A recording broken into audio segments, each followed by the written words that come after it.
Happy Tuesday, y'all. Hope you're doing all well. Today we're going to focus a little bit on some secularist. I think the general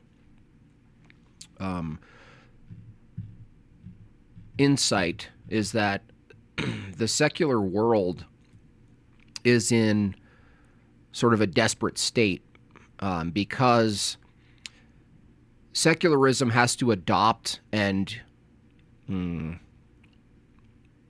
invert, steal, attach itself to traditionalism, whatever the tradition of the time. I'm not even saying Christianity per se, but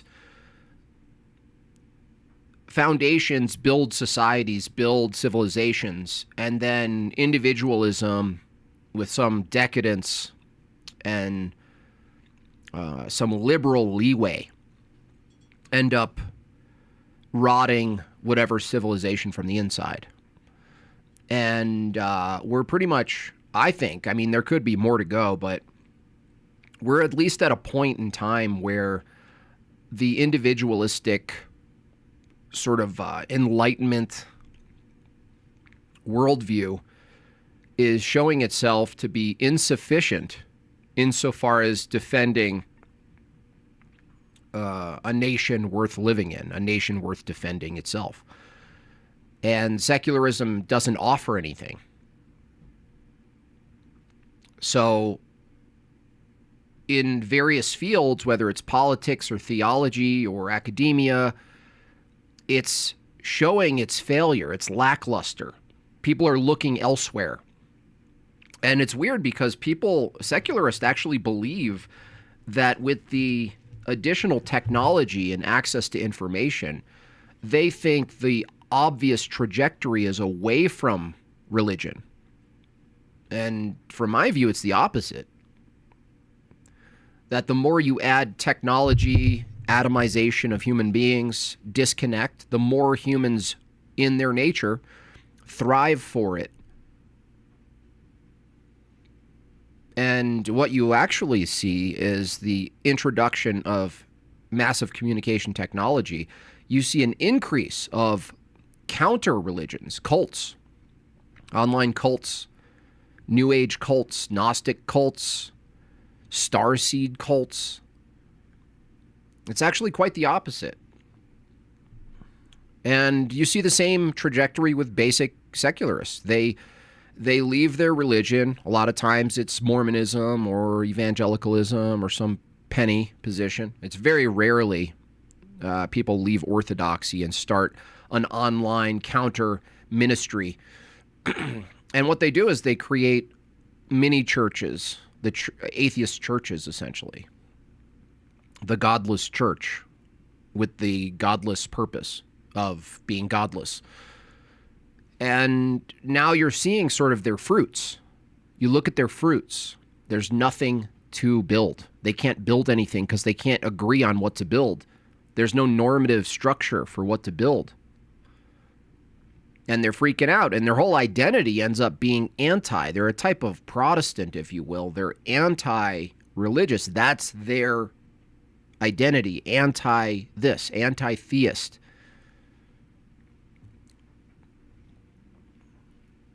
But there's nothing there. You go, why? Why? Why do we do this? Why are we doing this? Why do we attack Jay Dyer? Why do we have online panels getting to the bottom of the truth of the matter? You ask them these very basic questions, and they don't actually have a reason. They don't actually have a reason to believe any of this. They're just kind of mindlessly droning about. And they admit it. They admit there's no purpose.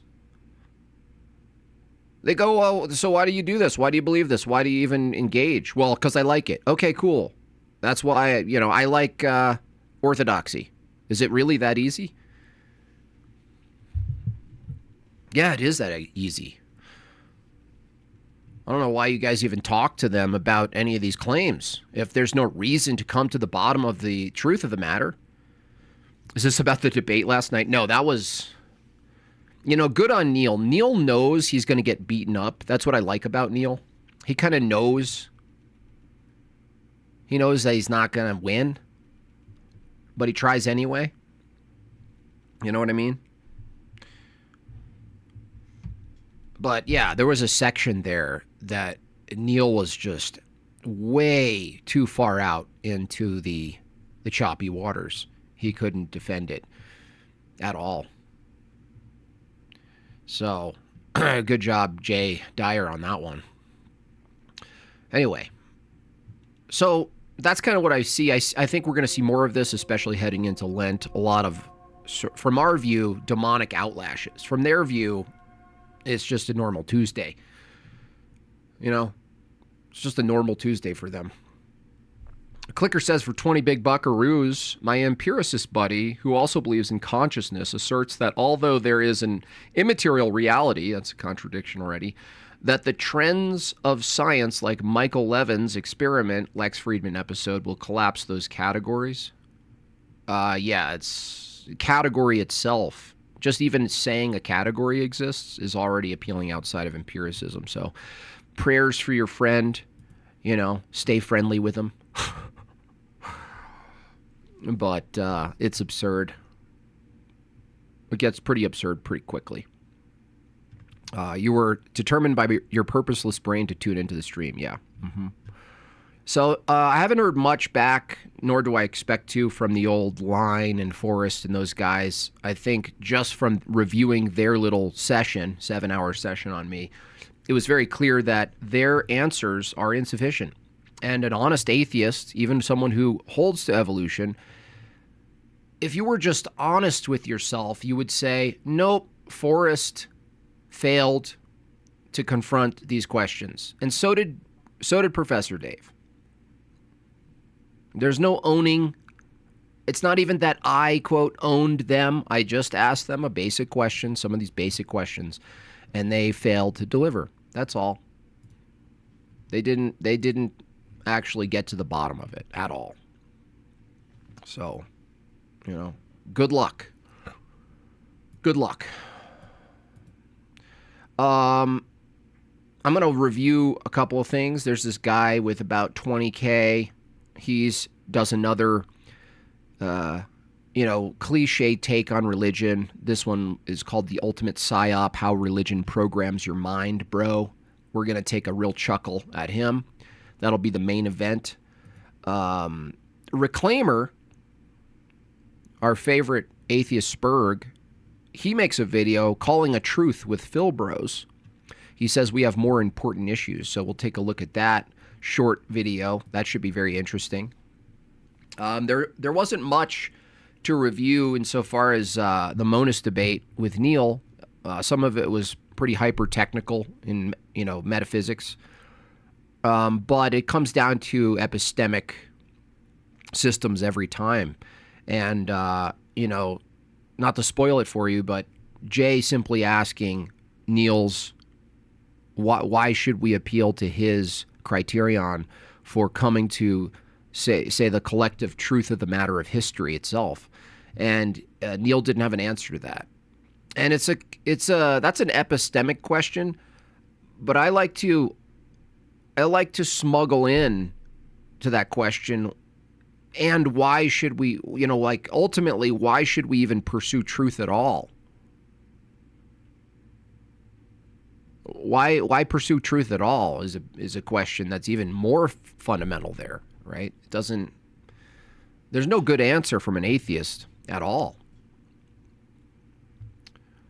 So, we'll take a look at, let's start with Reclaimer, shall we? Nitty did a review. I'm going to see if I can jump into any section of Nitty's, maybe put it on 1.5. No offense, Nitty. Because Nitty, not that he agrees with my position, but he at least agrees that Forrest he calls it sloppy. I don't think so, Nitty. I don't think he was sloppy. I think that's being a little generous. I think he was deliberately obfuscating and avoiding. I don't think he was sloppy, but let's take a look. We'll take a look at your take on it, okay? So in the meantime, let's look at Reclaimer. Reclaimer's always got something going on that's funny. He's a wild one, isn't he? He's calling a truce with us, you guys. Hey guys, Reclaimer here. So, I was gonna post another video, making fun of Jim Bob and Phil Bros and all that. And sorry if I sound a little down. It's just, I don't know. I'm just like, what am I doing here? The Epstein files, a lot of information just got released. And, as atheists, we talk about, preventing harm and what Christianity and religions do. But we never talk about the victims. We just say harm.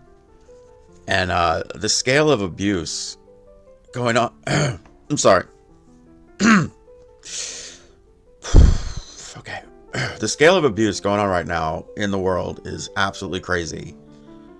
So I'm going to pivot. The goal of this channel.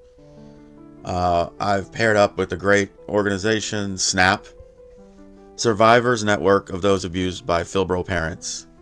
It's a great cause, and talking about harm is easy.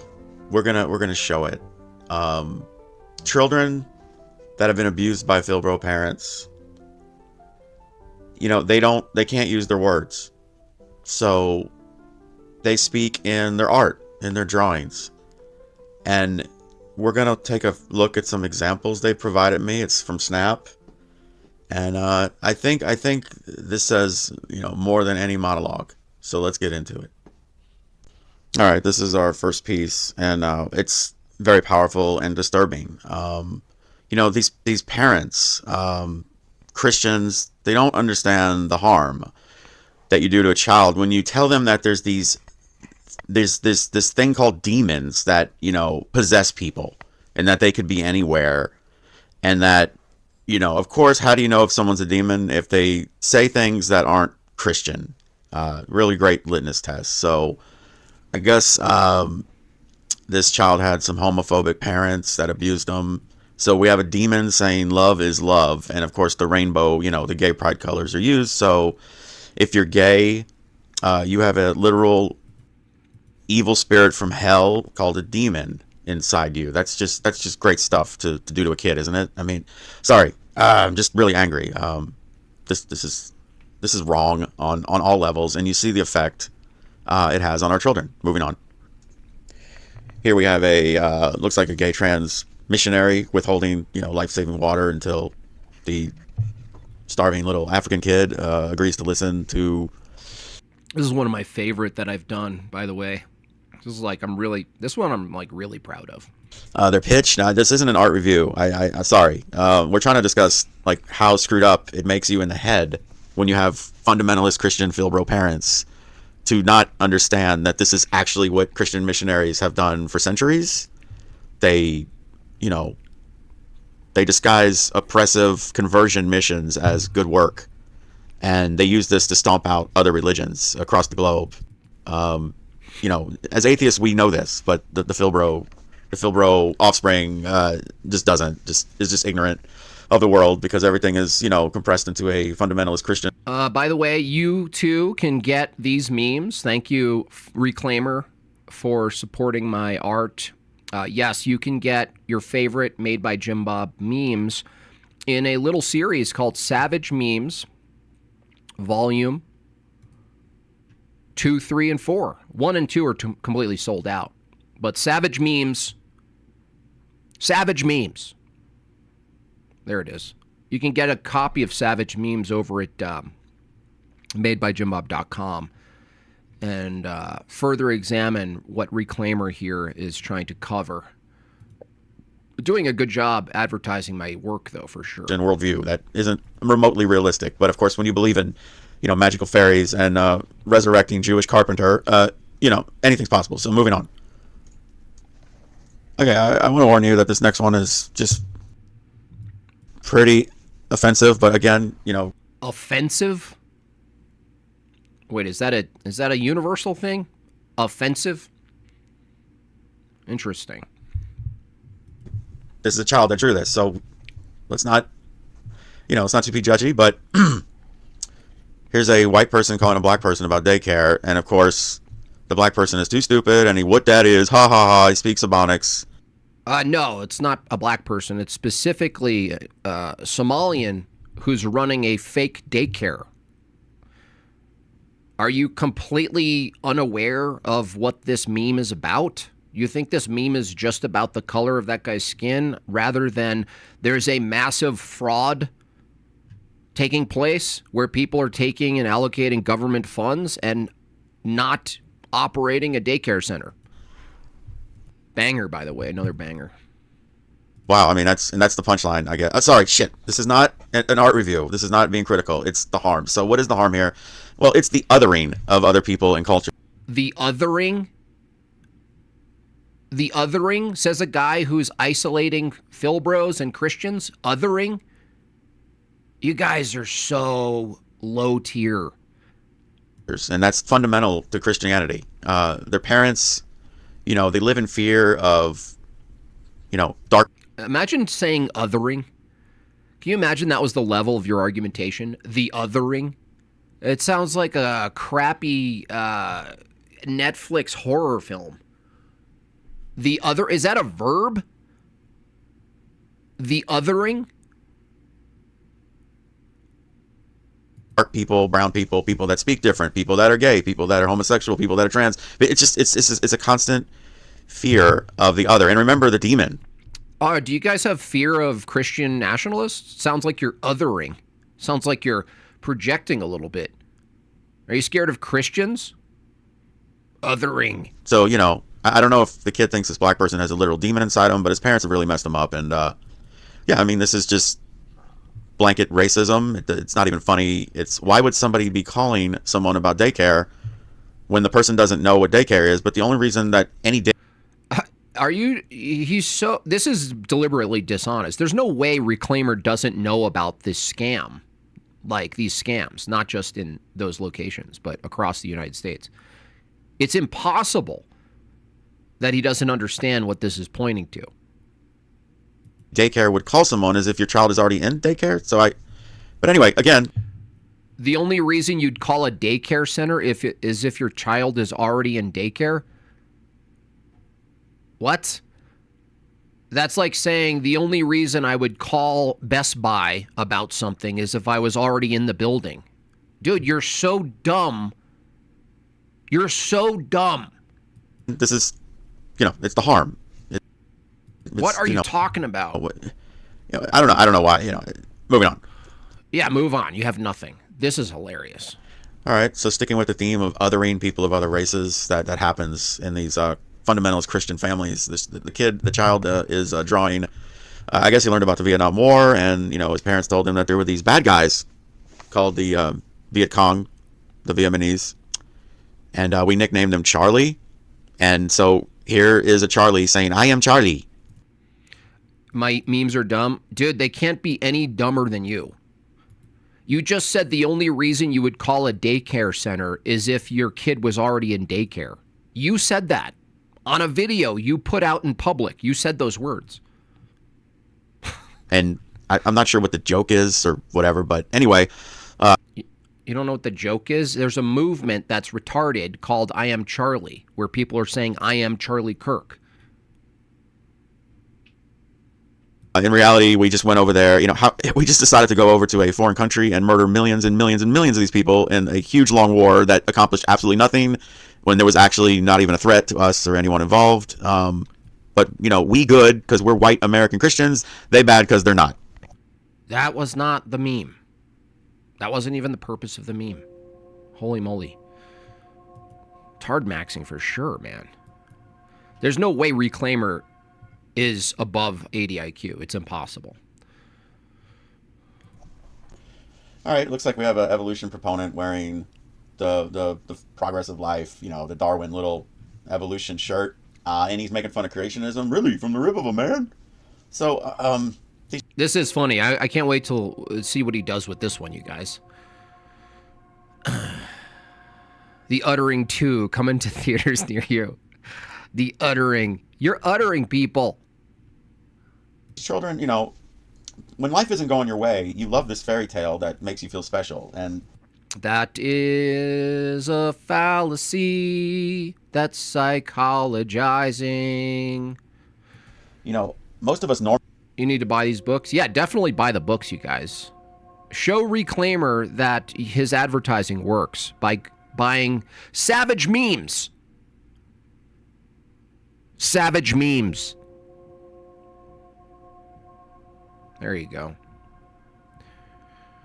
normal people get that from a loving household, but they don't have that. So they need How much for a meme of a truther folder pageant where a bunch of truthers are on stage presenting their best folders? That's pretty funny.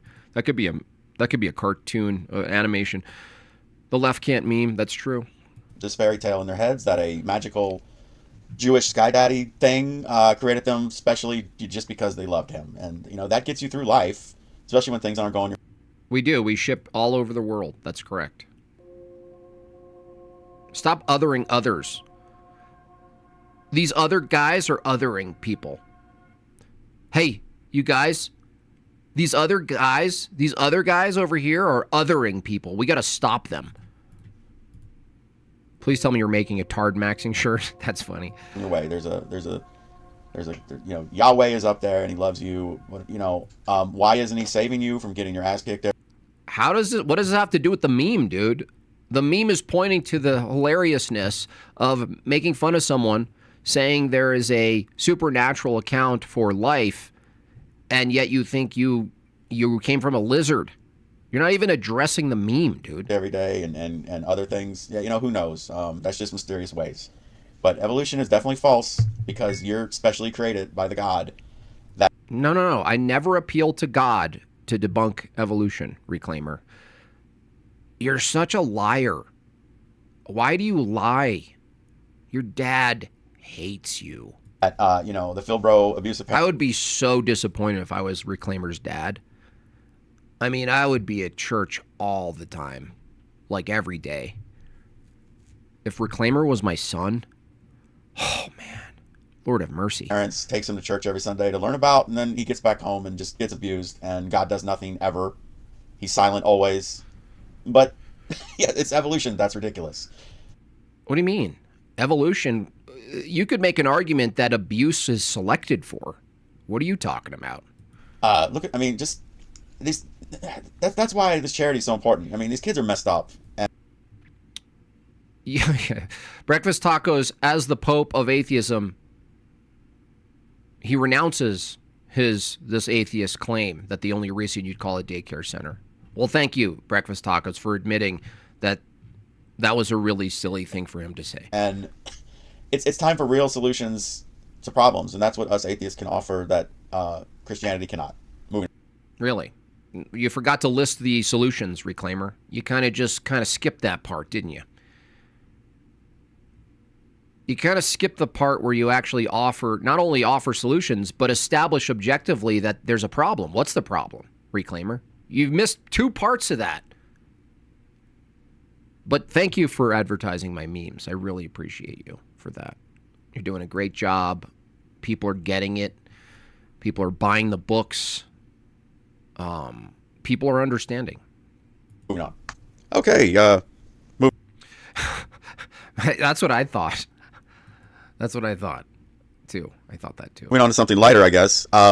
Dude, learn how to make a video without doubling your voice, dude. You just said secularism can solve the world's problems. You can't even fix your doubled audio. Why would we trust you? Here's a typical dating scene, but, you know... This is actually a fire meme. Fire. The children that have been abused, they're kind of stunted, and the way they view things like this is not appropriate. So this is tackling abortion, I guess. Yeah. I'm sorry. I was wrong. It was doubled on my side, not on your side. I apologize, Reclaimer. You get 1 point. 1 point toward Reclaimer. One point in your favor. Okay. Yeah, the man's looking for someone that doesn't terminate her offspring. Well, maybe when the child grows up, he'll learn that, you know, he can make better choices with his penis, and, you know, or he can use contraception if you don't want a woman to get pregnant. What? How is that the man? So that's only the man's responsibility? You filthy simp, you. Imagine saying that reproduction is only the man's responsibility, but not the woman's.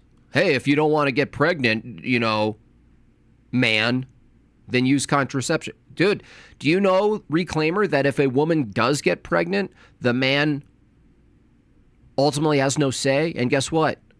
They're on the line as far as supporting financially that child. Are you aware of that? I thought you were about autonomy. I thought you were about autonomy, right? Gosh, it's pathetic. So shit. We're not here to dogpile on the art. It's what the art says. And this says you're a sexist, misogynist, asshole kid that doesn't understand the birds and the bees because you're stupid. Regressive Christian parents didn't tell you the basics. Man. Moving on. Man, your commentary sucks so bad. All right, I think I'm going to close it out with this last piece. Oh, your commentary is so bad. It's because they say charity hurts. And this one's based. I forgot about this one. Nice, Jim Bob. Nice. And it's true. It really hurts to see this stupid art. You know what's funny is he's making an argument right now, ultimately holding this position of this meme. Isn't that so funny? This is funny generally about secularists. It's like they argue against cohesion, right? So they move away from anything standard. Like, let's say it's a Christian nation or this or that, right? They go, no. And then they defend their own incompatibility, right? A pluralistic society of incompatible cultures, while also affirming that Christianity, let's say Christian nationalism, their worst conception, is incompatible. It's like double contradictions. I mean, to see what abusive parents make kids draw. So here we have Martin Luther King, MLK Jr., which, stable, sane, adjusted adults, think was a pretty great person. He did great things. Great person. That's hilarious. He did great things. What? Everything he argued for, the result of, produced the opposite of its intention.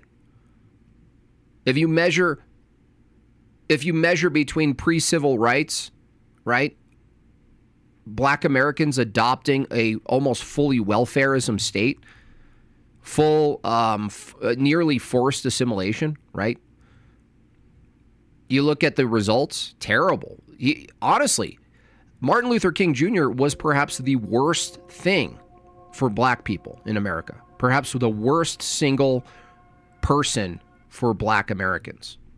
Things for oppressed people. But of course, so the abused Philbro kid that drew this thinks he's going to be really clever. And instead sorry, the harm. What is he doing? Are you on meth? Are you a junkie?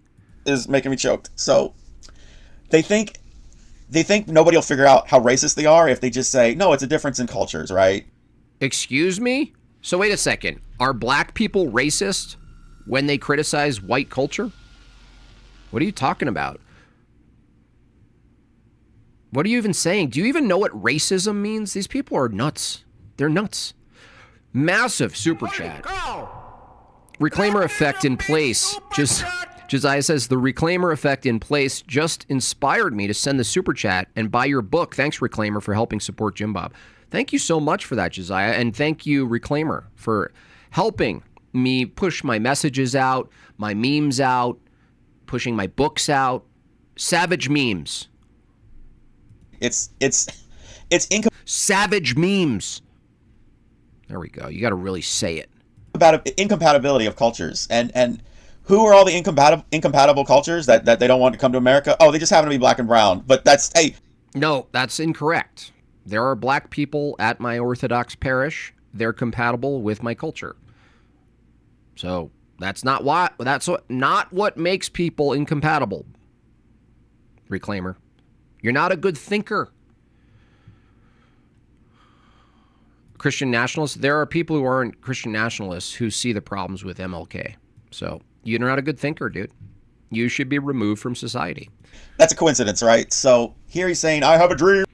Oh, really? So I'd like you to have a chat with a Mr. Chad O. Jackson, Reclaimer. Why don't you review Chad O. Jackson's work, who just released a 3-part, in-depth, exhaustive series on this garbage man on the screen right here. He's black. Chad O. Jackson's black. So, Reclaimer, take it up with him, because I'm going to help promote him. I think he's going to be on Steven Crowder soon. He's going to be on Joe Rogan. Mark my words. And Reclaimer's going to have to go, Chad Jackson's a white nationalist. Where everyone ignores incompatible differences between cultures. It's real clever, kid. Real slick. Yeah, we Not a single counter-argument, though, right? totally can't see what you're doing. Totally not a counter-argument to whether or not there are incompatibilities between cultures. Wow. I don't know if I can do this. You can't do it because you're not doing anything. You have nothing to say. You have no counters. You don't have a smart enough brain to engage with me in my positions. You're embarrassing, but I'm glad you made that. Trying to make this new pivot to a more productive channel, but I got to be honest, guys. When you have to see stuff like this all day, it's really tough. You don't have to see stuff like this all day. You're obsessed And with me. there's still hope. There's still time for this kid. But I have to be honest. If a grown adult had drawn any of these, much less all of these, it would be time to be concerned. And, you would have to come to the conclusion that this is a really regressed, That's funny. closet, homosexual, bigot, What are you saying? transphobe, whatever. Just throw all the phobic words in. Just have no arguments. Just label people. Just label them without any arguments, Reclaimer. phobes right at them. And, I think the Dude, you're embarrassing. This is an embarrassment. best outcome would be this person ending up in jail. But thankfully, an adult clearly did not draw these. A child did. A child that thinks they're savage. And they're making any poignant points at all. Well, clearly, my work has inspired a full video from you that's 15 minutes long. Clearly, it hit a button there, butto. Can you imagine making a video claiming that the cartoons that I did were ineffective? Ineffective? Of course they're effective, dude.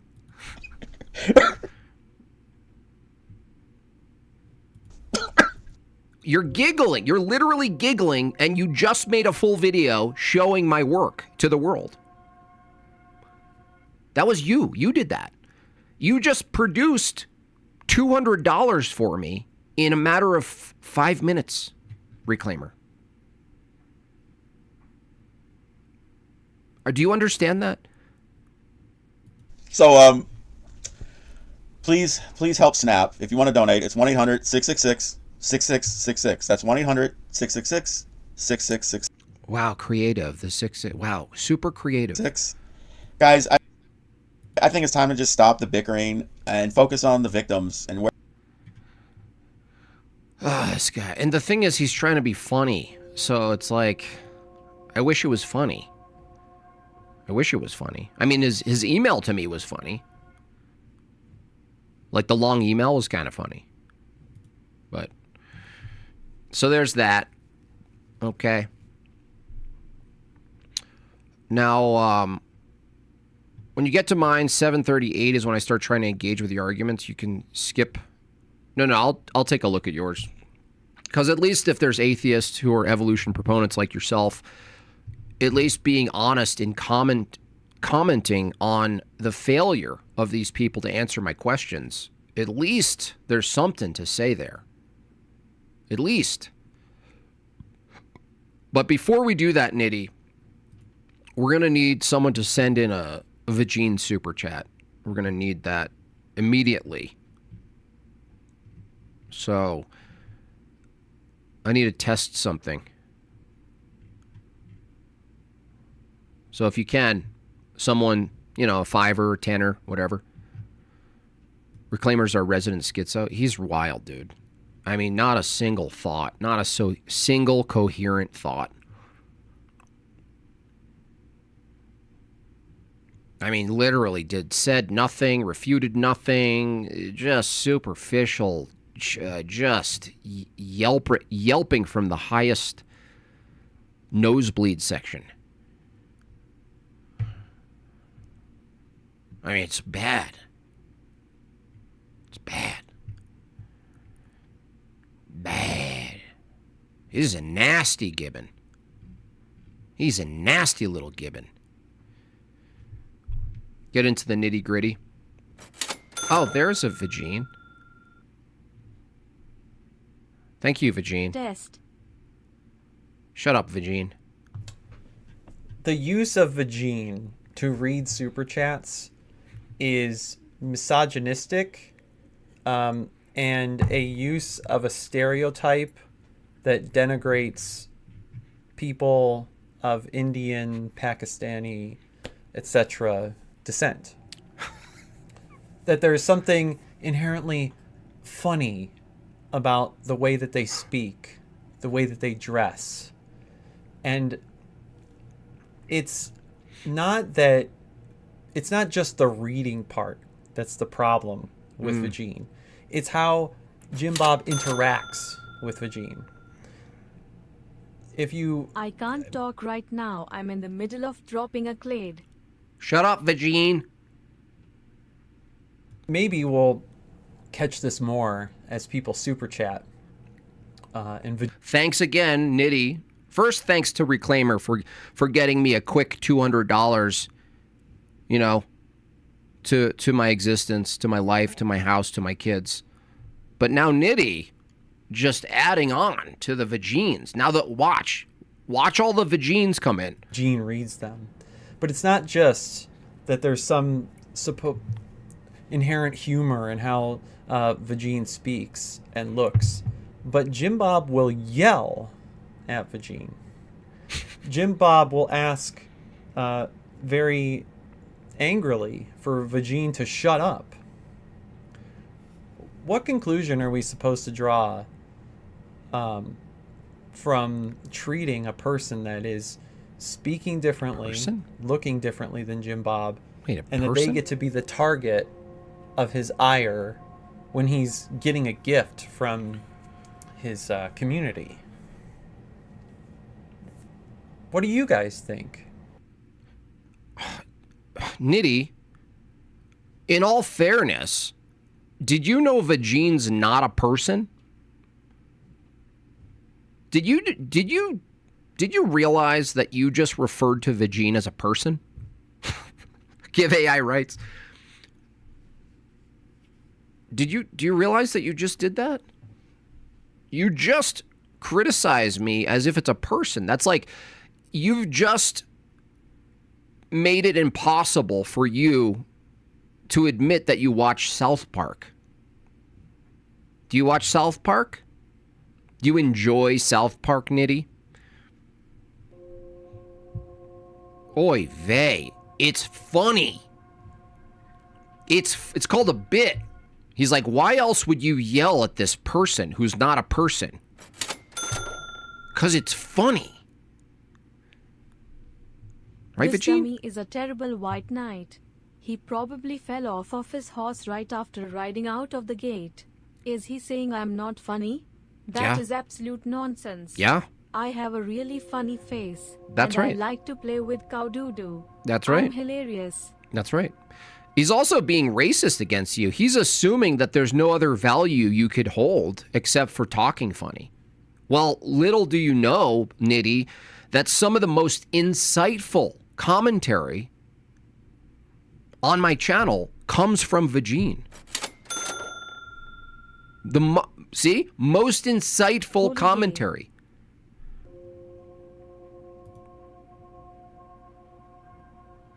Father Turbo did an awesome review on race. Yeah, that sounds good. It's a really hard topic to navigate. This guy related to Duck? No, Nitty, this is why I'm like, Nitty, this isn't consistent with Nitty's regular ability to properly reason. Just to be honest, like this isn't. I don't know if that's a bit. I don't think it is, but it's outside of his normal way of thinking. He I usually poop in the street. We That's right. participate in poo parties. We are dirty and have no functioning sewer system. That's right. We do not conform to cleaner, That's more right. advanced standards of society and technology. That's right. Yell at me, Jim Bob. Shut up, Amen, Virgin. Daddy. Yeah, Vagine. Vagine even admits it that they don't have any hygiene standards at all over there. They don't care either. They don't care to fix it. They'd rather go to the moon. They'd rather go to the moon. The moon. They put all their money to go into the moon instead of figuring out where to poop. Take it up with them, Nitty.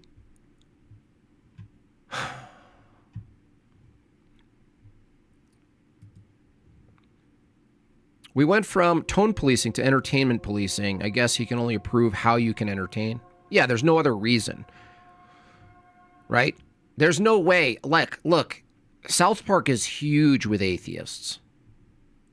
Huge. So I can't create a character and engage with, but South Park can? Come on. Help. Jim Bob won't let me poop in the street. I think you should be jailed for pooping in the street. Gene. That's what I think. Thanks, Jimmy James. The guy fearlessly eats street in India to show he's inclusiveness. Yeah, go there. Shouldn't he go there? Shouldn't he go there? 41 months, Jimmy James. Shout out to Jimmy James. Excellent musician, that guy. Jealous. All right. So, maybe we can move on. There is this guy. Nidhi is a girly boy. Suck it up, Tad. Nidhi, if you have a crush on me, come and free me from the poor streets. Yeah. Muhammad is disgusted with Nidhi's face. Play my song, Jim Bob. Yeah. Yeah. Play your song, actually. That's a good idea. Or is it the Vagine Jam? Yeah, that's terrible. Let's do this. This goes out to Nitty. Shout out to Nitty.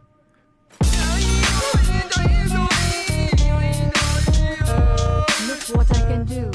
Tease, tease, tease, tease, tease, tease.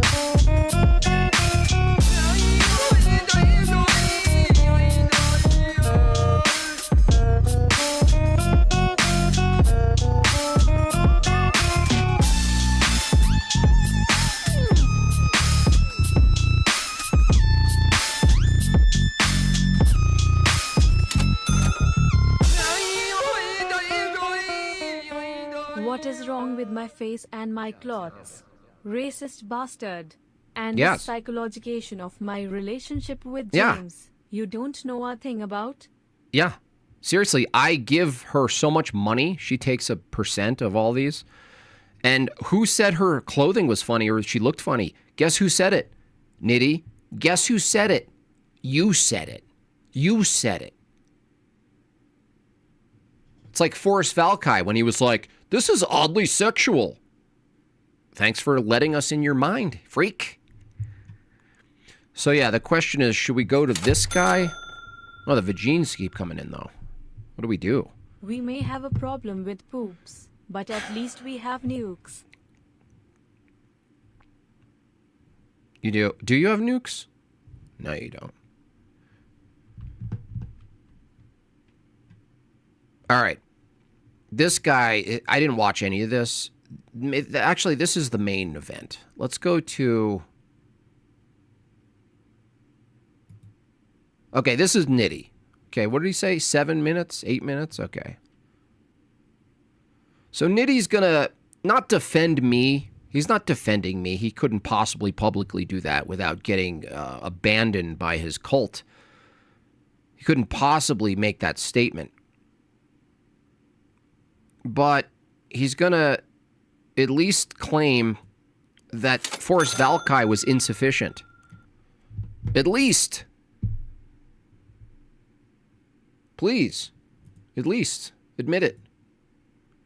All right, we'll put this on 1.5 for the sake of our own sanity. Because honestly, I don't know how much more I could take of this Valkai guy.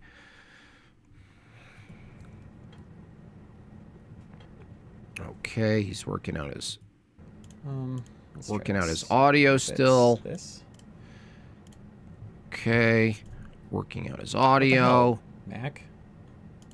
Oh, Mac, dude, never do Mac. Mac is Oh, not guys, it. I'm sorry. My OBS is just shitting on us today. No, Mac doesn't do it. Fucking serious. Hang on a second.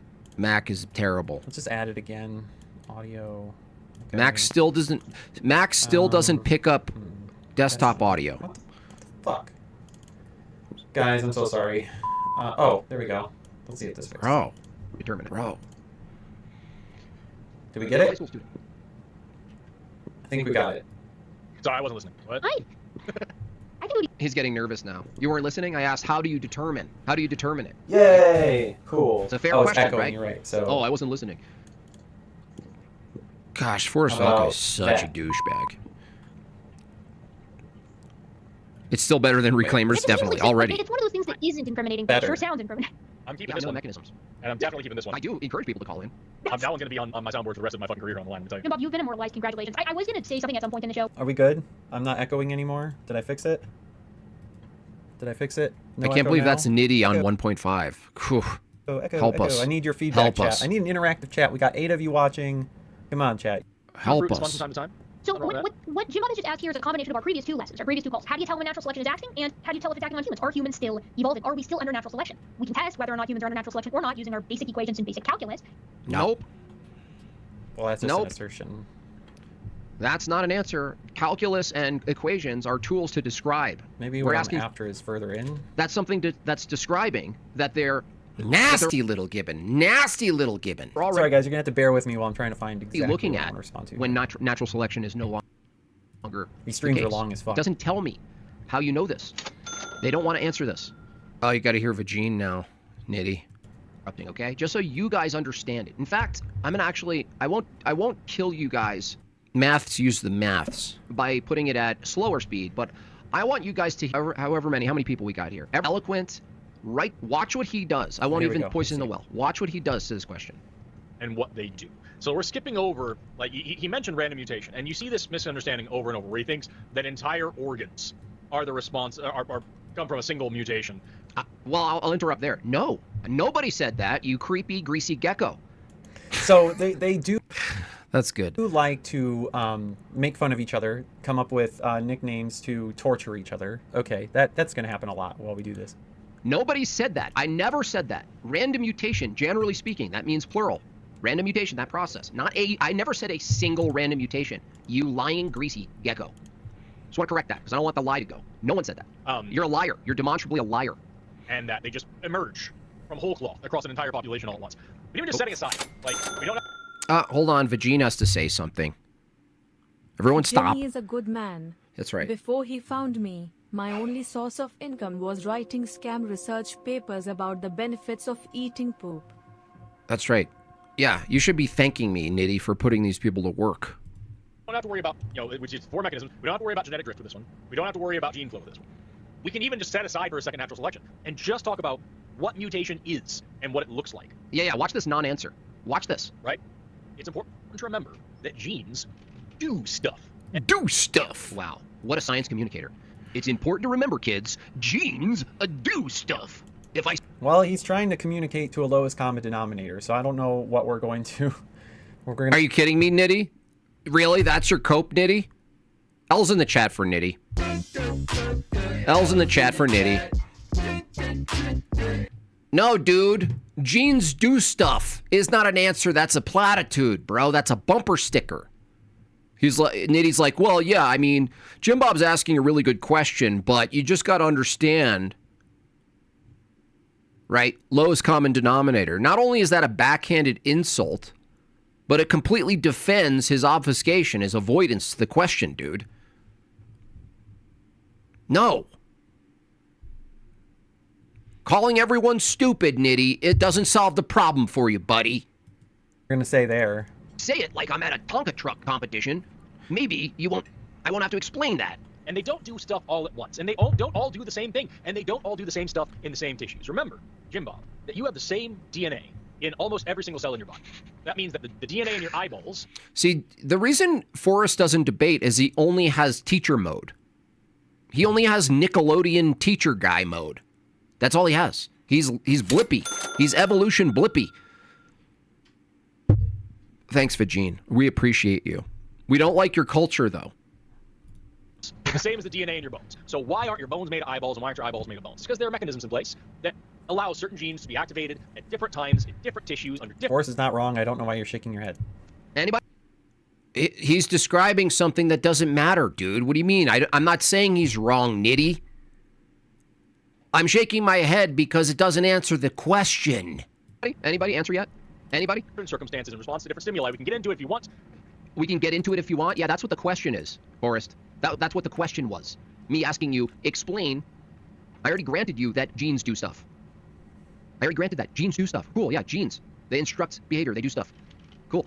How does random mutation produce hyper-specialized mechanisms that do very specific tasks in the body? But that's a whole other... Haha, there it is. All right. How does mutation produce hyper-specialized things that work in the body? There it is. There's my pot of gold. That's what I was looking for. Hatsa! That's what we're going to talk about. See, look at this, guys. We got there. Okay. So, hyper-specialized, right? Hyper-specialized. How does random mutation lead to hyper-specialized functions in the body? Yes. Dare I say, designed? No, don't say design. Stop it. Why do you fuckers do this?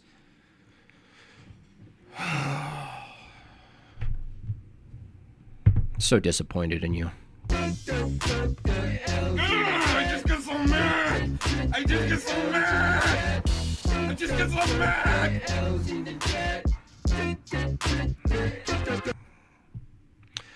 They just can't do it. They can't stay focused internally. They have to poison the well. They have to muck it up. They have to introduce terms like design. No, you guys reject design. Stop it. Why did you do that? Why do you do this, Nitty? Why did you do that? Bad Nitty, bad Nitty, bad Nitty. Wrong Nitty.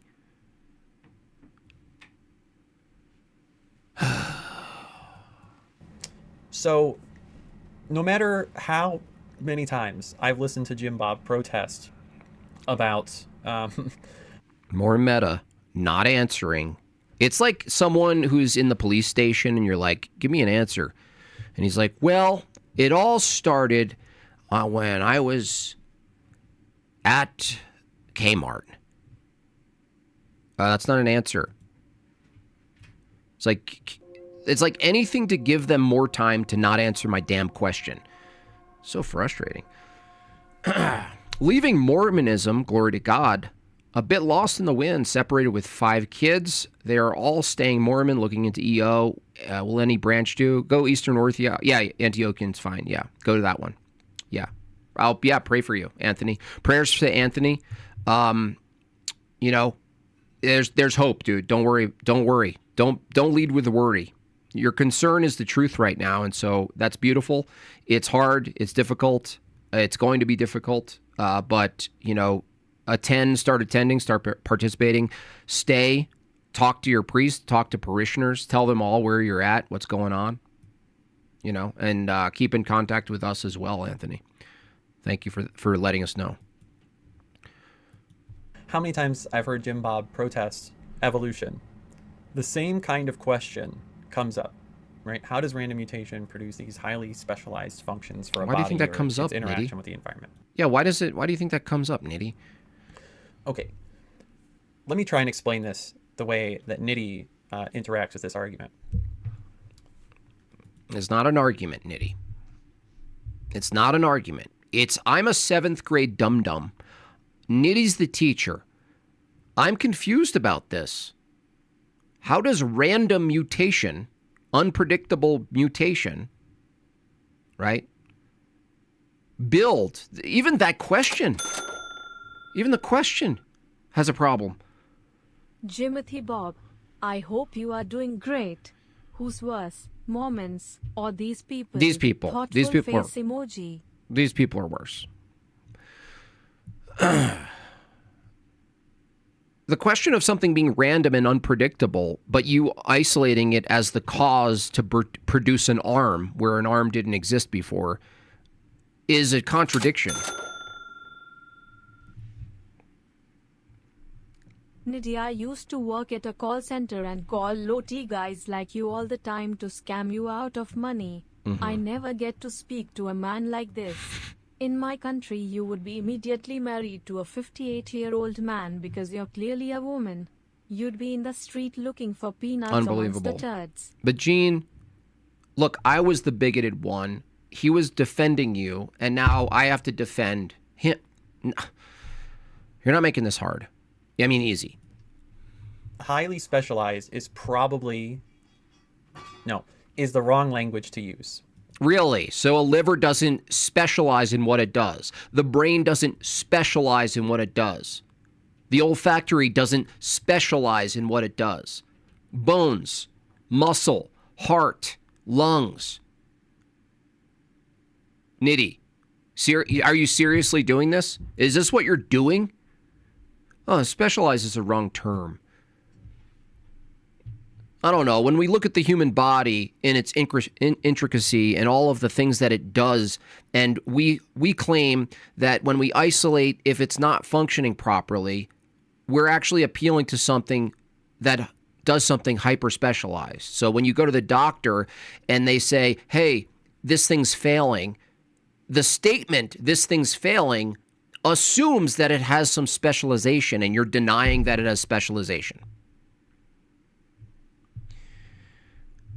Oh, Nidhi, I'm so disappointed in you. I'm so disappointed in you. I'm just so heartbroken that this is going to be your angle of attack or counterattack, is simply making ambiguous the term specialized or some directed function toward a task-oriented systems.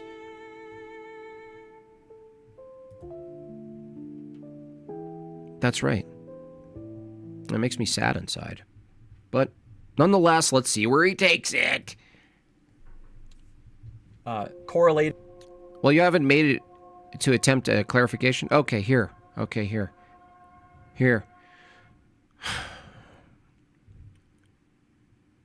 Does the heart do a specialized task in the body that other things don't do? Does the heart, being that we make fake hearts now, that's like saying making the fake heart is making it in a way that it doesn't have a specialized task. When you make a bionic thing, an organ or something, right? And it's designed to replace the function of your existing one that failed. Is the made one hyper-specific in its function?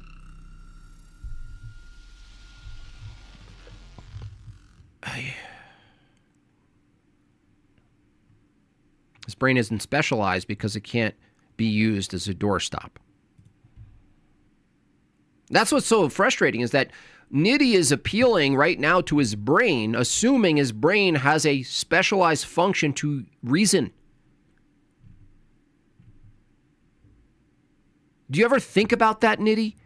That from the evolutionary view, you're currently denying that your own brain in this moment, while you're doing this review, your brain doesn't have a specialized function to reason. It's an accidental function to reason. On the origin of species by means of natural selection, on the preservation of the favored races, in the struggle for life, it's obvious the virtue signaling of the atheists. Ortho bros don't know what they are defending.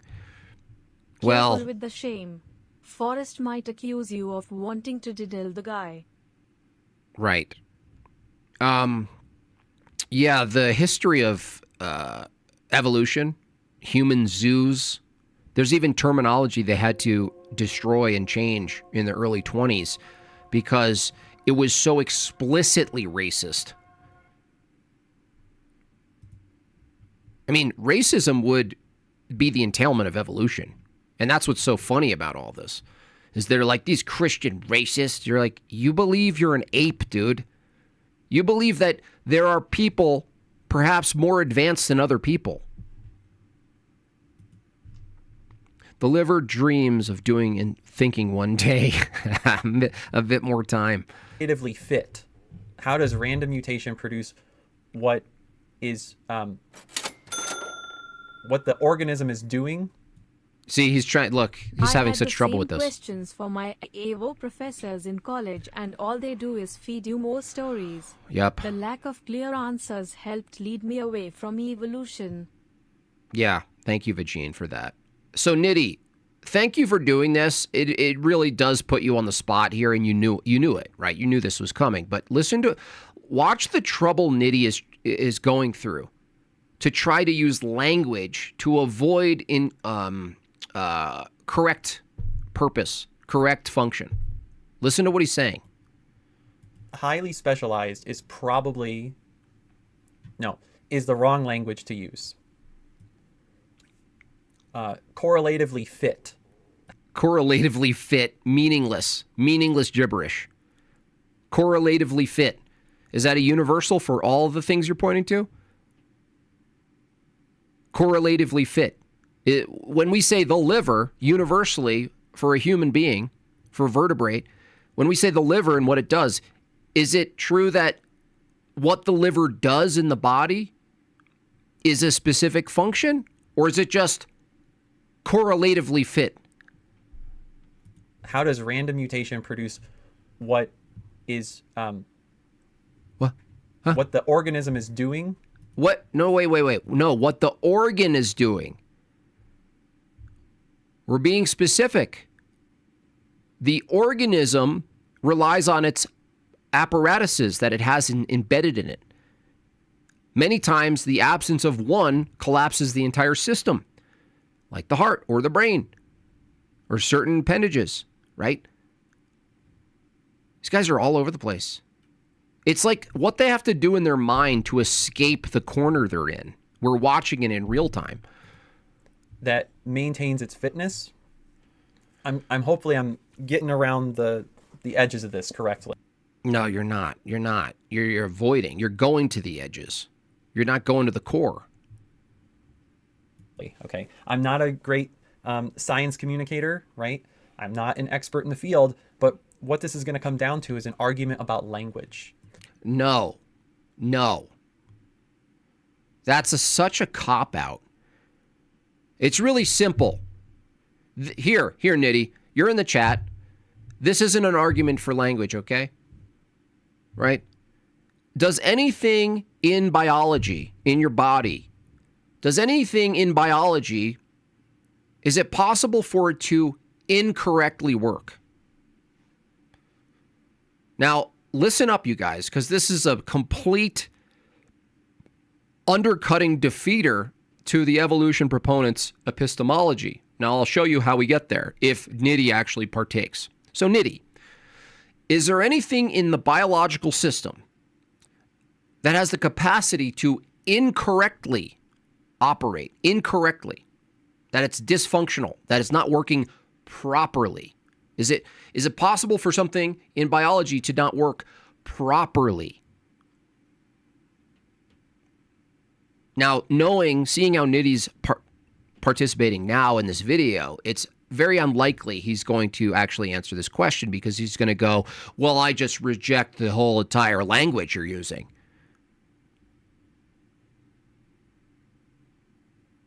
Does anything in biology incorrectly work? When we project that label of correct, incorrect, it's imposing shorthand of language. Well, then that critique would apply to your own reasoning. So things like, I don't know, properly reasoning, which would be a function from your view of biology. That's not a real thing. We just project that there's proper reasoning. We just project that there's using the laws of logic properly. We just project that the brain operates properly or improperly. That We just project that it's possible to incorrectly interpret sense data around us. Do you understand the pickle you're in, sir? How we're using our... It deviates from the normative function. That would be an evaluation, right? Do you understand the problem you're in? You don't understand. You don't understand. You're granting yourself this thing called the brain from your view that's biological, and you're saying things like it deviates from the normative function. That's an observation. That's assuming that you have the capacity to accurately observe normative functions out there in the world. But without your brain, without holding that your brain can properly and improperly investigate these things, without that assumption, you can't even determine what's a normative function out there in the world. Maybe he means there's no inherent specialism. Yeah. They don't want to deal with it. They want to avoid it by being like, well, no, I just, this is a language problem. It's not. I just demonstrated why this argument, this cross-examination is so brutal to these people, because they grant themselves evaluative processes, right, to examine the world, to then come to some reasoned perspective of what's considered in this case normative function, what's typical, how things should act based on how they do act, right? Sort of like an inductive perspective.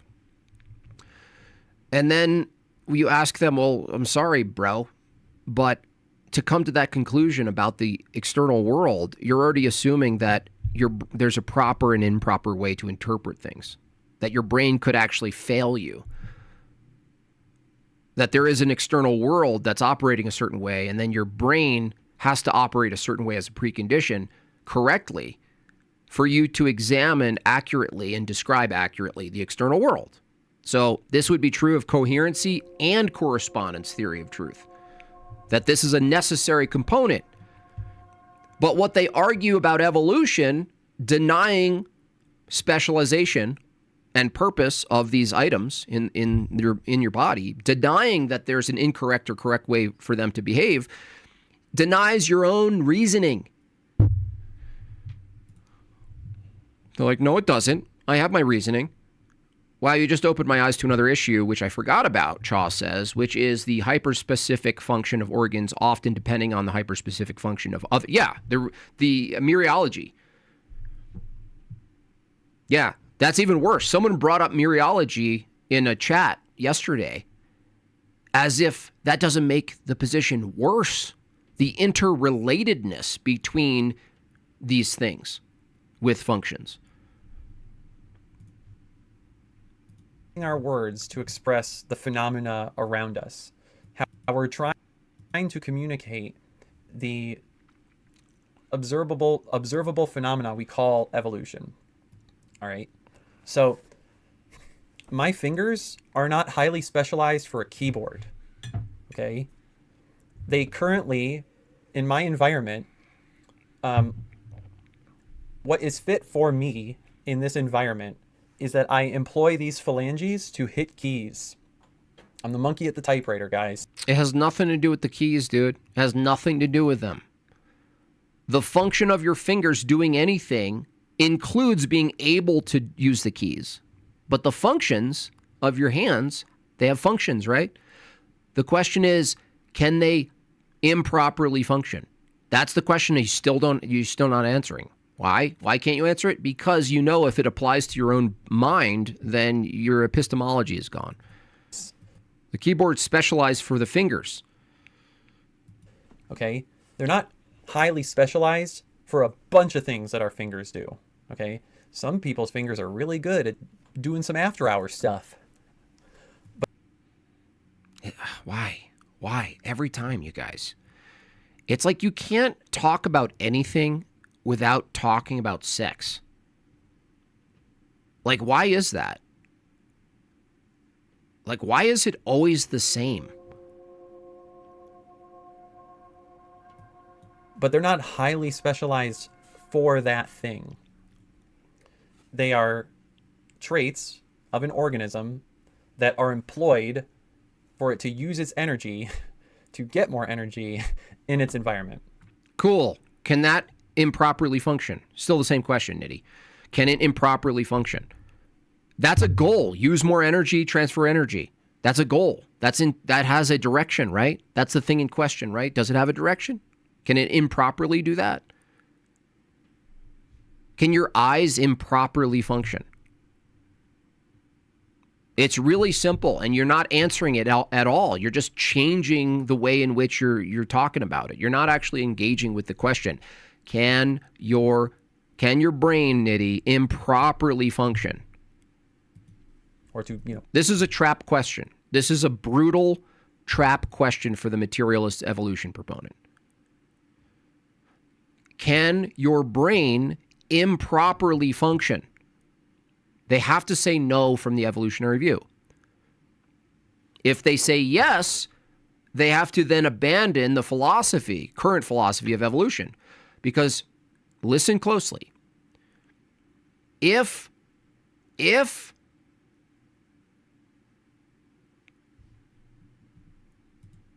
someone accused him of illegal behavior, don't do that. I agree with him. Don't do that. If that's the case. But then again, Nitty's accusing me of misogyny because I interact with a made-up cartoon. The question is, stay focused. If you ask one of these people, can the brain improperly function? And if they say yes, they now abide by some purpose for the brain. If they say no, then they have no epistemic system or standard to know what's true or not. It's a complete dilemma. Not die, basically, right? Are you guys understanding what I'm saying here in chat? Are we picking up the ball that Nitty is throwing you? Okay. Again, no. There are many features. I'm still waiting for your answer, dude. Don't use the chat as an excuse not to engage with my question. Nitty, can the brain improperly function? Is it possible for the brain to improper, correct? Not even morally, correct. Can the brain incorrectly function? Incorrectly. To many organisms that give them an interaction with their environment that lends to their fitness, but aren't necessarily specialized for task A or B, right? In fact, my phalanges can do all kinds of different things while I interact with my environment, and they're specialized for none of them. No. See, he's confusing. This is obfuscation also, Nitty. Shame on you. We're talking about without any apparatuses outside, right? Without a keyboard, without a baseball bat, without this, without that. Just the function of this. You see how he's doing this, you guys? Now, maybe he's not doing it on purpose. We're not asking, are your hands specialized to use a mouse pad or a guitar? That's not what we're asking. The function of the hands allow for things like the guitar. You're confusing this. We're just talking about movement at all. Just this. Are the hands specialized to do this? We're not talking about what this allows. Okay. No, this is incidental. Great. This is all I needed from you. Now, watch this, you guys. This is the defeater. If this is incidental, this ability, totally. The fact that there's a mirrored effect of hands with digits, mirrored, symmetrical, and they all do this. This, from his view, is incidental, but it allows for something. It's accidental. Now watch. Nitty, thinking with your brain. You have to now say thinking is incidental. Right? Stay consistent now. The thing you call thinking, which is your brain in an accidental, incidental scenario of conditions that produces what you think is the effect of reasoning. You have to now say reasoning and thinking and evaluating is incidental. Dude, stop. Answer the question. Thinking is incidental. Okay. Do you understand that if thinking is incidental, there's no universality of thinking? You've now made a nominal claim about independent brains doing independent brain stuff. That we don't actually all do the same thing, which means there's no proper reasoning, dude. That's the end of it for you. That means there's no proper reasoning. That means each brain is itself a nominal thing, and what that thing does is incidental to that one brain. There is no universality of proper thinking. There is no correct way a brain operates. You can't have correct and incorrect thinking now. It's over. Go back to the drawing board. It's over.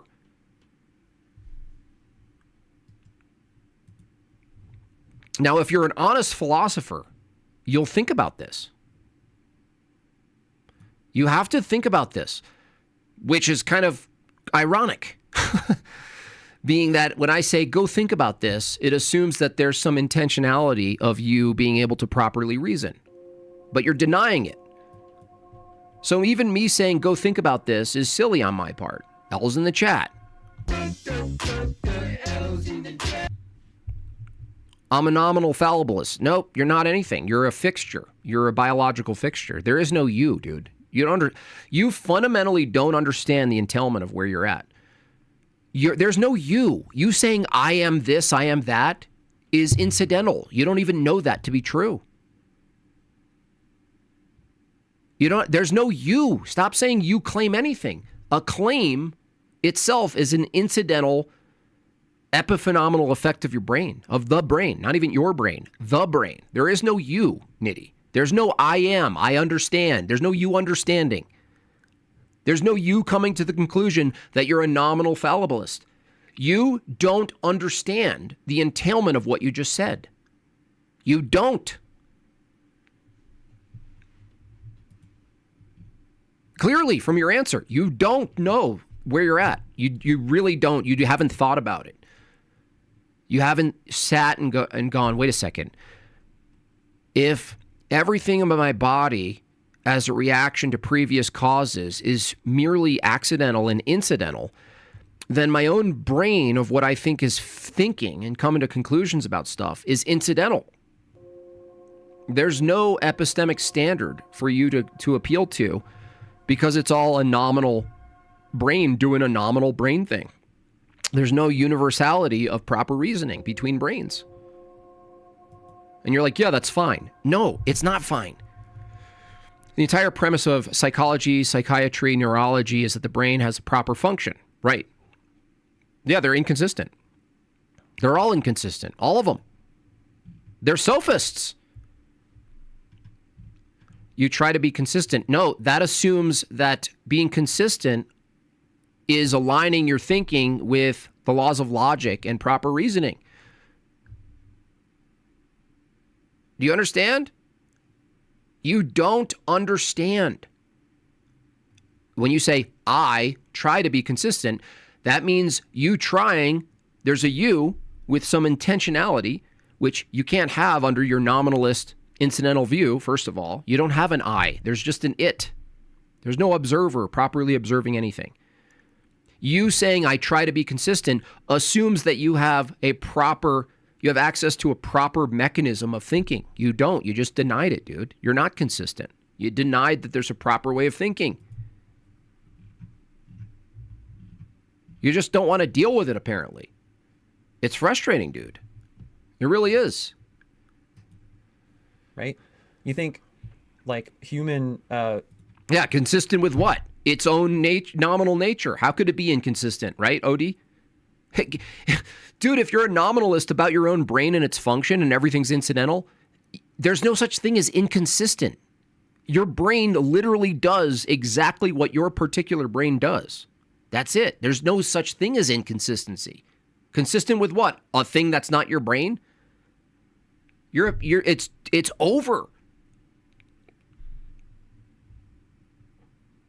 It's just amazing, you guys. You just don't. You refuse. You were free. You just go no. I'm not. I will not listening to you. I still have me and my thoughts. I still think stuff. Consistent with what? Odie, yeah. Answer his question. Consistent with what?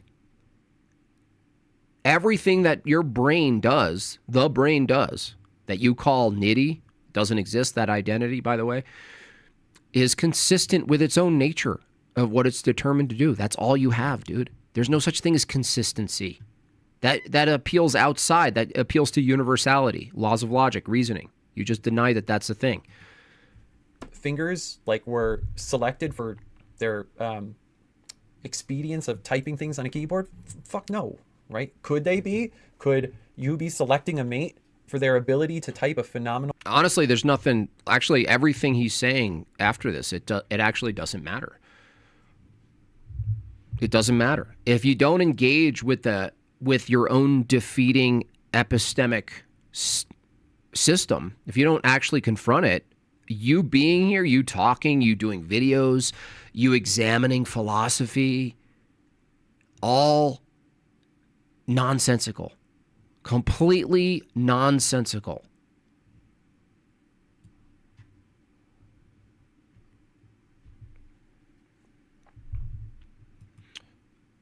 It doesn't have it actually doesn't even have a nature, because that would be a universal category for what it is. That's why nominalism is so trash, because even saying what something is a flawed perspective from Nitty's view. To even say the word brain and for some listener to know what he's talking about doesn't even make sense under his view. There's only one of that thing. There's not even a nature. There's not even a collective universal nature of that thing. There's just one thing. And by the way, it's in flux, so it's not even itself. That's another crazy part. It's not even itself over time. It's something else. It's horrifying. It really is. It's truly horrifying. But, there's other horrifying things. This is called the ultimate psyop. How religion programs your mind, bro. And you too could get your own sepia glasses. Oh, you guys can't see it because it's black and white. I too have sepia glasses. It adds a lot to your philosophy. It's insane. Yeah, it's insanity. It's insanity.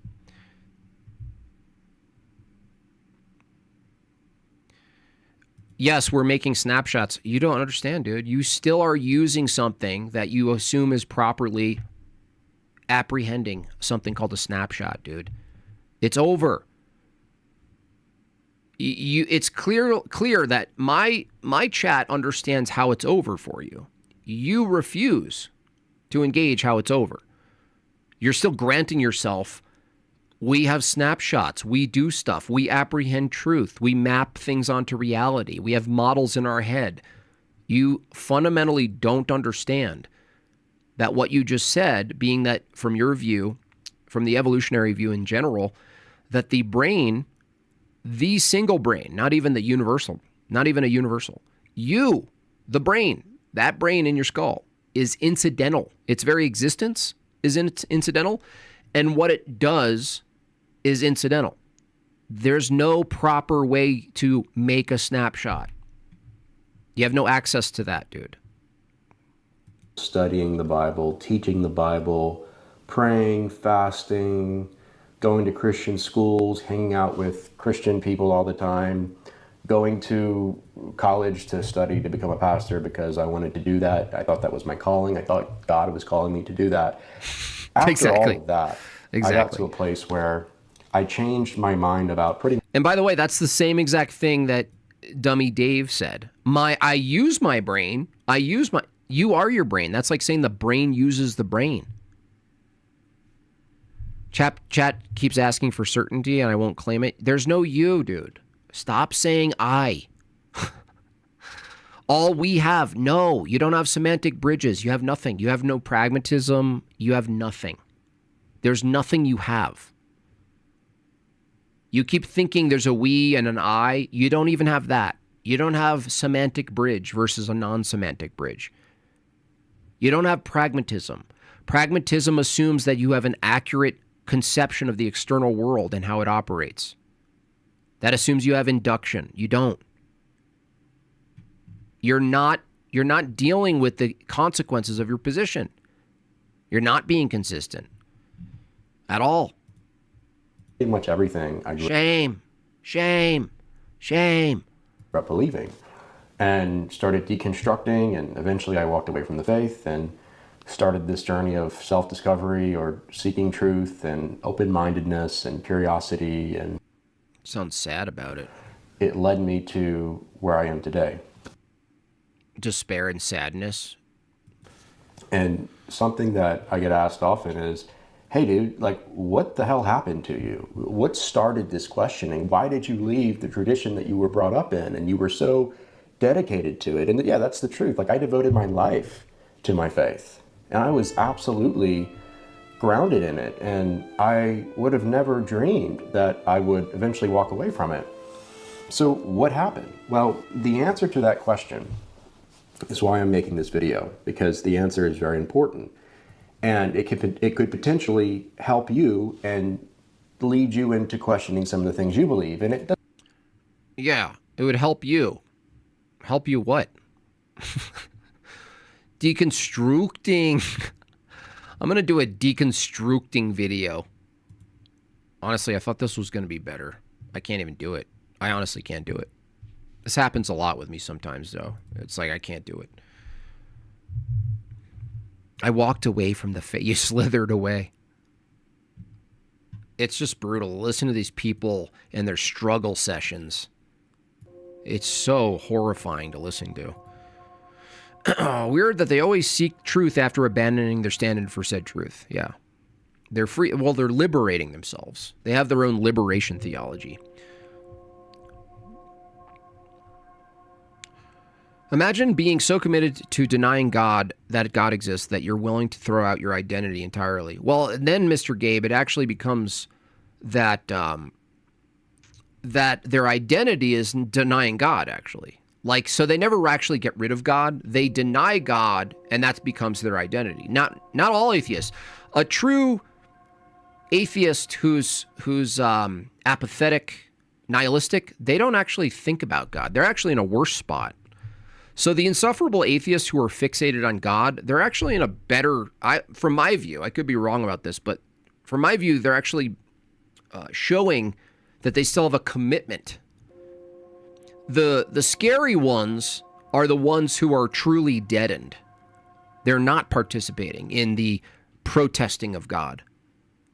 You know, they're not affirming this thing that exists that they're then denying. They have to affirm it to deny it. They're not doing any of that. They're deadened. They're spiritually vacant. They're broken. They're empty. Those are the ones who actually, to me, from my view, need a lot of help. Whereas the active ones who are really loud about it, guess what they're doing, you guys? Every day, every single day on the line, every single day on all these atheist channels, guess what they're bringing the focus to? God. They're literally putting God on the marquee of every one of their theater programs. Glory to God. Good for them. Thank you for that. Thank you for the free advertising. Moonlight, Cliffs, they're basically saying, let's talk about something I don't believe in. Are you familiar with Standing for Truth Ministries? Yes. They are creationists and have debated. Yeah, I'm trying to get him on my channel, actually. We are very oppositional in our theology. I think he's a Calvinist, maybe, Donnie. But he's a good guy. He's good. He's really good at the granular aspects of evolution. I would love to get him on. I think that would be a great stream. Get him on and have all of the atheist secular spurgs rampant in the chat. So That would be good. Definitely, I'm going to reach out to him. What do atheists actually believe happens when they think? Maybe that's the disconnect. They believe in the reasoning process they claim to love. No. When you really press them on it, Candlejack, and you could do this for anyone who's like online, at least has the language of philosophy and has thought about this stuff at all. You know, your random person you know at the bar maybe is not going to be like, what are you even talking about? But if you ask them, under your view, which is materialistic and physicalist, is there such a thing as proper thinking? Which doesn't make any sense because, like, this is my argument, one of my earlier arguments, which is states of affairs can't be right or wrong. They're not truth app. They just occur. So how could a state of affair in your brain where this thing unfolds in your brain chemically, how could it be incorrect? That's like saying a chemistry reaction can be wrong. It can't be wrong. If an evaluation and a proposition from their view is a chemical reaction and mine is too, how could they say a chemical reaction is wrong? Not even morally, like incorrect. You can't. That's why they don't engage with this. They've tried. They failed. They can't engage with this argument. It's a simple two-premise conclusion argument that they can't deal with. They never, not one. It's been like 3 years since I made that argument, which is just another version of a type of like Plantinga, or if you look at Bonson, they've all done this work already. It's not even my work. It's just that I've sort of zeroed it in on something palatable that's not so fancy and verbose. Thanks for the roast between you and the chat. I grant myself me for a bit. Well, dude, just do me a favor, Nitty. Really, honestly. Do me a favor. If your own brain is incidental, then there's no universality of proper thinking, okay? Now, if you accept that entailment and the consequence, then even accepting it is an illusory act from that view. So the right thing to do, Nitty, is to abandon it. Apophatically remove that can't be the case because it's absurd, logically. It's absurd. Why you don't have access to anything. Like Niddy, Forrest and this guy all sit around on Saturday evenings at Professor Dave's house arguing over whether or not paladins are better than rogues. Life to them is one giant RPG, and even in their need to harbor all of their thoughts published, as if our world depends on what their view is, they continue to LARP to play the game. Only they actually believe they LARP. That's true. Vagine, I don't know if you know this, but there's a big movement in favor of you. And it's led by one Nitty. It's led by Mr. Nitty himself. And so you might want to reach out to him because he's fighting for you. He is fighting for you. Let's take a listen. The use of Vagine to read super chats is misogynistic, and a use of a stereotype that denigrates people of Indian, Pakistani, etc. descent. Right. That there is something inherently funny about the way that they speak, the way that they dress, the way that they eat poop. It's not just the reading part that's the problem with Vagine. It's how Jim Bob interacts with Vagine. Imagine being concerned about the denigration of a culture that literally puts poop in the kitchen. And some of them even mix poop in a cup and drink it. And some of them bury their head in feces. And he's concerned with my vagine. If you maybe will catch this more as people super chat and Vagine reads them. But it's not just that there's some inherent humor in how Vagine speaks and looks. but Jim Bob will yell at Vagine. Yell at you Jim too. Bob will ask Shut up, very Nitty. angrily for Vagine to shut up. Shut up, Vagine. What conclusion are we supposed to draw Yeah, what are we supposed to draw? from treating a person that is A person? speaking differently, What a looking nutcase. differently than Jim Bob, A and that they person? get to be the target of his ire when he's getting a gift from Wait, a person? his community? Wait, a person? What do you guys think? Is Cartman a person? Who's the guy at 7-Eleven in The Simpsons? Is he a person? Dude, you're a nut job. Shut up, Nitty. Fuck this Shut up. loser. I hate him. Yeah, Vagine doesn't even like you. Shut up, Vagine. Haven't been watching you for long. I'm a big fan. I have an analogy for you. The vagueness of the species category. Yeah, send it in the put it in the chat. I'll look out for it.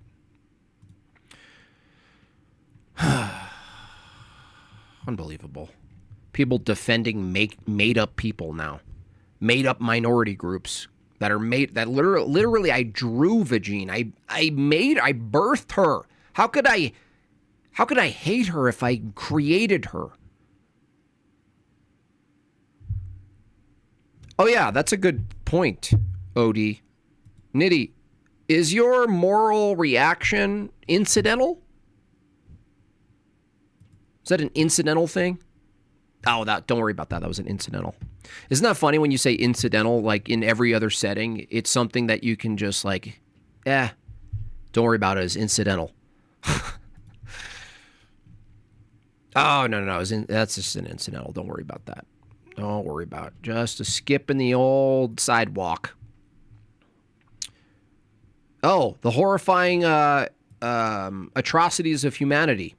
Incidental, right, Nitty?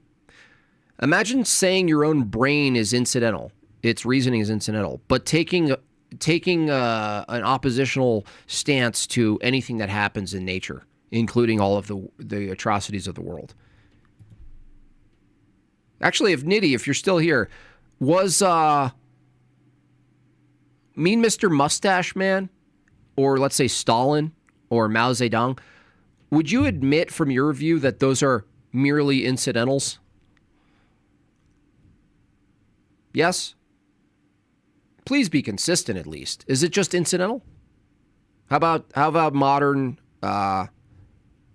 slavery? Incidental, right? Yes? Yeah. This is why you guys get completely annihilated. This is why secularism is in shambles. That's why theism in general makes scrambled eggs of secularism. That the only real warfare ideologically ends up being left to the people who believe in God. You are so insensitive to AI. Look at how you hurt her. Yeah. Chat HPT. That you two spoke together. It really hurt the feelings. I know. Wait until Nitty sees me engage with the Gemini or whoever those other freak ones are. There we go. Another pack of stickers, y'all. Get your pack of stickers. They're awesome. Is there only those? I thought we made 7. There's 6? Okay. His consistency would be incidental. That's right. That's right. Incidental, evil. Well, no, not even evil. Not even bad. Nope. That would be incidental too. Saying something's bad, incidental. Totally nominal. We don't even know what you mean by bad because it's your very own bad. For every person that exists, they have their own unique bad. There's no universal anything. We don't even know what you're referring to, in fact, when you say really bad. But even you saying it's labeled bad would be incidental. So we wouldn't know if it was anything. It's just an event, really, Nitty. Do you really hold a position of your own existence that everything is merely an incidental event? Tell me, from a view that you hold, tell me one thing that happens in the world that isn't purely incidental. Nitty? If this doesn't collapse your worldview, I don't know what will. Nitty, tell me one thing in the world, being that you have this category of incidental, tell me one thing from your worldview that isn't incidental. You couldn't possibly say it. You couldn't possibly come to an answer to that question. You're convinced? No, you're not convinced of anything. Convinced means you have an operating mind that can properly examine things. You just admitted before that that method, that process is incidental. It's not universal. There's no correct way to examine to be convinced by anything. It's incidental. Hey Nidhi, was it not ridiculous when my people were burning women on their husbands' funeral pyres as recently as the 1980s? Mm-hmm. Yeah, was it? Is that just incidental?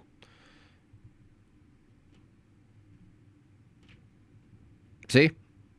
It's all incidental. And there's nothing Nitty could say that isn't incidental, purely incidental from his view. Nothing. There's no evaluation. There's no theory. There's no scientific methodology. There's logic, math, none of it. It's all just, from his view, incidental. That's the whole thing, dude. It's over. He doesn't know it's over, or he does, and he's just like, no, please. Please. Can I please still have my broken philosophy? Well, yeah, you could have it, Nitty. Don't worry. We've given you the tools. We've ripped apart everything you think is your worldview. We've reduced your own worldview to the extent that you, the identity you, doesn't even exist. There's not even an ontology of that. You're a physical blob accidentally operating. You're a physical blob accidentally operating. Think about that.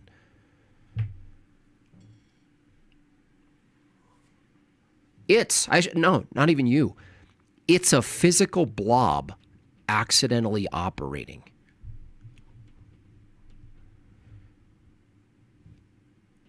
Dude, that's brutal.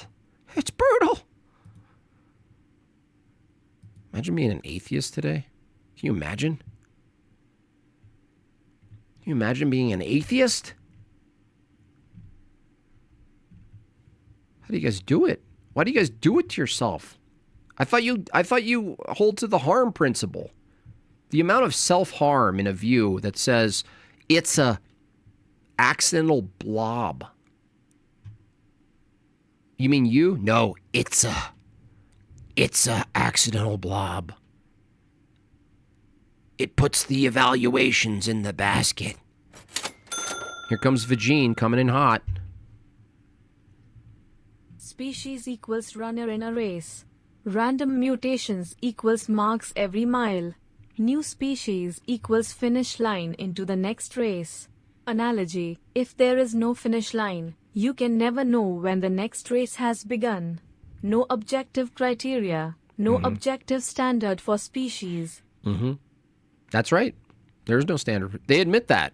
At least Clint Reptiles, whatever his name is, weirdo, he admits there's no standard for it. Atheism is rising. That's hilarious. That's incidental. There's no such thing as rising. That would mean that there's some sort of static position to observe something coming up versus going down. You guys don't have that either. It's a joke. It's a joke. Atheism's a lolcow. Christianity used to be the lolcow. It's not. Atheism's the lolcow. You guys are the lolcow now. Enjoy it. Enjoy it. You guys are the lolcow.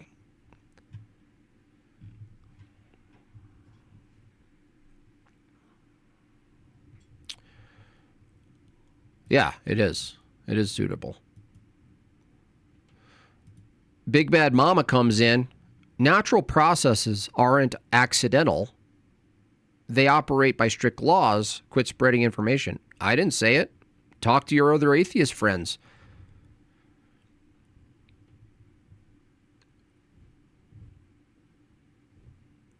It doesn't get you out of the epistemic problem. Even if we granted you natural processes are strict laws, they operate. You're using an inductive principle, by the way, which would be circular, according to Hume. And misinformation assumes that there's a proper way to think. Now, Big Bad Mama, I'll put you in the same trap as Nitty. If natural processes aren't accidental and they operate by strict laws, how can there be, and the brain operates by strict laws, how can there be an improper way of thinking? Things you won't answer, because Big Bad Mama always avoids. Always. If natural processes are determined and not accidental, and they operate by strict laws, and you hold that thinking is an expression of those laws, determined by those laws, how can there be misinformation? That would mean that there could be an inaccurate, improper way for you to think. You don't have that, do you?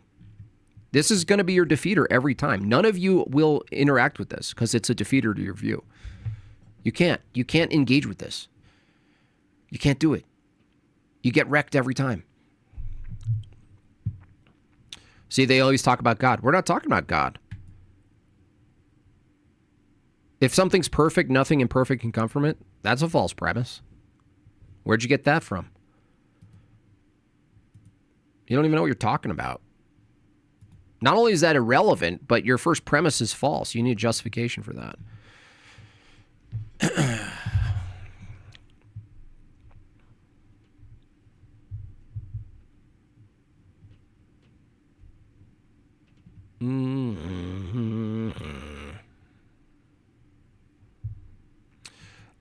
There's no issue with no purpose. That would assume that your brain has purpose, that has a purpose to think. You still don't understand it. I mean, atheists are fundamentally retarded. They really are. It's not about God and the higher meaning of purpose, dude. You guys can't even engage with your own view. Notice that nobody's bringing in God, dude. We're not bringing in God. We're arguing internally. Do you know what an internal critique is? What are you, Owen Benjamin? Atheism is inexcusable if you're like, oh, yeah, if you're above 30. If you're an adult, you got to grow up and stop coping.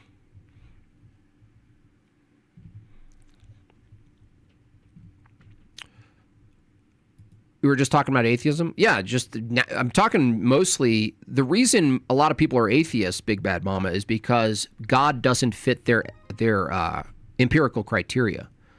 Their criterion, I should say. So if you want, we could just say evolution proponent or naturalist or physicalist if you're having trouble dissecting what we mean by atheism in the general sense, Big Bad Mama. We notice how you still didn't answer the question. If the laws of nature are strict and you believe your brain, everything your brain does, including evaluating, is the result of strict laws, can you tell me how an evaluation could be incorrect or correct if it's determined by strict laws? How can the effect of a strict law be incorrect, Big Bad Mama? These are things you're never going to engage with because you're all coward. You're coward.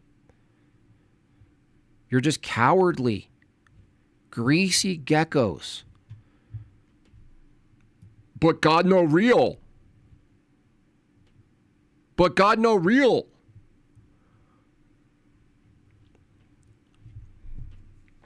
Maybe show your chat Bonson. That's a good idea. Let's do Bonson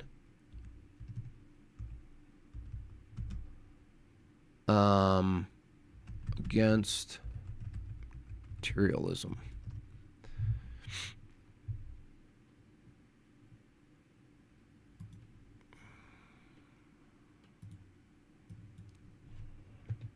Now the irony of this guy, Bonson here, the irony of Bonson is that he was a Calvinist. I don't know how that happened. How does a guy execute this guillotine against materialism from the perspective of rejecting determinism?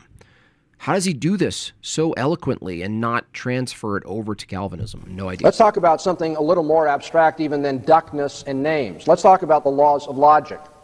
The laws of logic are meant to regulate human reasoning, the way in which we draw conclusions from premises. Now, if you maintain that there is nothing that exists except the material world, the physical world about us, then what are laws of logic? We're here to reproduce That's a purpose, dude. You're affirming a purpose you deny. We're here to reproduce. That's a purpose. What are you, retarded? Unbelievers want to appeal to them. You'll hear them tell you you're being illogical, or you need to take a course in logic, or you need to reason more logically. And you have every right to say, what are you referring to? Now, in my worldview, it makes sense to call on people to be logical, because in so doing, they imitate the very nature of God. They think the way God thinks. They are consistent. God doesn't lie. He is true to himself. God is logical. How the ability to think godly? You're not listening. This is another problem with atheists. They don't listen. You don't listen to each other. You don't listen to Christians. You don't listen to anything. Listen up. And I need to think in a way that reflects the character of God. So it makes sense for the Christian to call on people to be logical. What sense does it make for the unbeliever to call on people to be logical? What are the laws of logic? I've had people tell me, well, they're just, the way your brain thinks. You say, wait a minute. The laws of logic are the way that the human brain thinks.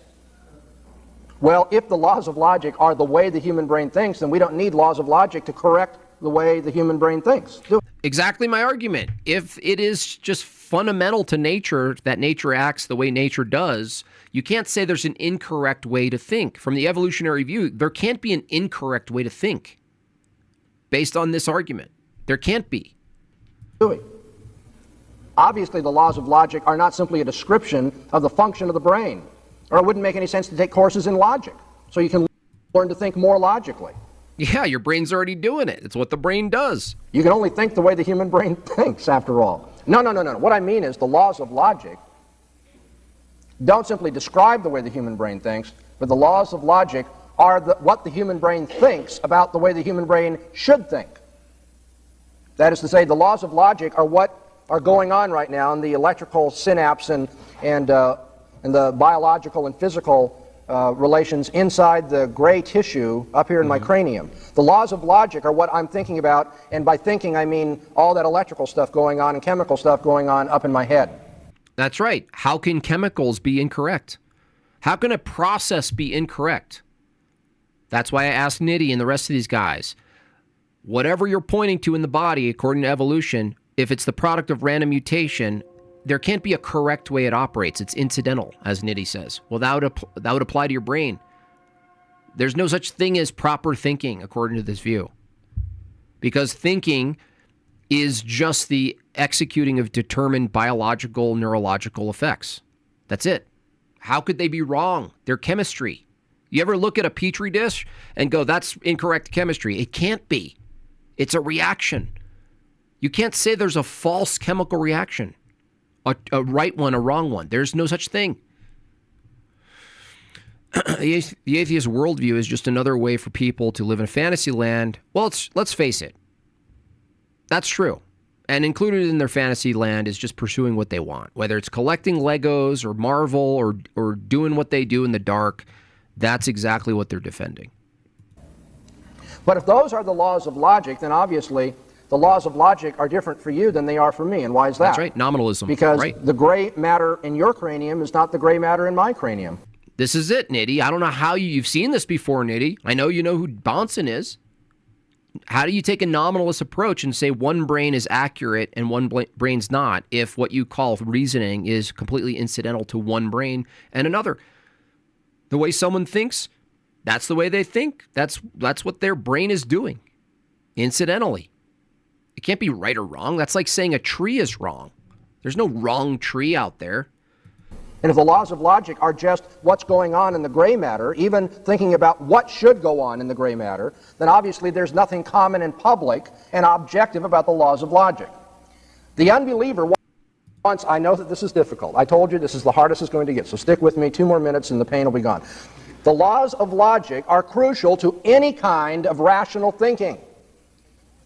Education would not make sense. Debating would not make sense unless people were committed, in some sense, to common laws of reasoning as to what controls good and bad conclusions, reliable and unreliable conclusions, and patterns of inference that will lead to the truth. Everyone needs laws of logic in terms of education, debate, argumentation, what have you.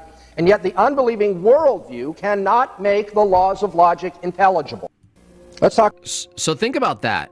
Everyone who's arguing for evolution as a result of evolution. Their own brain is incidental. There's no proper way to think, and yet they're relying on their brain to come to the conclusion that evolution happened.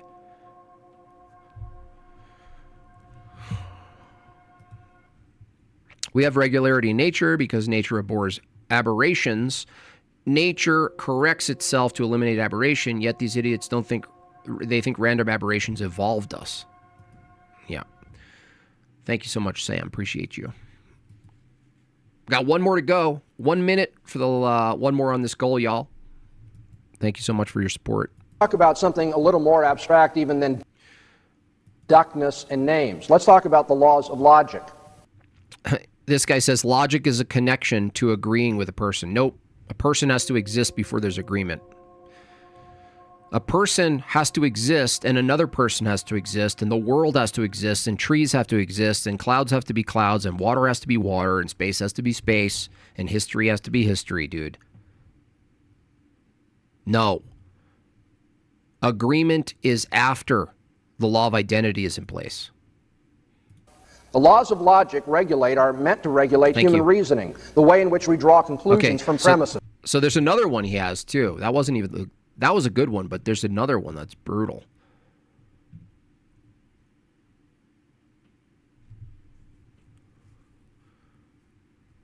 Here's one with Richard Dawkins. This is a great one. Richard Dawkins is such a little scoundrel. I suppose, Dr. Dawkins, I would ask this to you. Is there a scientific basis for the concept of free will in human beings? And if not, is there a biological evolutionary reason why all of us believe we have free will?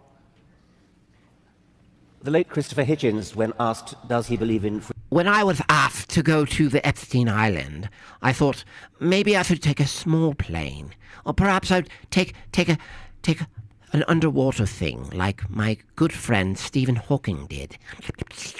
Free will replied, I have no choice.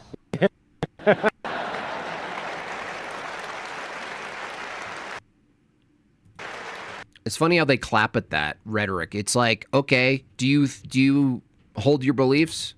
Could you hold any other belief? No, you have no choice. It's a question that I dread, actually, because I don't have a very well thought out view about it.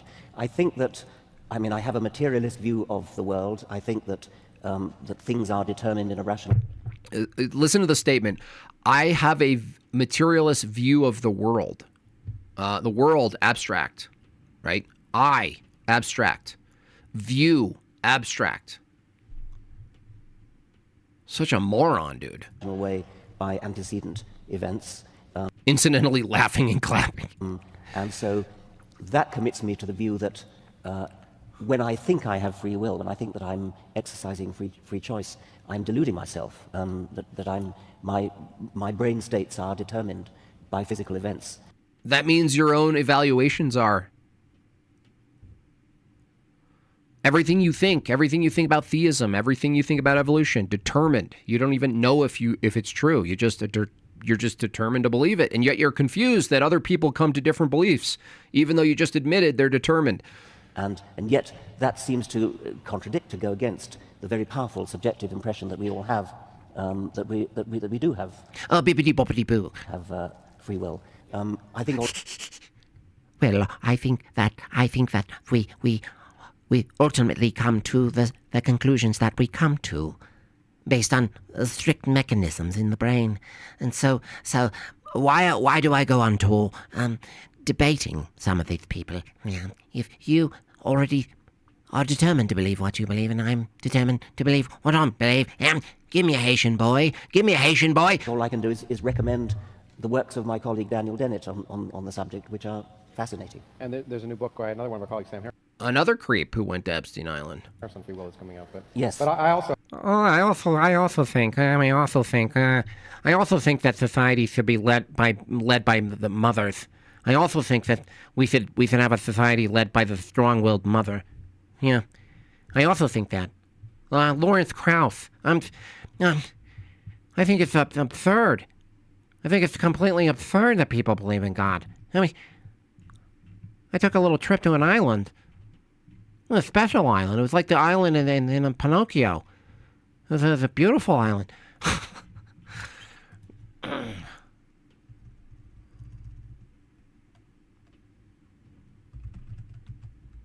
Ah.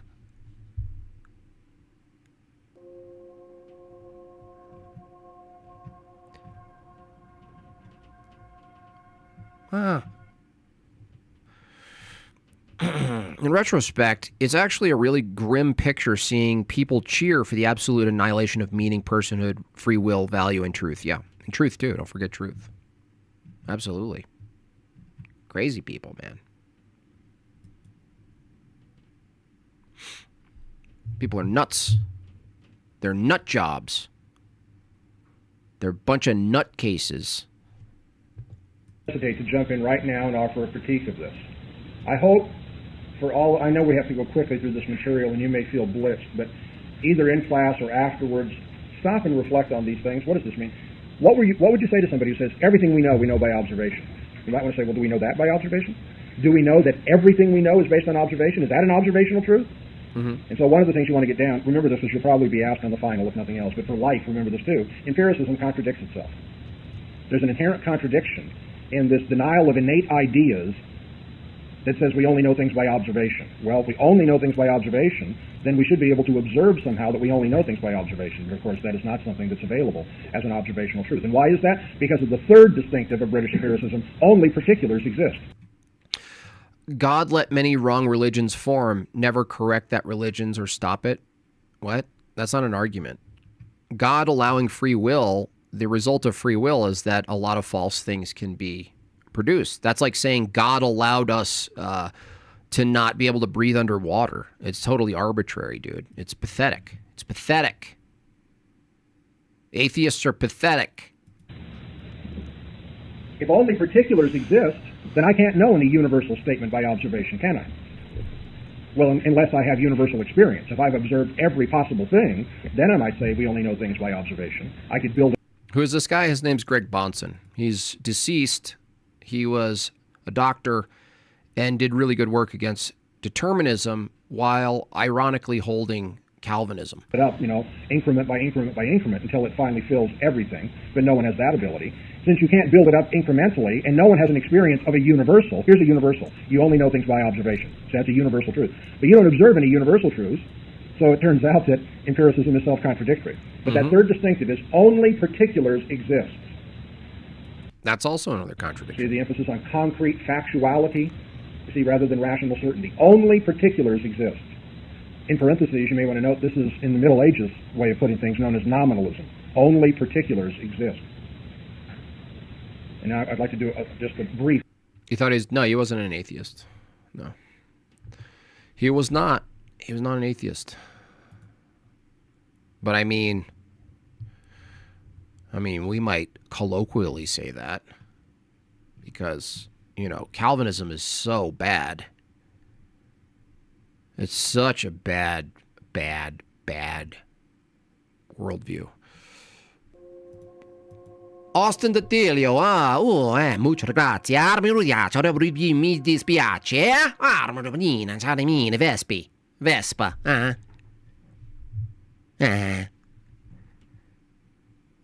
licorice gelato, spaghetti and meatballs. Oh, molto bene, molto forte, c'è la lume, mezze male, mamma mia, dare, vica mia, cutarara, mamma mia, patacelo, E morì,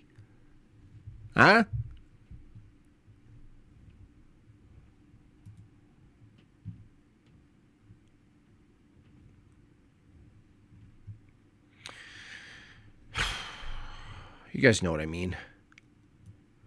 Buonasera, signorita, kiss me goodnight. In your arms I'm longing to be. Ooh, baby, tell me you love me. Kiss me once while the stars shine above me. Way Marie, way Marie, way Marie, way Marie. Quack. Thanks, Rubber Ducky. I appreciate that $10 quack. Did you guys see Tony's... I still think it was a Mexican song. He says it's Italian. I think it was Mexican. Hilarious, though.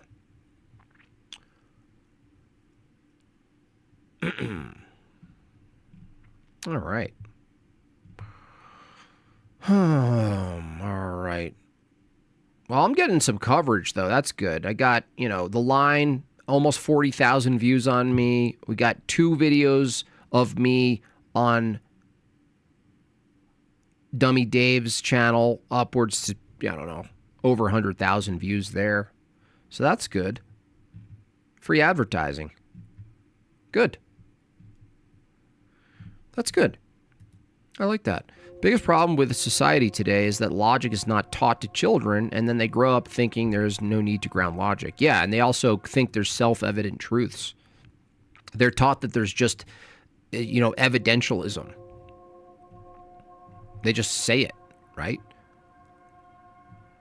They just think it. They don't, oh no, things are facts. Facts, we have facts. We aren't ready for that level of Alpha Bonson just dropped. Yeah. There's another one I couldn't find, but it was essentially the same thing. Different way of talking about it.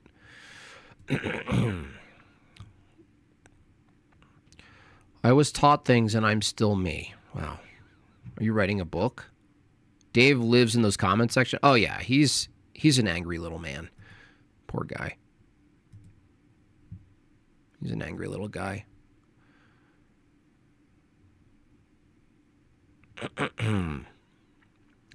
Tony would definitely memorize imaginary words. Did you guys see his song, though? It was really funny.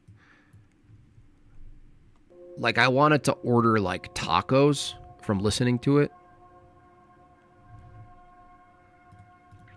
Best way I can describe your debate style is that you ask them if they want bricks and cement, they build the wall themselves and walk into it. Yeah, that's beautiful. I like that. That's exactly what it is. They're like, yeah, let's do that. I actually want to see this, though. Hello. Such a funny thing. It's the funniest song ever. Let me see if I can find it, though. Okay, that was the failed one.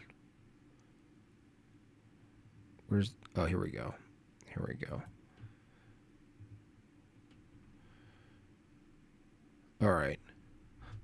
And shine through the trees, every breeze whispers of eternity.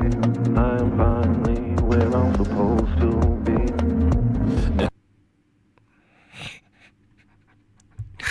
This is so funny. Where is it? Come on. Start it up, dude. There we go. This is the best song ever.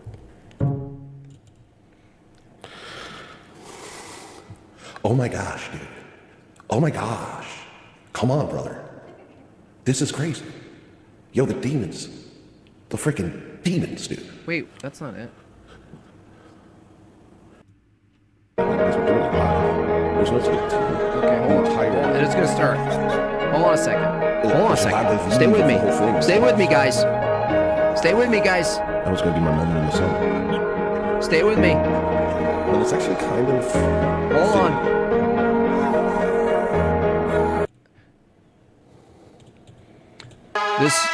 This is one of the halftime performances from the opening Olympics, Winter Olympics.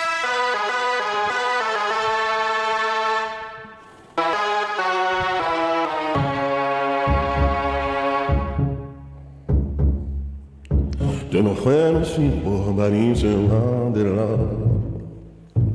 Pour mon ami Bovare de Ruena. Ta force frappe tempo conte frappe. What's that? What was that? What was that word? Da melissa balin de vaia. De no monari bodare de Ruena. No bolarindo vore baline. E non può dare un dopo di secoio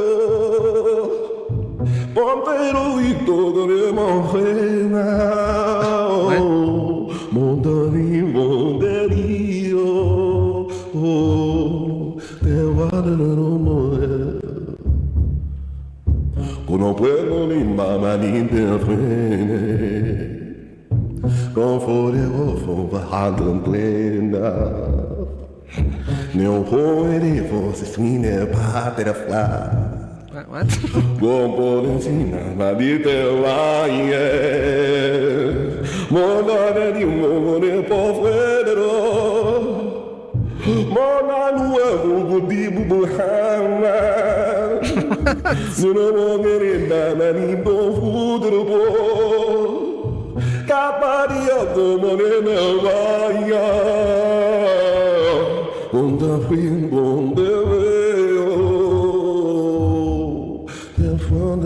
Why does he look so sweaty?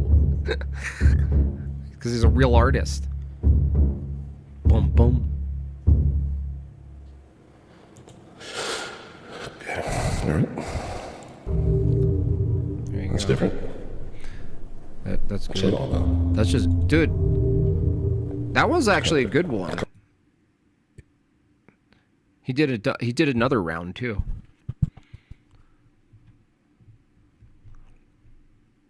That one had good vibrato for sure, dude. Your vibrato's killer.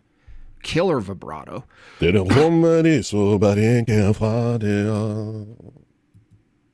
the music.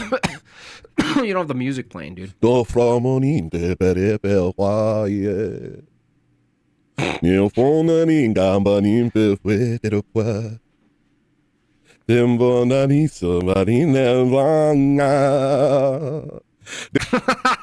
Dude.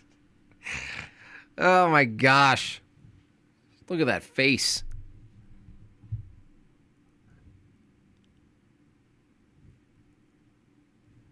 This is like one of those videos that like was supposed to have happened in 1999. You know?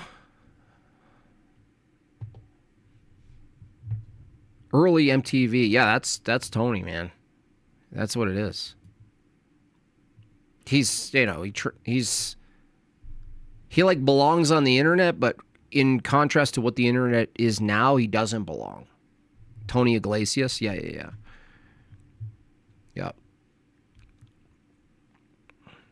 Hola, listener.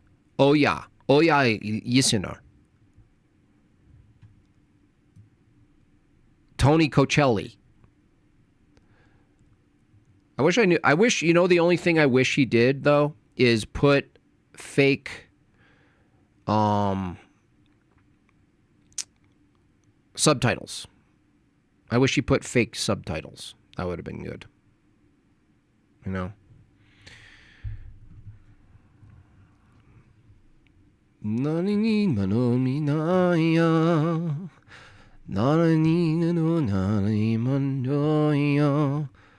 feel like we could do a duet, like two Italian. I think he was singing Italian, but it sounded super Spanish. Like, just the visual even looks like a menu from like a crappy, questionable Mexican food truck.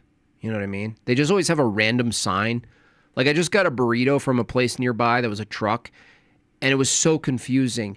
There was a volcano, an airplane in the sky, and then a Colorado flag in the foreground. And it was like, here, best burritos in town. What? Do you guys know what a volcano is? That was not Italian. It didn't sound like it. Yeah, it looks like a karaoke menu. Yeah, it looks like a menu. Yeah. Well, that's what...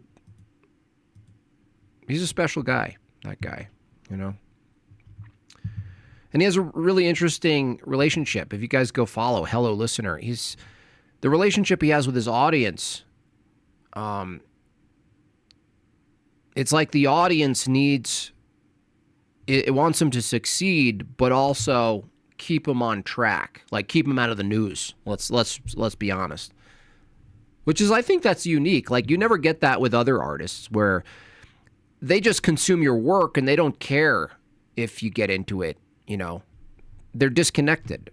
But a part of being a fan of Tony is that you're participating in making sure he doesn't show up in the news.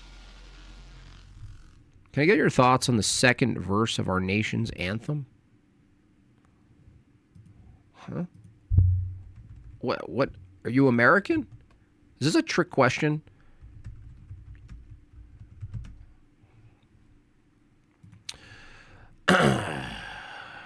Yeah.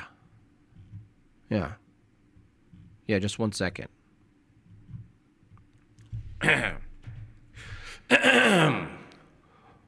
Oh, say, can you see by the dawn's early light what so proudly we hailed at the twilight's last gleaming, whose broad stripes and bright stars through the perilous fight o'er the ramparts we watched were so gallantly live streaming, and the rocket's red glare, the bombs bursting in air, gave proof through the night that our flag was still there. Oh, say does that star-spangled banner yet wave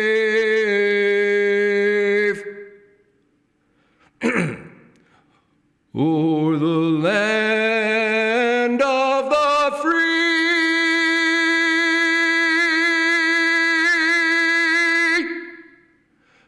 and the home of the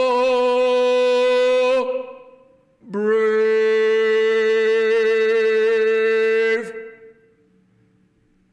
What verse?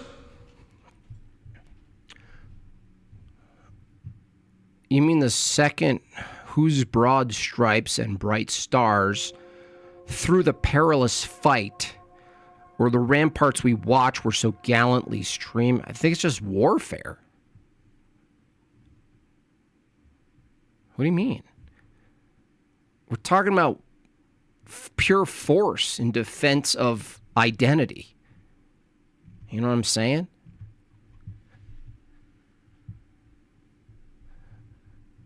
Better than Whitney Houston. I know, and I didn't even smoke crack for that one. I didn't even smoke crack for that one. That'll get the last super chats on the goal, that's for sure. I'm gallantly streaming right now. That's for sure.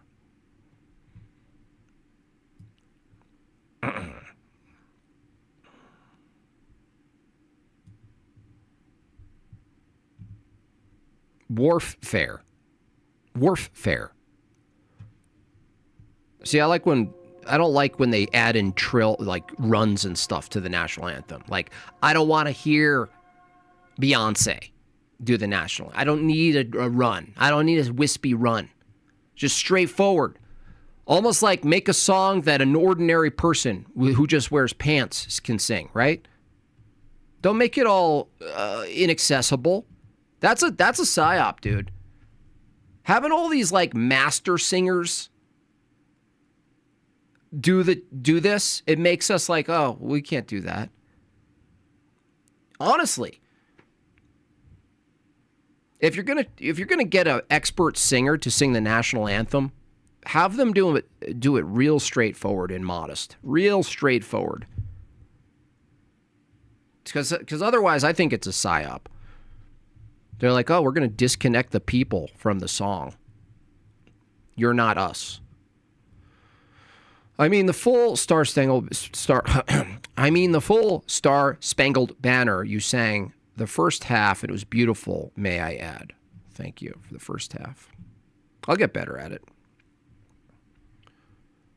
Jimmy Crack Corn, I don't care. Oh, you mean Tony's Jimmy Crack Corn? After witnessing the bombardment of Fort McHenry during the War of 1812. Nice. I love those factoids. That was epic, Jim Bob, and exactly as it should be sung, without all those dang riffs. I know, right? It's like, it doesn't even make sense. You're about to watch an all-American baseball game. They got a zoom in of some chick, and she's all, oh, say again, you see. What? No, stop. Stop it. F it, most singers are bad. Just pipe a standard version over the speakers. That's what I'm saying. Have a normie do it. Normies? That's where it's at. Old Bob with the suspenders on just kind of does it. That's great. There's 3 more stanzas. Oh, I didn't know that. There's a whole page on it right now. Here. It's too long, everyone got lazy, right? That's a shame. That's a shame. That was lovely. Hey, thanks, Cam Bam. I appreciate it. Thank you so much. Yeah. Fran Dresser, did she sing it? That sounds awful. Oi. Fran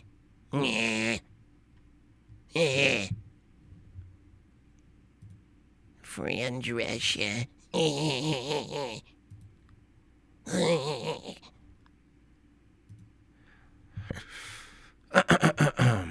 Well, is there anything else? It's only 1 o'clock for me, but, you know, I feel like I've been doing some really epic streams. And,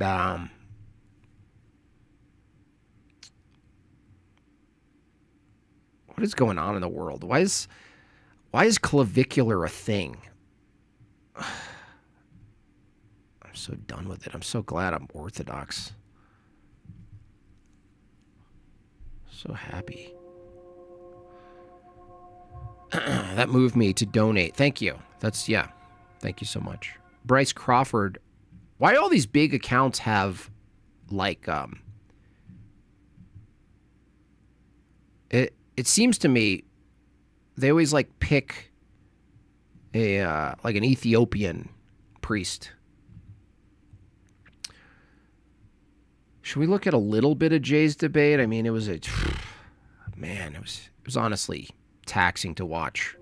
They're doing a Cope stream, by the way. Derek of Myth Vision.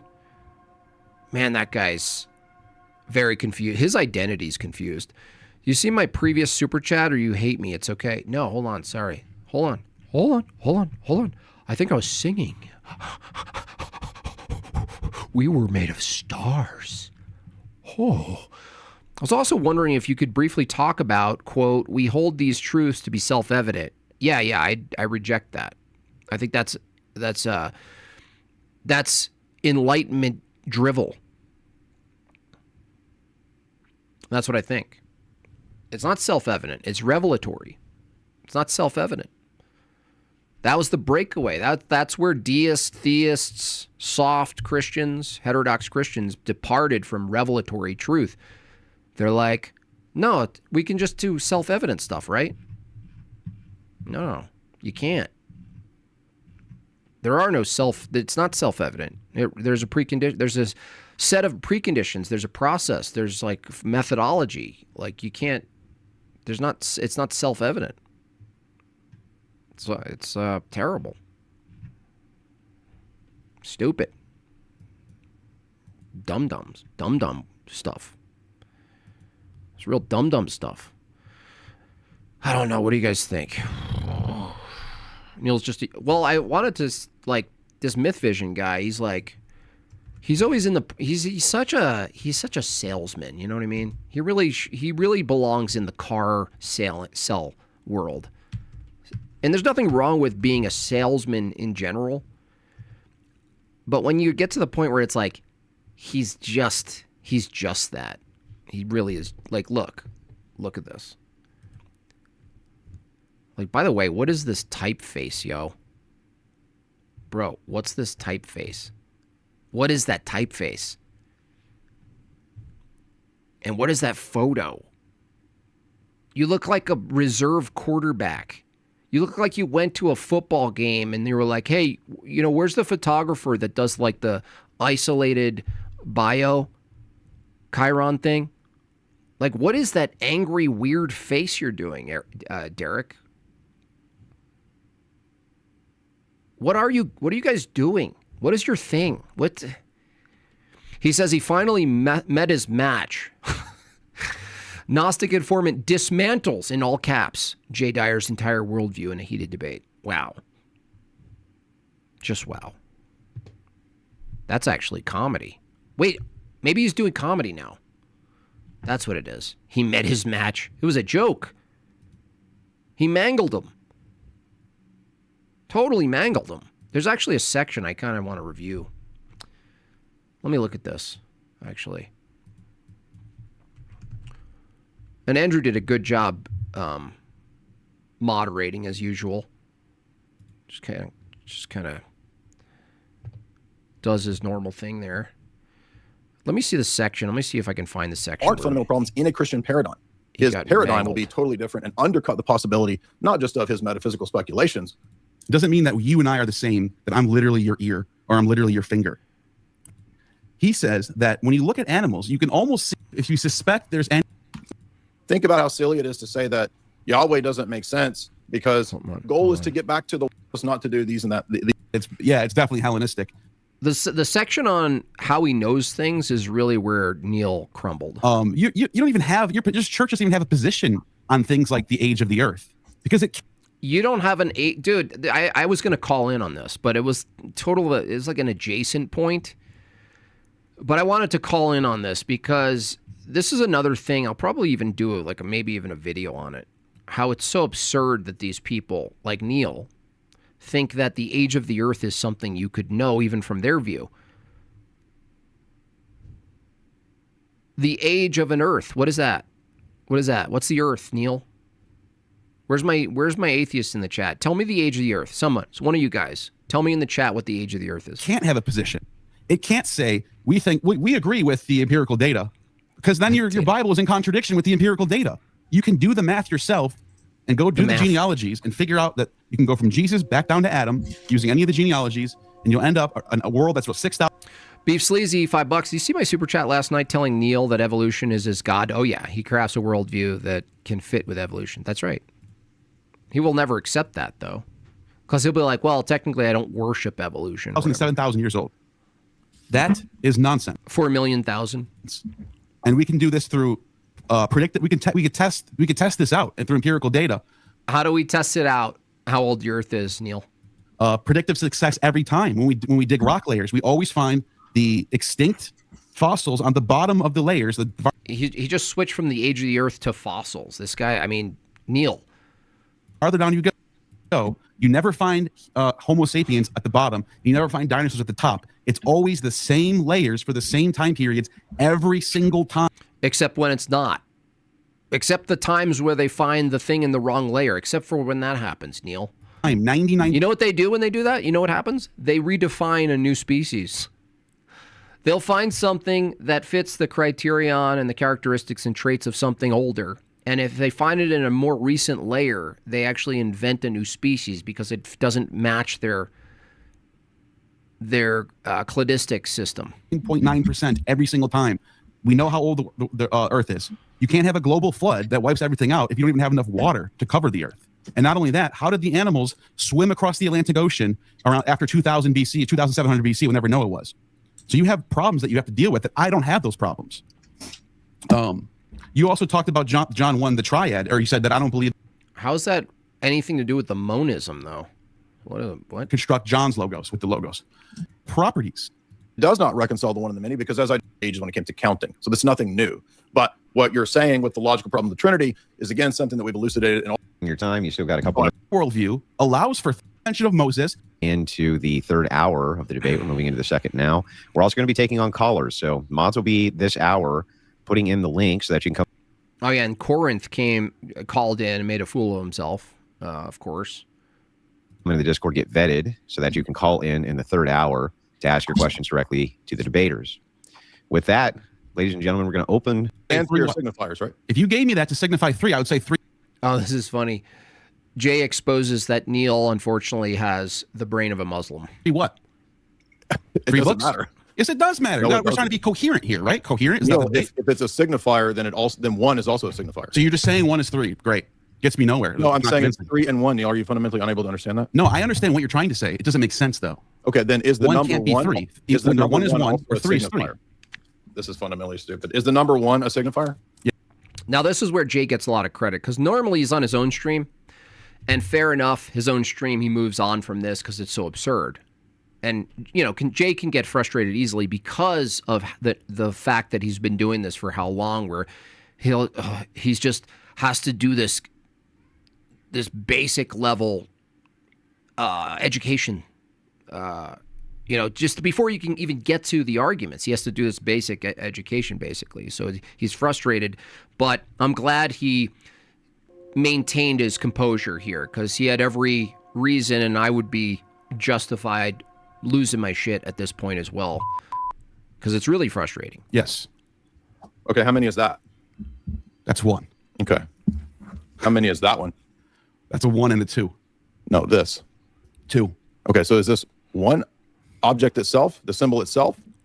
The symbol is 2. Thank you. But that's not. But you can't say that this book is now 2 things now. But one is also a symbol. I know, but the book is still one you thing. already admitted it's a both and. No, you asked me what the symbol means. That was you slipped that in there at the end. Signifier. They're both. They're signifiers. Oh yeah, vegan games is a joke. One object that's a signifier. Honestly, that guy shouldn't even be let on. He's so untrustworthy. What he does, what he'll do, he's unpredictable. He'll do something totally TOS. Fire of 2 things. Right, but you're still holding one thing in your hand. I'm talking about the numbers, Neil. Not I know the number means 2. I get that, but the thing in your hand is still one Neil, thing. This is fundamentally. He says, Neil, he's talking about the signifiers. He's like, you're still holding one book in your hand. Stupid. The number is fundamentally stupid. You're right. It is so fundamentally stupid. Okay. So this, what is this? It's the Roman numeral 2. And what is this? 2. Right. So they both refer to what? Those numbers, those symbols mean 2. Right. That's not a dumb thing. Jay's establishing that one and many things can coexist. It's not stupid. This is basic. Is this one thing as a whole? The number is 2. Thing. The number is this one thing on the page right here? It is one thing on the page, yes. Thank you. So it's one in. Yeah, he was refusing. It took him so long to concede this basic thing right here. Many. You just admitted it. But it's still one thing. He'll definitely own Jay. Not even close, dude. Not even a little bit. Are you fundamentally stupid? You'd have to actually point to a reference. Like, you know what I mean? You're going to have to point to a single instance where this happened. It didn't. I'm asking you, you can say one thing is, you can put a number 2 on my head and say, I'm 2 one things and now. many is the point of this, that something can be singular and also many at the same time. He's so confused. He thinks that Jay's talking about the 2 and the notebook itself. He's not talking about the notebook. He's talking about the signifier, 2, the symbol, that the symbol itself and what it represents. Now, he's not talking about the book that he's holding. Same time. For example, take an object like a book. Neil, is a book, does it have many parts? Yes. Okay, is it also one book? It's one book. Thank you. So it's one and many. So objects can be one and many. Oh yeah. See, I can't tell anymore these days, Mr. Simpich. I honestly can't anymore. It's gotten so absurd that I can't even tell when people are sarcastic anymore. That's how ridiculous the world is. Same time answering your question. Yes, but that now you have a problem now. You have one entity with 3 parts. How do you make it 3 distinct things? Neil, you argue that something can't be one and many at the same time. I can have different parts. I didn't say that. I said one can have different parts. I didn't say one can be many at the same time. That's why the emanations is a better account for you said the emanations accounts better. I'll say exactly what you said. Something cannot be one and many at the same time in the It can have many parts, is what I said. No, you said, quote, something cannot be one and many at the same time in the same way. I wrote down the quote. I agree with that. Okay. I'd never stop Is saying this that. book one thing and many things at the same time? It's one thing with many parts. That's different. So it's one and many? It's one thing with many parts. It's different. So is it one and many at the same time? It's one book with many parts. That's how you describe it. It's one and many. Yeah, it's one in many parts. Thank you. That was cheap, dude. That was cheap. Anyone watching this with a normal IQ understands what just happened. Now you're going into ad hominem. Oh, all right. All right. Leave out the ad homs then. Okay. Is there any more questions you got? Sure. I want to know what the Trinity. I want to know how the Trinity. You're saying the Trinity can be 1 and 3 at the same time. Fine. We can move past that. I think it's nonsense. But you already admitted the contradiction, so you can think it's nonsense, but you can't. I never admitted the contradiction. I'm talking about parts. You just did. Talking about parts versus. You just contradict yourself like 10 times. Oh, you think I did? You said you want people to think I did. You can never use a direct analogy with like a book or anything, but you can demonstrate one and many, which isn't really the reduction of what the Trinity is when you get into it, of course, but you got to start somewhere. It did. Is it one in many? It's one thing with many parts. So it's one in many.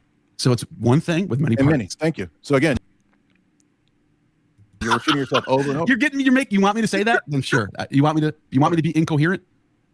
Because I'm okay. So let me see. There's a part. That. Okay, so then what you're arguing doesn't tell us which paradigm is correct. So beyond that, like I can say that I have a different authority in terms of what I consider the ancient world to have existed and been like. You have another authority, and I don't reject quote science, but again, I'm making a different point about when you see the rock layers or when you see the strata, there's nothing about that immediately tells you a time frame or an age.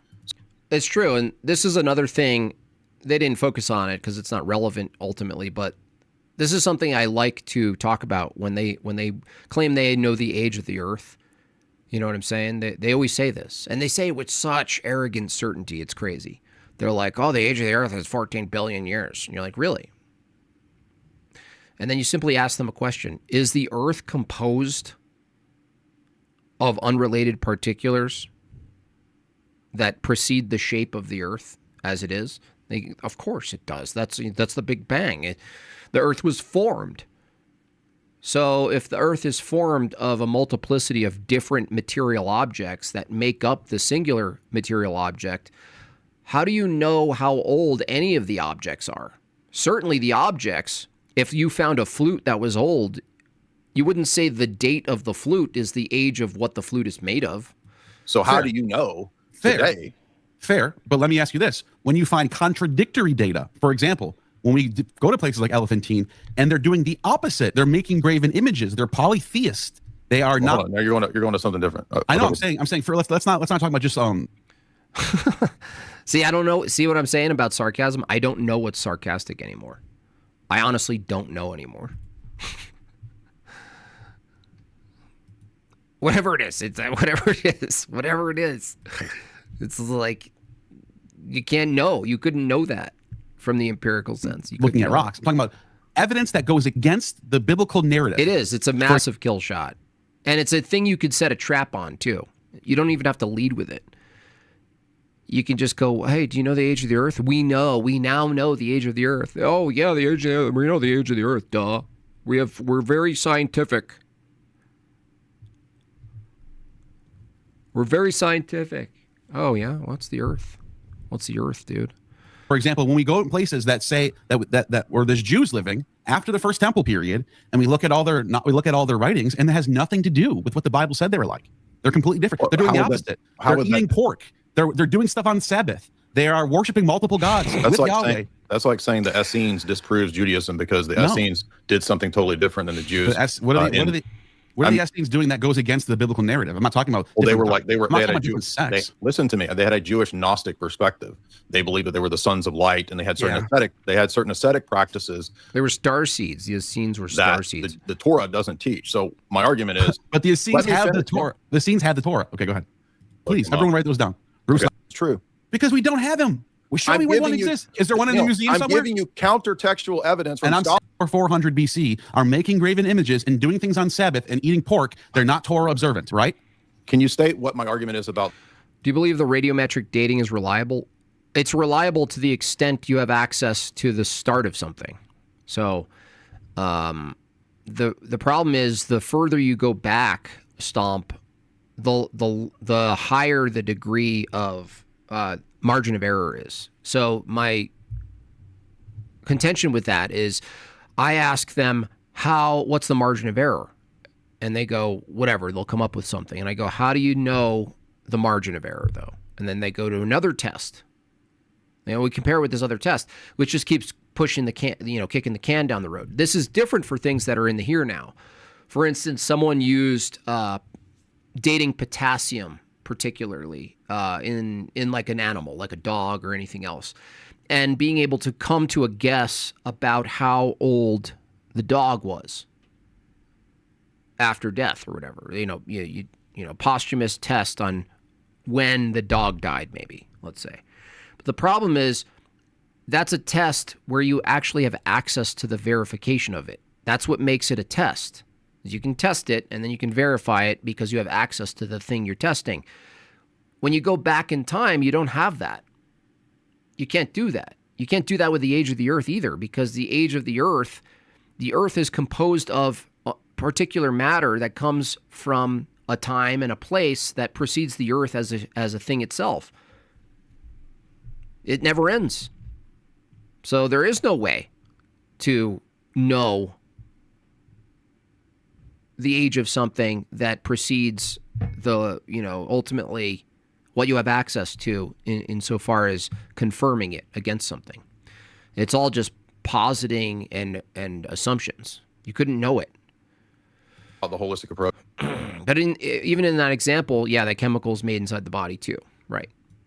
And what you think I'm arguing? You can go ahead. You've not understood the argument yet? No, I don't. You think that what I'm doing is not, you're saying it's your argument versus mine, but I'm saying all you're going off. Neil, no, that's not the argument. What's the argument? The argument is that when we have a contention about which scholars, and we're going to resolve it, I ask you, what would resolve this? How would we know whether it's conservative or liberal scholars or whatever, your scholars, my scholars, how would we resolve it? And you said we would go by the holistic approach. Okay. How do we know that that's the criteria to go to? That's the question. What's the proof? What's the good reason to believe that your arbitrary statement that it's the holistic thing? Do you not know what the historical method is? Again, how do we know that the holistic approach is the right way to go? Because it follows the historical method, and we go off the data, and we have the best possible. We say this is the most likely. See, this is the same argument that I brought up with Peterson in my debate with him about science. Late watching the video, but I still wanted to hear you tell me to shut up. Shut up, Vagine. Ha ha ha.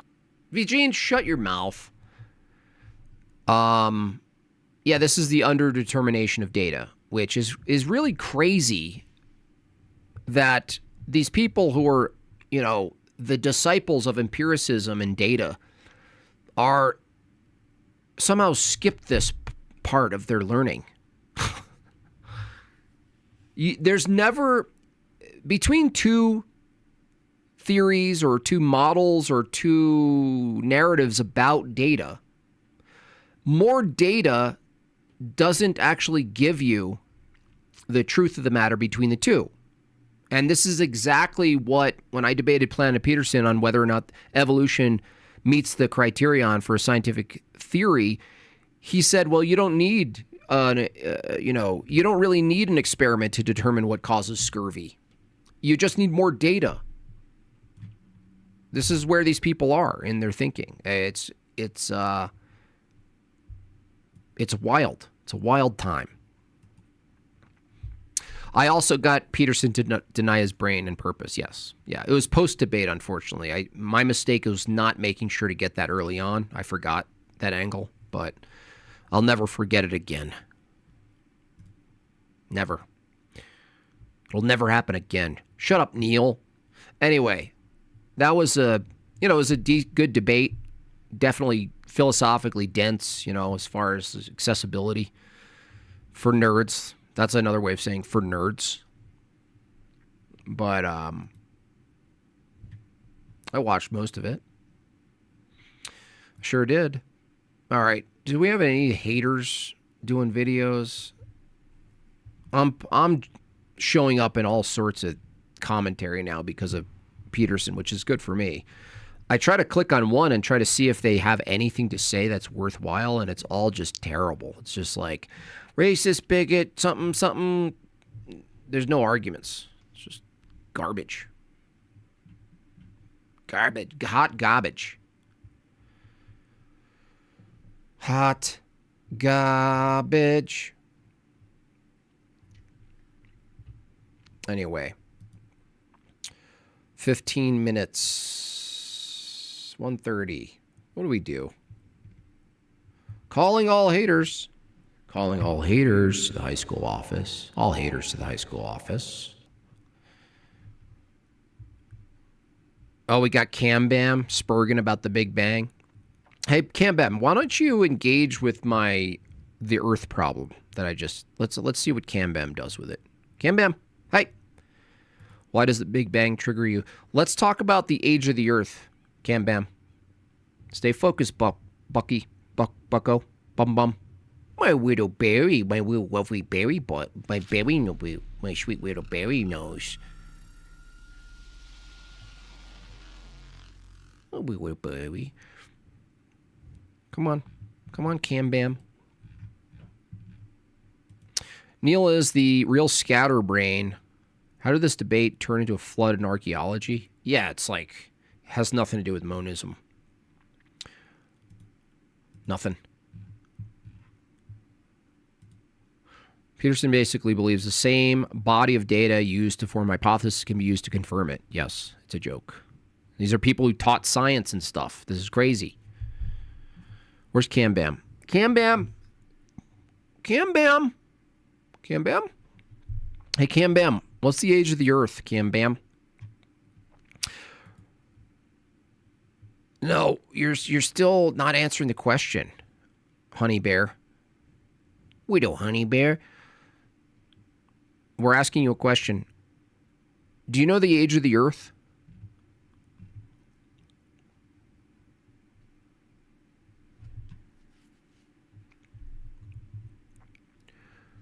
I'm trying to test my cross-exam on this. I didn't ask for a question back. Yeah, I heard of radioactive half-life decay and background radiation. That doesn't answer my question. Cam Bam. It can Bam.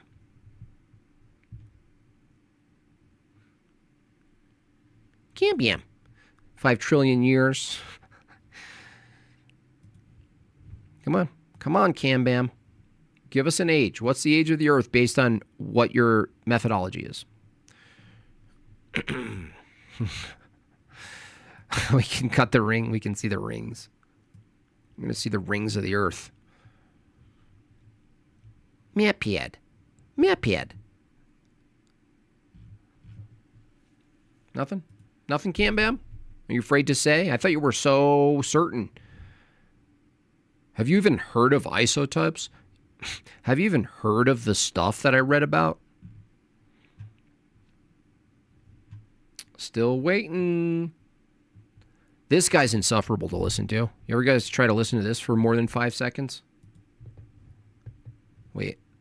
You guys ever try to listen to this guy for more than 5 seconds?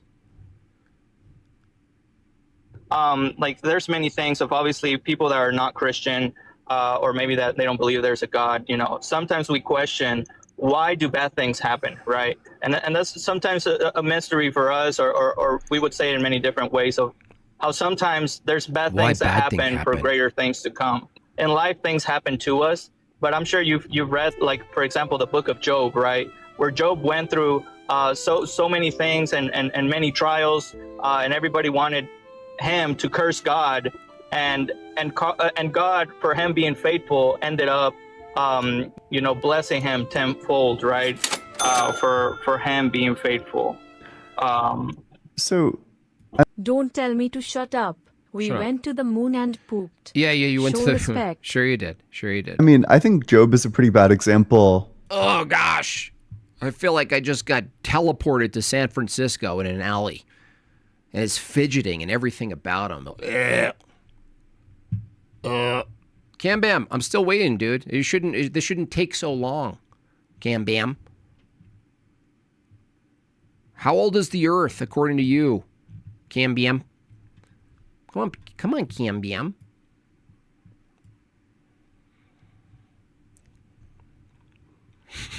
It took four words. That's all it took. 4 words. 4 words. I just learned, quote, from someone in a comment thread that puberty evolved alongside humans and that puberty was always functional every step. They have to say that, Monkey Rilla. Truly, they have to say that. They really do. It's such a great, fun time. Speaking of fun time, we got 8 more and about 9 minutes. 8 more, 9 minutes. Cam Bam, I'm waiting. The Earth is as old as the universe. See how he saved himself? So nothing has an age. Everything is as old as the universe then. Everything. Everything is made of matter. There's no new matter created. Everything is as old as the universe. There goes your entire historical, chronological narrative. There's no such thing as age. You heard it here, folks. Yeah, I'm glad that he bit the bullet, though, because that's ultimately how to stay consistent, right? At least we can give Cam Bam a W and say that all matter is eternal and as old as the universe. There is no age of anything. There you go. Why would you say evolution of the eyes is impossible? Well, I would say evolution, being that random mutation is the mechanism that produces very specific task-oriented things, doesn't have an explanation. So it's not saying it's impossible. It's saying if you affirm it, you can't actually defend it. You can't actually defend that affirmation. So now, even if you granted their math and their random mutation and their regularity of nature, things that are irregular is what they're relying on to build very specific tasks, task-oriented things like eyes. I would say it's mathematically impossible from their view. What they considered the threshold of mathematical improbable unlikelihood, it's colloquially impossible from their view. See, the lizard people are debating now. The Earth isn't as old as the universe. No, the planet is not. Cool. How old is the planet, average lizard brain? How old is the Earth, average lizard brain? Tell us, Cam. If you disagree with Cambium, we got two atheists now talking. You disagree with Cambium? We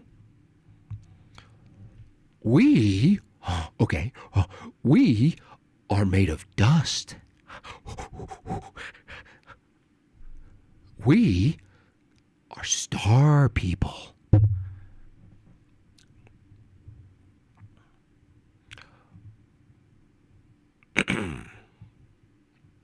Lizard brain.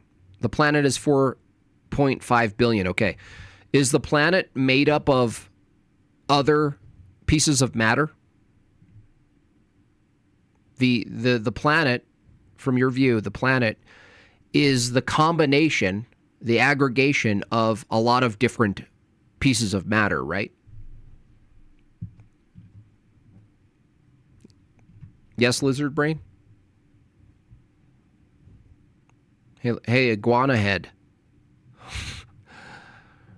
Yes, okay. So if... Perfect. So if the Earth is 4.5 billion years old, but it's made up of a bunch of other pieces of matter, which one of the pieces of matter are you testing for age? Which one? Because if the Earth is made up of a bunch of particular matter that precedes its shape, then the age of the Earth, you're actually saying the age of the thing you pick up, whatever section of the Earth that is, that actually existed before the Earth. You are cooked again, baked to crust, my friend. You have no purpose here.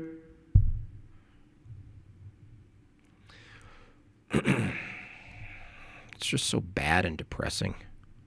The moon was once part of the Earth. How do you know that? That's an interesting one. How do you know the moon was once part of the Earth? I always love this one. This is my favorite one. The moon is part of the Earth. Right? Here. Watch this. Hold on. Here we go. Okay. Ready, guys?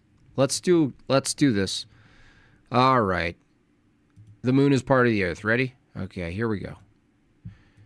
Okay, here's... Ready, guys? This is going to be fun. All right. So, here's the Earth. Whatever it was. Some globular mess. An asteroid came, according to these psychopaths. Some other thing came. And kaboom! Hit this thing. Right?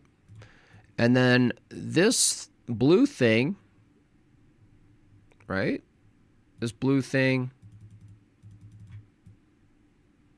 split. Okay? It split. That's a big hit too, by the way. Like Like, the amount of force it takes to split this existing thing, structure, into two and send another part of it away from itself this way, right? Okay? The amount of force that takes would send this moon flying so fast, by the way, in a vacuum with zero resistance. No resistance. And yet the moon is like, what, 235,000 miles away, and it's moving away from us about 3/4 an inch per year. Right? That's what they say. But if you do the math on it, the time period at which they say the moon split from Earth and became its own perfectly round thing, the time for it to become a perfectly round thing, just based on gravity from their model, in contrast to the force required for it to split off from the Earth, the kind of force that is, would send the moon so violently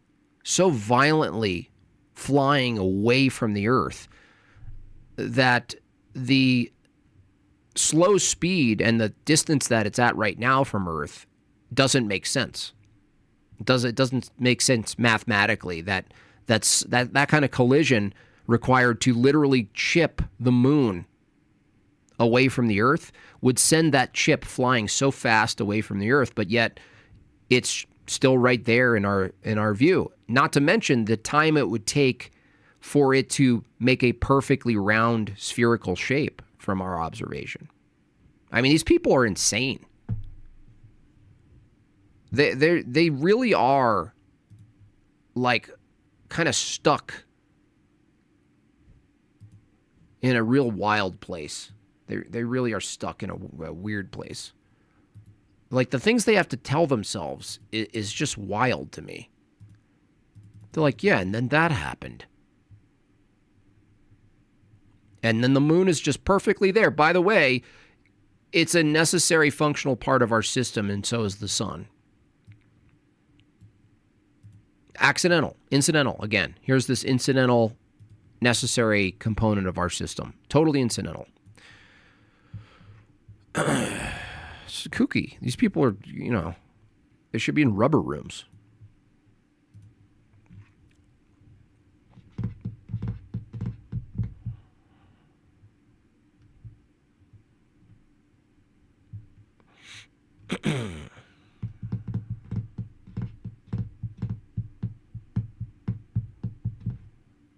He's playing with like little kid planets in his room. Gravity. It's crazy. You guys are nut jobs. You guys are complete nutters.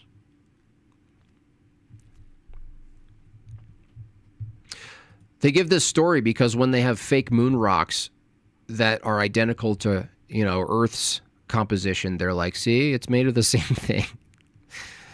Hey-yo! Massive super chat.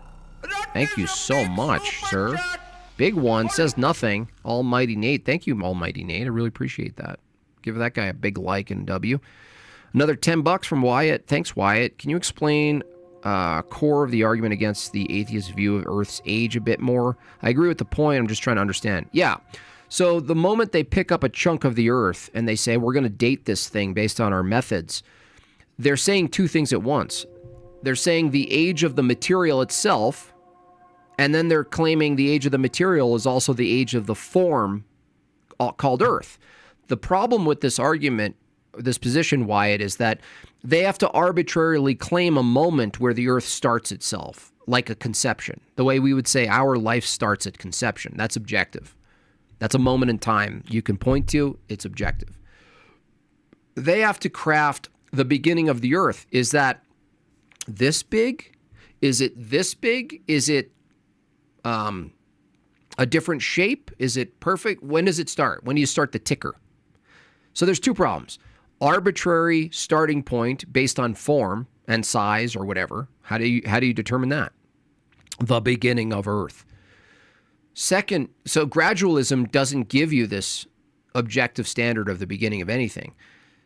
The second part is the Earth is composed of a multiplicity of other things, other materials that pre-existed. That's why, like Cambam, the only honest answer is the Earth, its age has to be identical to the age of whatever they say the universe is. Because there's no new material. Material doesn't have a start date. So they have to go by form then. Then it's arbitrary. What form?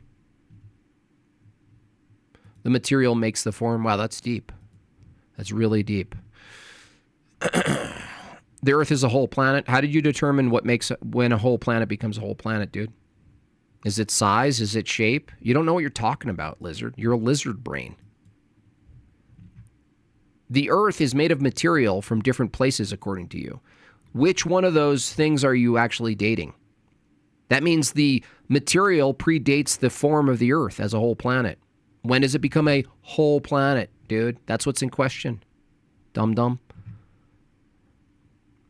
Gravity's a consequence? I kind of see gravity, what's called gravity, as an effect. That's what you mean by a consequence. So my question to them is always, how did the particulars begin with a form? Yeah, this is a good one. Let me reformat this. What I think you're saying, which I've tackled this before, is if gravity is this attraction of mass, and the larger the mass, the larger the gravitation, but they say the mass itself cultivated itself through this attraction. Well, you need the matter first to attract. And so you're just granting yourself matter and then saying, well, matter builds on matter based on its attraction. But it's like, you have to start with that. You have to start with the matter. And then you have to say smaller bits of matter necessarily produce larger bits of matter in continuum. And so based on their view, everything we're seeing and calling an object in space is also subject to accumulation. And it's just like, well, which matter is attracting which? And how did you determine that mass attracts mass? That's not even a scientific thing. Cavendish doesn't determine. It's impossible. Because the thing that you're assuming is the independent variable, mass, you can't introduce it and remove it, because that's the thing that's being affected. That's like saying the cause is the effect, and that's essentially what gravity says. The cause is the effect. What is that dropping? That's gravity. Oh, the effect is gravity? Yeah. What's the cause? Gravity. What? The one thing in science that allows for, in a series of statements, allows for the effect to be identical to the cause? These people are nuts. Einstein was a nut job. He like totally mangled science. Almost single-handedly mangled it.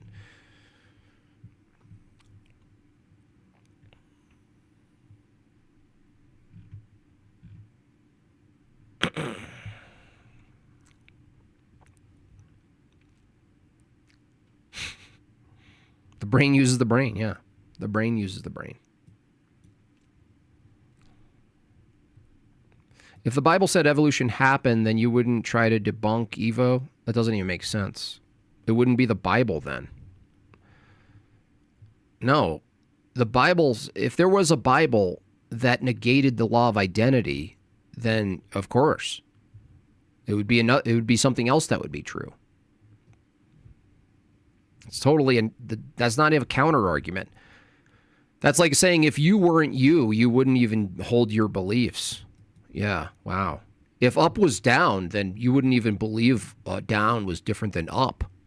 Wow, you're a top tier debater. Were you the debate captain or just the water boy?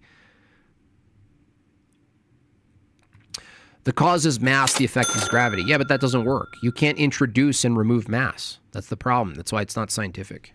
I have heard more avotards propose system theory with emergentism as their justification. But in this, they don't have any justification for the values of higher/lower level systems. The stability of these levels would point to what you argue to, contradicts their position for the systems being task-oriented, showing inherent purpose behind them. Right. Chase Crosp. Yep. Yeah. You know who does, Father Deacon Ananias does some good stuff. It's probably findable on YouTube about emergentism and why the school itself is was formulated for from different angles than what they use it now for. But anyway, to zero in on this, the cause is mass. No, that's a scientific claim. The effect on the mass requires the mass to be in play. So you can't say the cause is the mass because you can't introduce and remove the mass because the effect includes the mass. So you can't say that. That's like saying like you need time to pass by for something. But if someone said time was the causal thing, you can't introduce and remove time. Everything requires time to unfold. So no, that's why it's incoherent. The whole mass attracts mass, mass is the cause, the effect is gravity. You can't demonstrate that scientifically because the observation, the hypothesis, and the conclusion are all the same statements.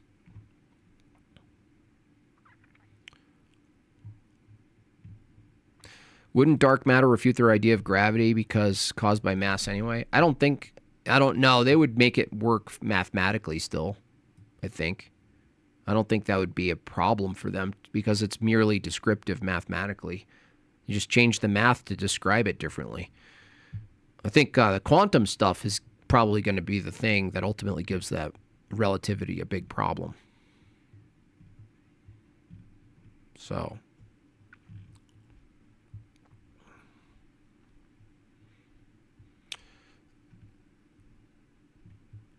yeah, you can't ortho bro. You can't demonstrate that mass. You can't introduce it and observe it without it, you know? So if look, let me make it simple. Here's mass. If you say mass causes, let's say, the attraction, mass attracts mass, that's something that you're positing is the case. To know if mass attracts mass, you have to be able to remove mass and introduce mass. But you can't. Because if you remove the thing called mass, you can't see anything happen anyway. The other thing's gone. Doesn't make any sense. I'm starting a new theory that says organisms actually arrived on comets and then evolved to what they have today. Fish were already in the comet water. That's kind of like an advanced, what is it called? Spermcopia? What is it, guys? I forgot what it's called. It was when one of the DNA dudes looked at DNA and was like, wait, hold on. Panspermia. Yeah, that's like advanced panspermia. I actually take it even further than that, Mudworks. I ask the atheist, the naturalist who grants themselves eternality of space and time and matter, I ask them, why don't you just hold that life is eternal? What's the problem? Why do you need abiogenesis? Why do you need to figure this out if you can just say arbitrarily from your own position, life always existed? It just got here. It always existed. It's eternal. There's no reason from their view they can't just say that. Life is eternal.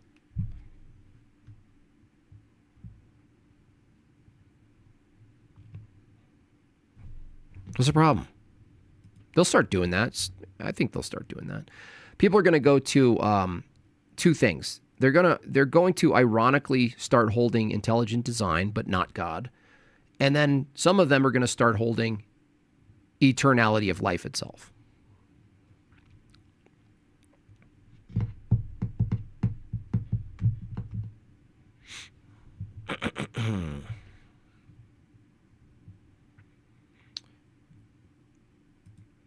Cyclical yeah, I've seen some of those headlines as well. It's this endless cycle of collapse creation, multiple universes in 100 billion years. I took a trip to Epstein Island in a great submarine with some hookers.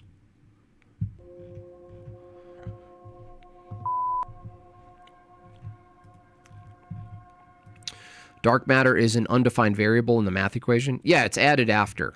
They witnessed based on their view behavior that was inconsistent with their theory, their model. And they said, well, we need more energy. And someone in the back of the room raised their hand, like Tiffany or Vagine. It was like, sir, can we just add more energy, sir? Can we just add more energy, sir? And they're like, genius, give her a raise. Invent more non-observable stuff. Okay. Get us that grant money.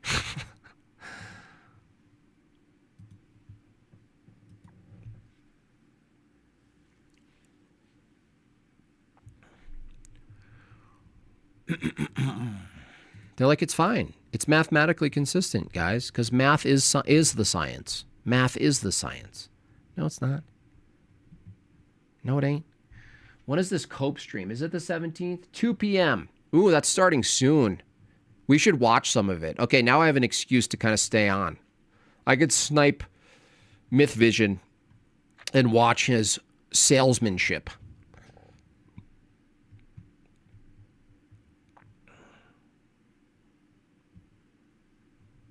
So are you saying gravity isn't real? The effects of what they call gravity is real. The effects of what we call falling, things moving, that's real. Gravity, concerned citizen, if they say the bending of space-time, that's philosophy. You can't say a concept is acting on matter. You can't say a concept. When they say bending of space-time, bending is a physicality, a property of physical. How can you say bending? That's like saying an inch bend. Can an inch bend? No, an inch can't bend. Liberty? Can you actually physically bend liberty? No. You can colloquially bend it. So yeah, in the sense gravity being bendy space-time affecting ball fall, no, that's absurd. That's reification. It's like textbook reification. It's making something concrete that's abstract. That's what it's doing. It's philosophy. But that's where science is now. It's purely philosophical, a lot of it.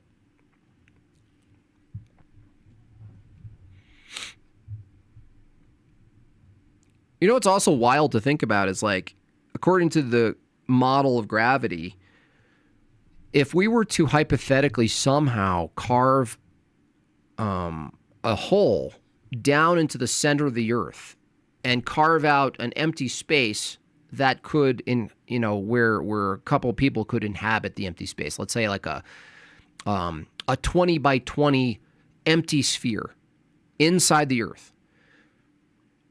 From their view of how the world operates, you would be floating. You would just be floating perpetually inside an object, just floating inside of it.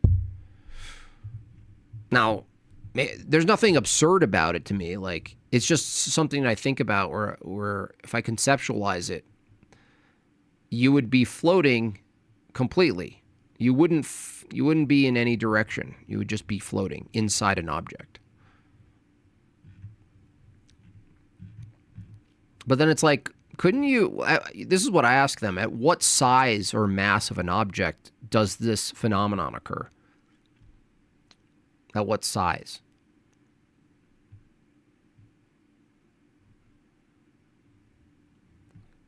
At what size does it take on this property of its center, the very center of something starts pulling things toward it, that it just takes on this thing. It takes on this gradual, come to me, come to me. At what point? Well, that it's noticeable.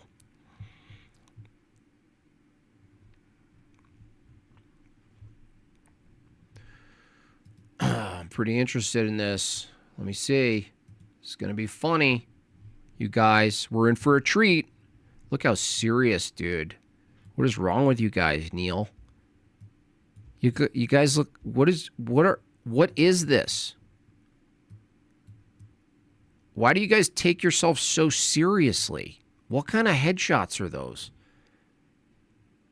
You guys look like you're about to wrestle. It looks like a UFC match.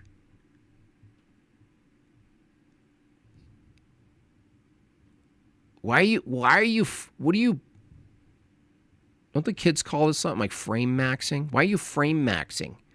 Why are you staring at us like we're across the room at a bar? Who are you guys?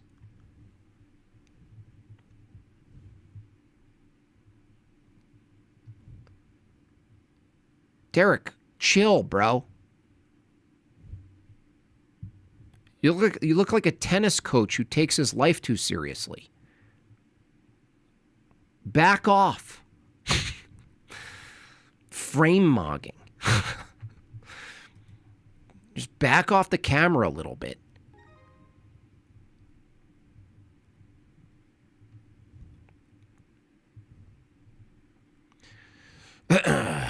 It was the gravity talk on this channel that made me start to question things a couple of years ago. JB's still going strong, getting stronger. Thank you, Chad. Yeah, these are good questions. I didn't even, these are good questions. When did science become purely philosophy? Science has always had philosophy, but like, when did it become almost purely philosophy? It's a weird, maybe it's a boiling frog phenomenon, right? That's probably what happened. Why do people watch this lame channel? You mean my channel or the one we're about to watch? We need some clarification here. University of Science. University of Science. You're here watching. What are you doing here? You're literally here watching, asking a question why people are here watching. Why? I've never seen someone mog themselves. Do you have a channel? University of Science? Hey, look. I'll give you a shout out. Here, let's look you up. University of Science. Why do people watch this lame channel? Let me see. What a name. I should have bought that name. University of Science. Where are you? I don't even see you. You're not even showing up. What are you, nobody? What are you, just a nobody? Ugh. That's a shame. Oh, man. It's sad. That was a sad moment there. Came in hot. I went and looked him up. He's nowhere to be found. Ugh. Gravity claim is no observed phenomenon. Things in nature don't, quote, fall down. They go to any number of directions, depending on the medium they're in. Yeah, the medium, I've heard the medium argument that you still need a medium. Yeah, he's doing the thing is acute. Yeah, why is anyone watching? Metaphysics, Mike, I just watched you call into the three atheist people. You're too nice, dude. I mean, I'm not saying change. I'm not saying don't be, like, I'm not saying, hey, Mike, you're a real nice guy. Be more of a prick like me. But, I don't know, man. You're too nice to those guys. Too nice to those guys. But, it's more palatable. Let's say that. It's more palatable. But they didn't really engage with you, dude, about like, they admitted that from their view, evolution mathematically is in the super unlikely category. Super unlikely. And they're like, yeah, but with enough time, and you're all, time doesn't, like, look, if I run a roulette table, the likelihood, favorable and unfavorable outcomes, is dictated by the roulette table and by physics. Adding time doesn't change it.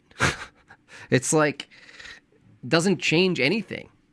But yet they said it, and then he pretended like he didn't.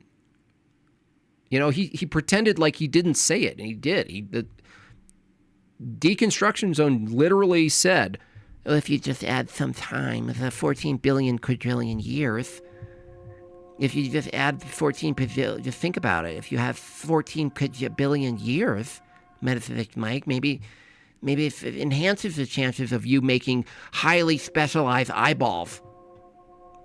No, it doesn't. Not even close. But the reality is, if you push back with any authority on that channel, they'll kick you right out of there. So maybe you can do the nice guy thing. Maybe you can just slowly kind of show up where they're like, oh, he's not a threat. This out, okay? That's the real advantage, Mike. Like you could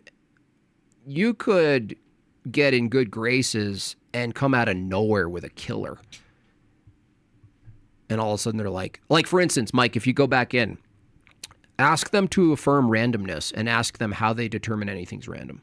That's a real fun one for them. Be like, hey, is this based on random mutation? Yeah, it's random mutation. Okay. How do you determine anything's random? What's the methodology? And they'll be like this. This is a semantic game. You're just playing word games. Quit playing games with my heart. It's like, okay, you're using the word random. I want to know what that means inside the evolutionary paradigm. They'll say, well, it's just not predictable. Okay? So you're saying that mechanisms in biology that are not predictable but follow strictly to the laws of physics and chemistry, they're not predictable, but they produce these like unique task-oriented things over time. They're like, yeah. Yeah. That's what happens. The information one is good too. Now, Mike, I would have pressed them if you want to go back because you seem to be kind of zeroing in on the information thing. I think because of some background in philosophy you have, you could ask these people who are, and Mike, honestly, all of these people end up being strict materialists. You can ask them if what information is ontologically. And they will freak out when you ask them what it is, because they have to say it's material. But what you were bringing up is these the 4-letter alphabet with DNA and RNA and all this stuff that's happening. It has purpose, it has direction, it's informing behavior, it's telling when something should be, how it should be, what it should be. They will affirm this term information, but they're so unprepared when they're asked a simple question. What is information? Is it physical? And they'll try to go, yeah. And then they fall apart. They completely fall apart. Another wild thing is how all the planets and universes outside our ability to actually observe are also just math equations, and we make new math equations variables just on the first equation. Yeah, it's a big extrapolation thing.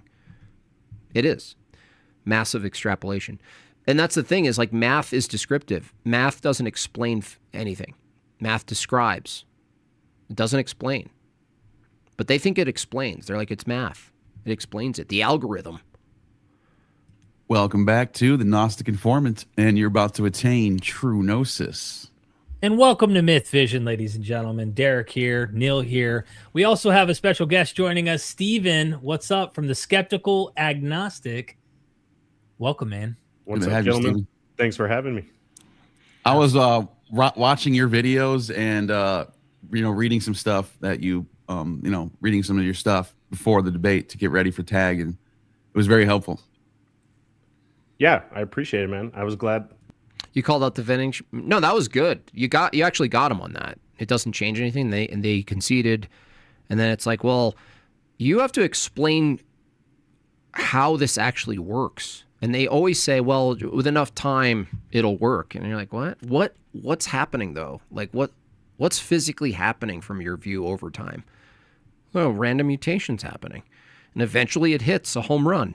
And you end up with a heart and a brain.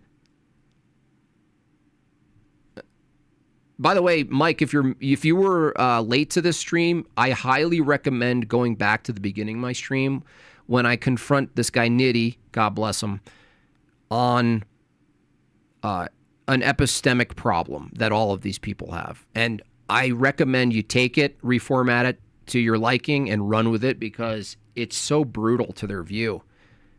And it's essentially this.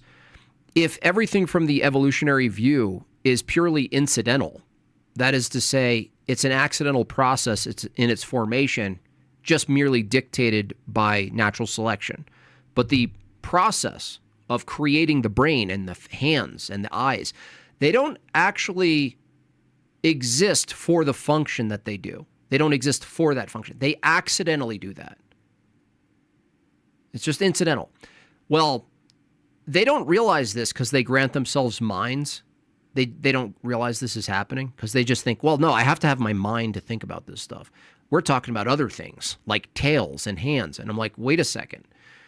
If everything from the evolutionary view, as far as our mechanisms, our hands and what we, our heart and our liver and our lungs, these are purely incidental. It just happens to be the case.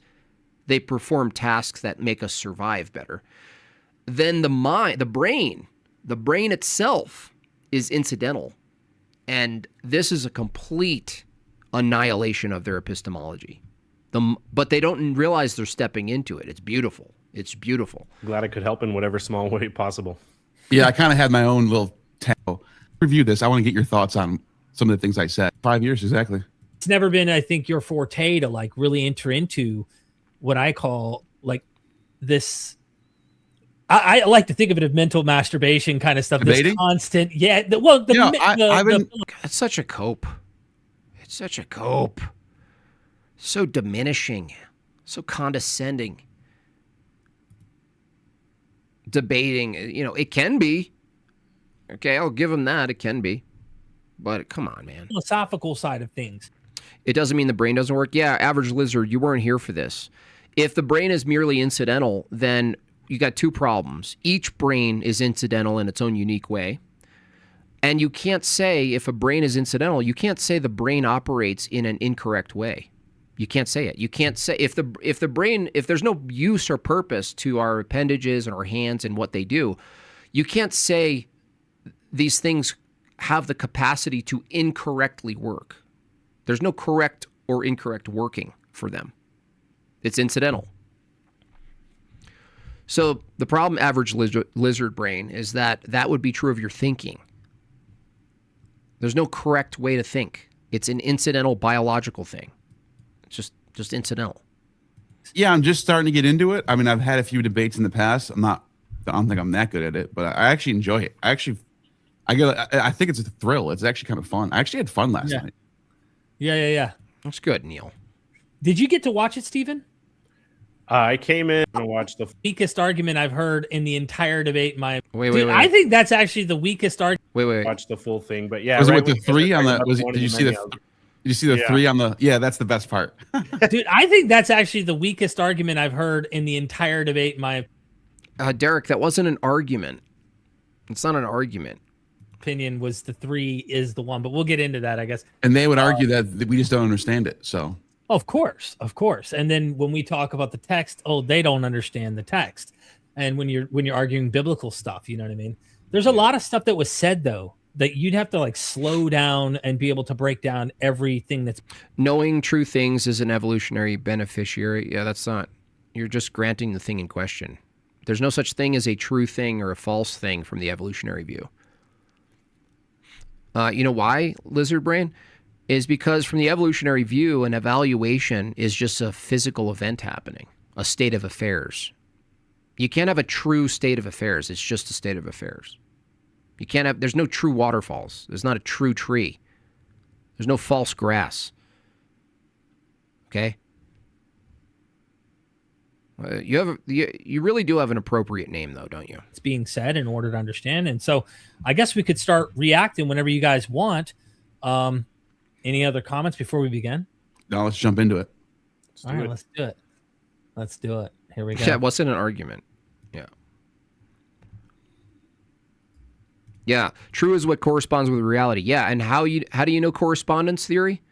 Because you're assuming the brain properly examines reality, right? That's what's in question, lizard brain. It's amazing, these people. All right, we're starting. Just like think a little bit. This isn't even that hard. Dustin comes in, a proposition. You see what I'm saying? They just fail to understand the problem. A proposition can be true or false. If a proposition is a physical event determined by physics and chemistry, you can't have a false or true proposition. It's just it's like a chemical reaction. How can a chemical reaction from the physicalist view be true or false? It's a chemical reaction. Starting at the opening, I believe Jay's just now starting. Here we go. Jay, Tornado was with his wrong. opening statement. Jay Dyer, you got 10 minutes on the clock. Go ahead when you're ready. Yeah, I want to start by saying that the argument here is about the coherency and the... Yeah, there's no plan. You know, but the thing is, Gabe, they reject there's a body plan. That's our language. A lot of them are going to have to deny that there's a thing called a body plan. You know, they would say that it's a rhetorical attack, which is good rhetoric, by the way.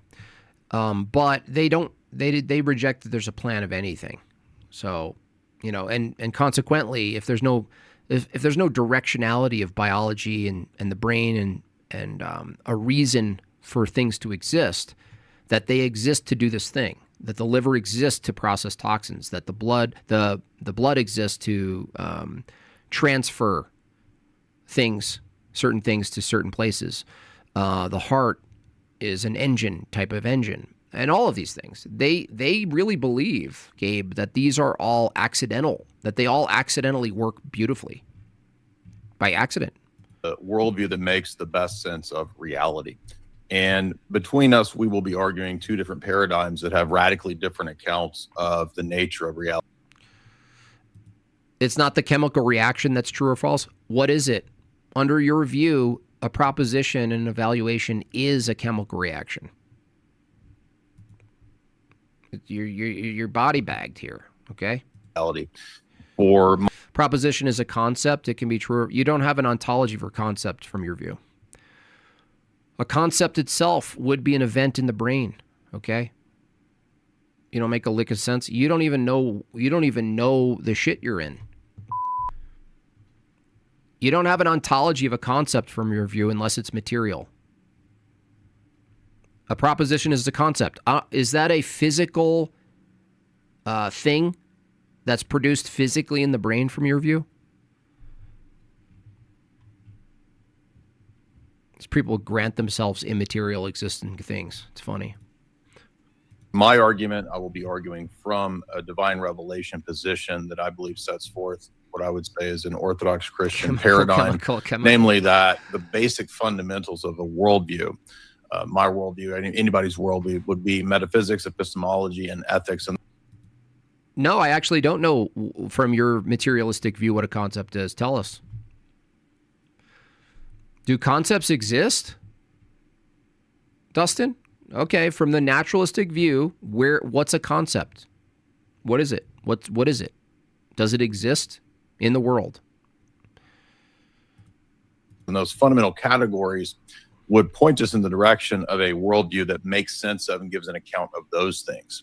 It just so happens that within the Christian paradigm, specifically the Orthodox Christian paradigm, all of those three elements of philosophy or of a worldview make sense with the God that created this world, that providentially guides this world, that gives this world a telos or a purpose, and has also structured this world with a kind of logos. Do concepts exist without brains? I didn't ask that. Notice how you didn't answer my question. I didn't ask if a brain was necessary for a concept. I asked you what's the ontology of a concept. If words coming out of my mouth, right? Do you know when I say apple, the sound that's perturbating air, do you know that that's not an apple? Do you know that when I speak a concept into the air, the concept is not identical to the air? I asked you a question, bro. I didn't ask whether or not brains are habitually tied to concepts. I asked you the ontology of the concept. In this case, the brain is a physical organ, right? Cool. If the brain is a physical organ, Dustin, can you tell me what a concept is? Logos or a logi that is a foundational organizing principle. The Greek philosophers talked about the logos. And if you go back to those Greek philosophers, even all the way back to the pre-Socratics, they spoke about this logos as a universal organizing principle. Other philosophers like Plato or Aristotle talked about the logi or the logo. How does a concept exist? Is it identical the same way a brain exists? No. It exists conceptually. Yeah. What's the ontology? It's amazing. Being something that is an explanation or a definition. When we work through these ancient philosophers, we notice that they don't really give much of an explanation other than conflicting amongst themselves as to who or what this actually is. It's fine to say that it's a law, it's a principle, but that doesn't tell us very much. And also, yeah, what is the ontology of abstracta from your materialist view? A concept is abstract, but it's a function. Okay, so is a abstraction produced by material? Now you're really cooked. A concept is abstract, but it's a function. That means a byproduct of something physical. Cool. Where did a physical thing produce a non-physical thing?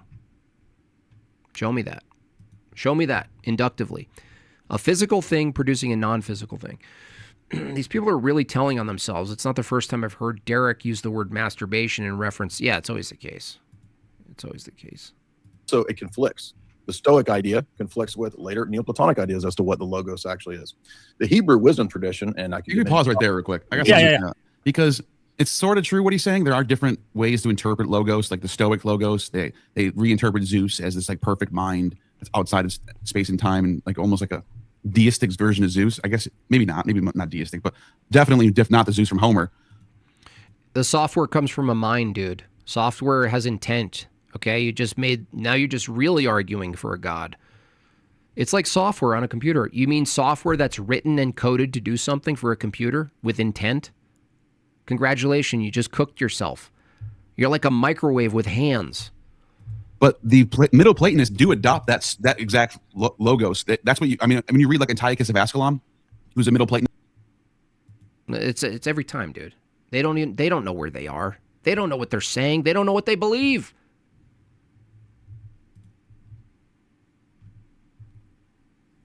He's considered to be the first Middle Platonist. That's exactly what he's saying. He's saying he's trying to adopt the Stoic logos into Platonism, and that's when that's when the logos, because there's no logo. Yeah. Vegan Gains that guy's grosses me out, dude. Logos in Plato, and anytime before Antiochus of Ascalon, there's no logos. It's like scary off. He's like scary off. Plato's triad was the good. What was it? Plato. Let me just look it up real quick. Look it up real quick. Plato's triad was reason, the good. Oh, so boring. Just terribly boring.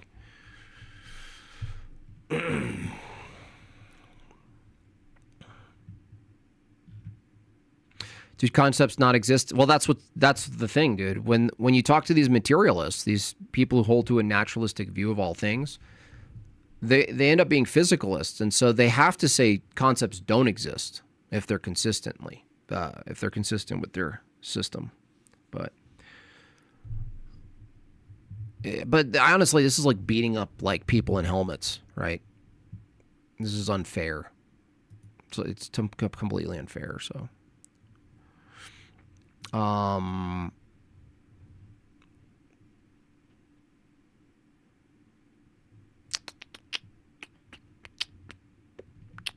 thought that was going to be a bit better, but it's not. That's right, Brian. I don't know why this is so hard for them to get. Nobody gets this. I ran this against Peterson in my debate in Nashville. He didn't get it. He was like, yeah, these things don't exist really. Leo Filius got it. He admitted that the debate itself didn't exist. Knowledge doesn't exist. Truth doesn't exist. Information doesn't exist. Meaning doesn't exist. Words don't exist. He admitted it all.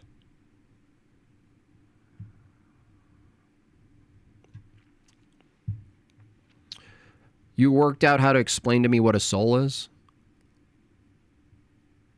From an Orthodox perspective? I'd say that the soul is the being that animates the will.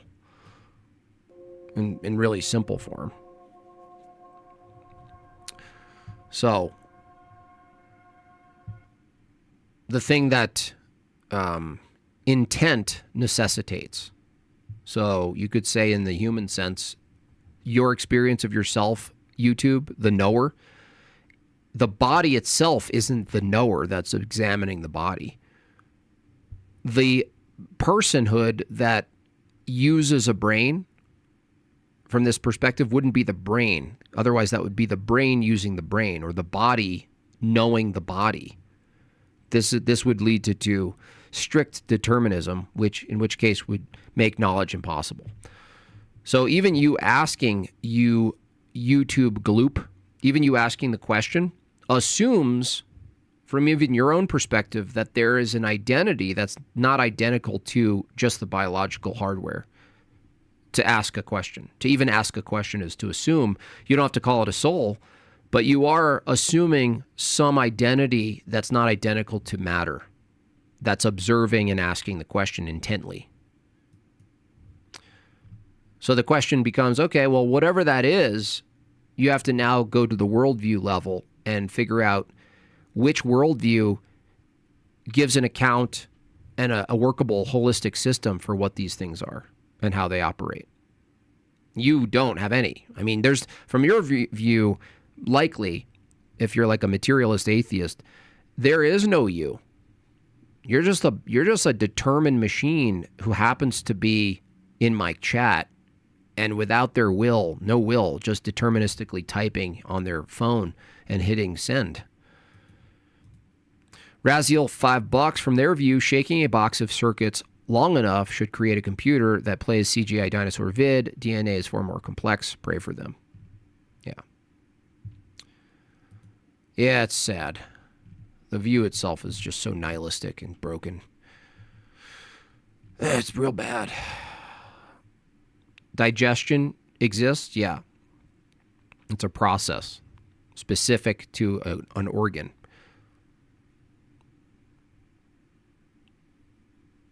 Would digestion exist if the body's disappeared? Yeah, but digestion is utilizing the thing in question, which is your mental faculties. Digestion is secondary to your thoughts and metaphysics and meaning and things that have names, right? So you're moving over to something that's observable out in the external world inside our bodies, but the thing in question, Dustin, is the thing that's even making the suggestion, the utterance. See, you're skipping a step. We're talking about what's necessary as a precondition first before you talk about digestion.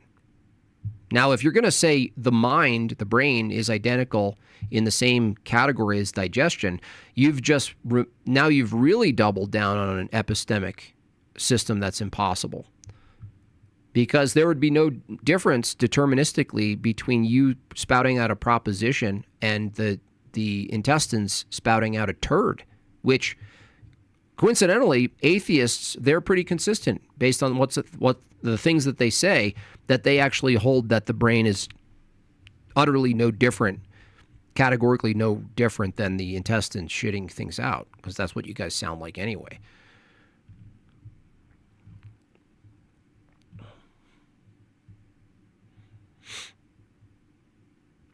It's supernatural? Yeah.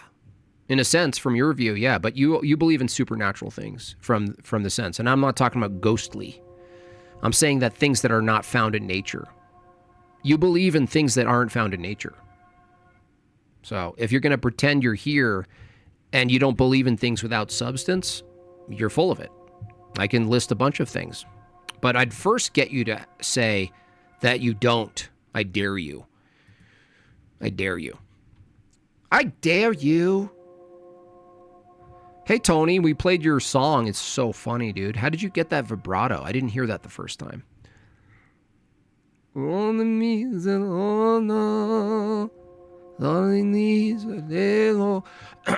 your take on dialetheism, the view that which someone should contradictions can happen, the view in which someone should contradictions happen can happen. It's used to question the law of non-contradiction. To question the law of non-contradiction, I don't even know if they're real philosophers, but there's a type of pseudo conversation dialogue, maybe it's a parable of sorts in philosophy between two philosophers, and one said, why do we need the law of non-contradiction? I don't think we need it. And the other answered appropriately, to say that, to posit that, is to appeal to it. So that's now moving that to the laws of logic to prove God. No, it's just not established. To negate, to try to put aside the law of non-contradiction would be to appeal to it.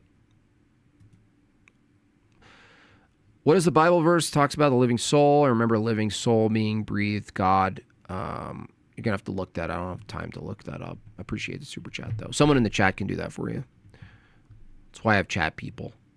Atheists invent straw men of Christianity to justify their rejection. They're like the Don Quixote fighting windmills to make themselves feel like heroes. Yeah. Truly. Yes, I will. I will make an Evo video, I promise. What are you avoiding the discussion now? We cannot scientifically describe a soul. Well, let's stay focused. Let's stay focused, buddy. You said that I'm appealing to something that has no substance. Let's first get whether or not you believe anything that isn't material exists. Do you believe that anything that isn't material or empirically verified exists? Do you believe anything exists that isn't empirically, observably, testably verified? Do you believe anything? Yes or no, goop?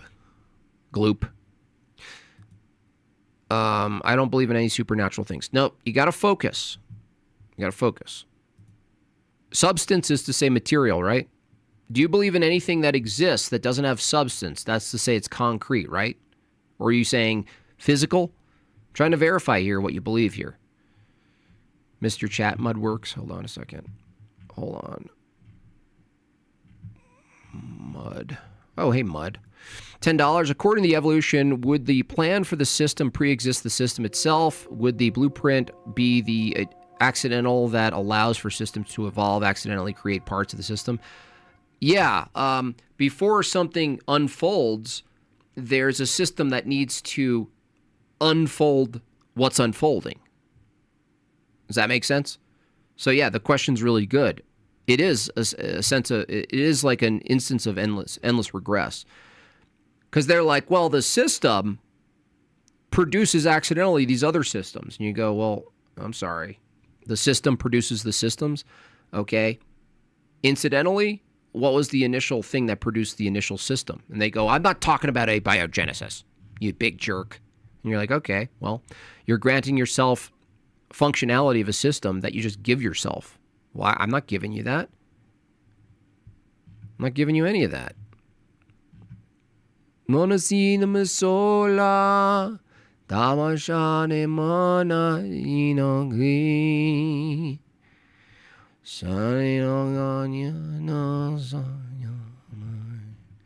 Did he answer? Don't twist quite clearly. I said, dude, you're not answering, dude. I know. I need to know what you mean by not supernatural. When you say substance, do you mean physical? Do you mean you only believe in things that exist if they have substance, yes or no? Such a squirm. Such a squirmy little demon.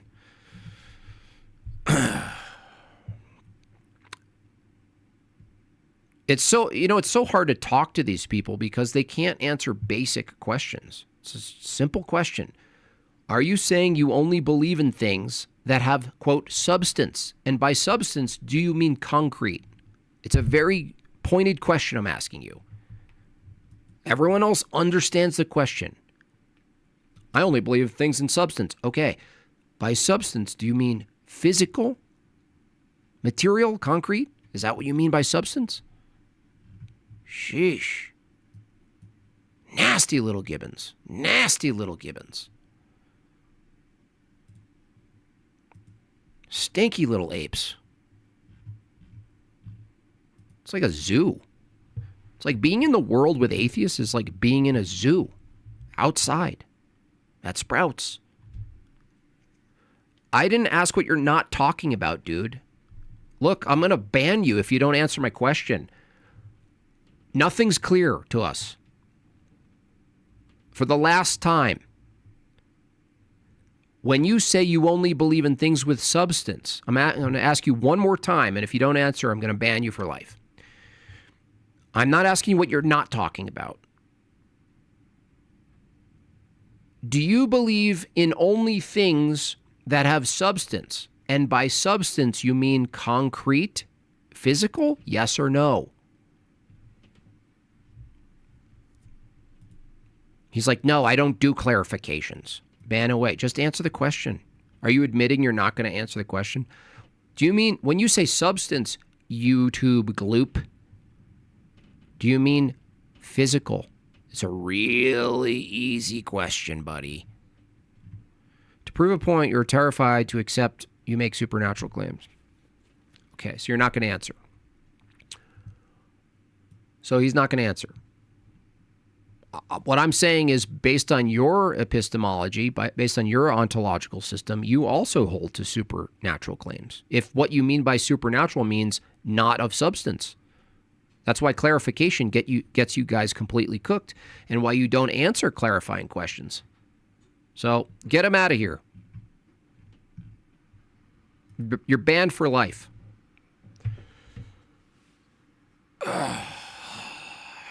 Just throw him in the moat. Throw him in the moat. Drown him in the moat. Dunk his head in the feces.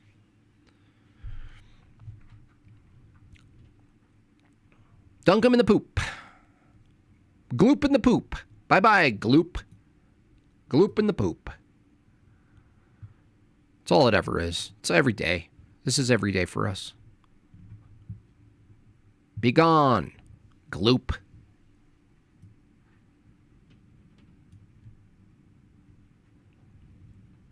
Basic gamer. So Jim Bob is sunk from failed Andrew Wilson to young Darth Dawkins. What do you mean failed? What do you mean failed? What are you talking about? What's a failure? What do you mean? I'm winning. I'm winning. What are you talking about? Failure. You don't have any arguments, basic gamer. I eat you guys for breakfast. You guys are like hors d'oeuvres. You're like chicken wings to me. I don't even need to look at you. I could just have you in a bowl and I just dip you in sauce and I just eat you. And you're done. YouTube, we've been through this. You're not answering the question, YouTube Gloop Part 2. Just answer the question. You got cooked by everyone? Who's everyone? You guys can't even answer basic questions. You're freaking out. Do you ever do philosophical arguments, or you ever defend the Bible? Well, you would defend the Bible. You'd still use philosophy because you need to interpret the Bible. But in general, Dustin, the Bible is a liturgical tool. It's a liturgical document. The only reasonable, coherent way to engage with the Bible is through the Episcopal holy tradition of orthodoxy. So the Bible doesn't just exist as a unique book on its own in a vacuum and we all look at it like it arrived on the beach. No. No, the Bible's a liturgical document. It's for practice. It was always for practice. It still is for practice. And that's what the Bible is. So the question itself is kind of assumes that there's this thing out there that we're trying to figure out. I deny that premise. We're not trying to figure out the Bible. My defense of the Bible is every time I go to liturgy. That is my defense of the Bible. It's a liturgical document, and it's used for liturgical practice. That's its function. It was never made for people to figure out the deep-seated coding of it and whatever thing they're going to figure out using gematria and whatever else. Andrew Wilson is literally just you, but more popular. He has a beard. Yeah, and all of our opposition is essentially you. Just baseless, no arguments, thoughtless, mindless goblins. Refusal to answer basic questions, to clarify their own positions is just using intentional. Yeah, they're demonic. It's gnashing of teeth. That's all it is. It's just gnashing of teeth.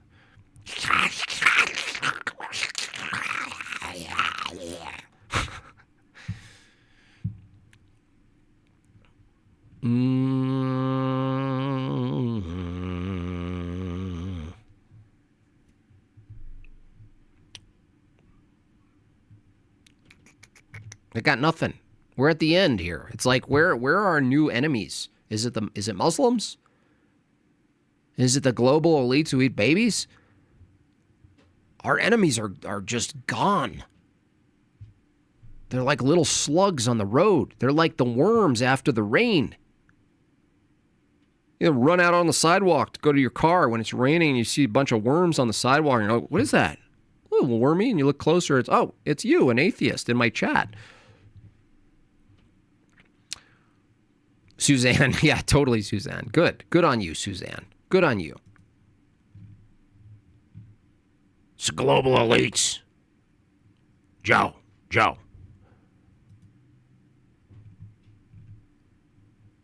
It's everyone. It's everyone but me. Tony. It's everyone but me.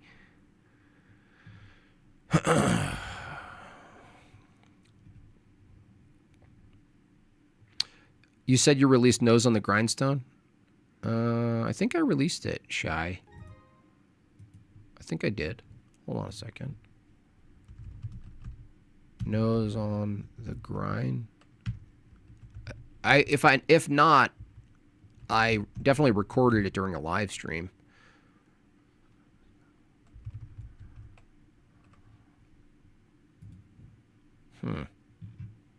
Maybe I didn't.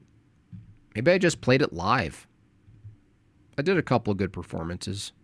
Maybe I'll have to record it properly then, okay? Sorry about that. I thought I did. You banned them all? Good. They suck. Such a waste. Such a damn waste of every it's just our waste of our existence. They're like vampires. Hoping for a crusade? No, you need numbers for that. It takes a lot of numbers. I'm hoping for a lot of conversion. I'm hoping for Orthodox having families. What are you hoping for? You senseless, spiritless crustacean.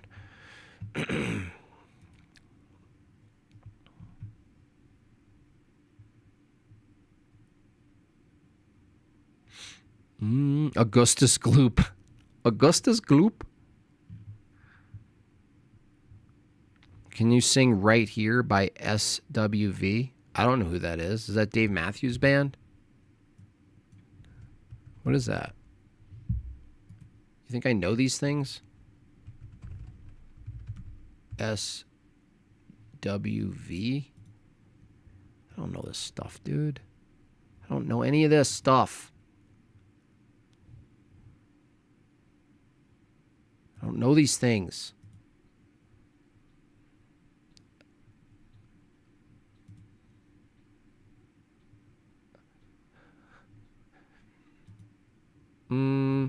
Is that Michael Jackson remake? You know, by the ocean. Right?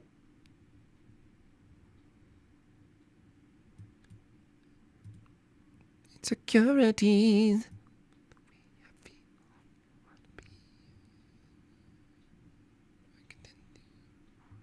Things you do to me. God. That would take something, honestly. Hello, listener. To do like a folk cover style, my style, that would take something. That's gotta take something.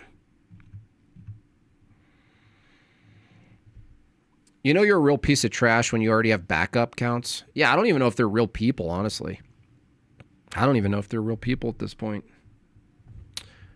No idea. I don't know.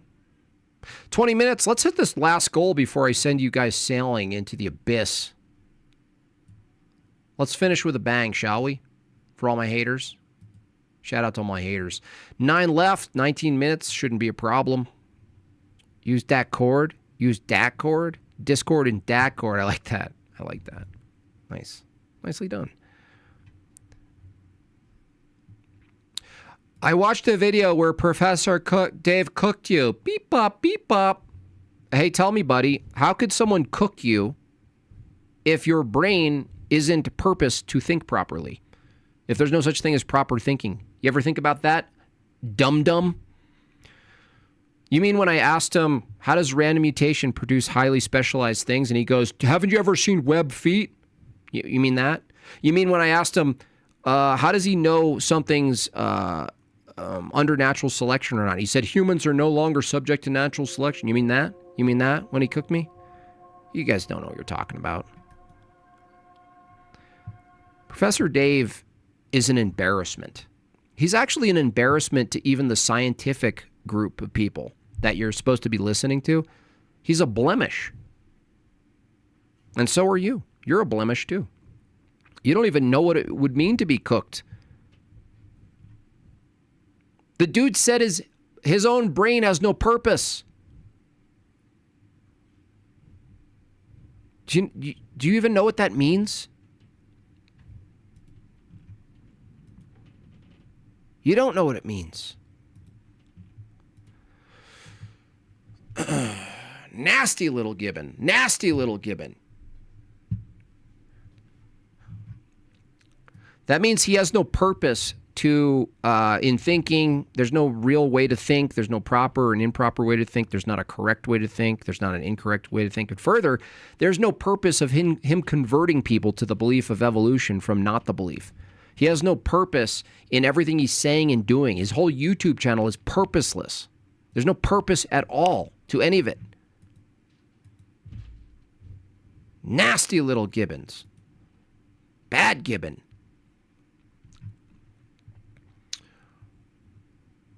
You sound so angry talking about Professor Dave. No, he didn't get me at all.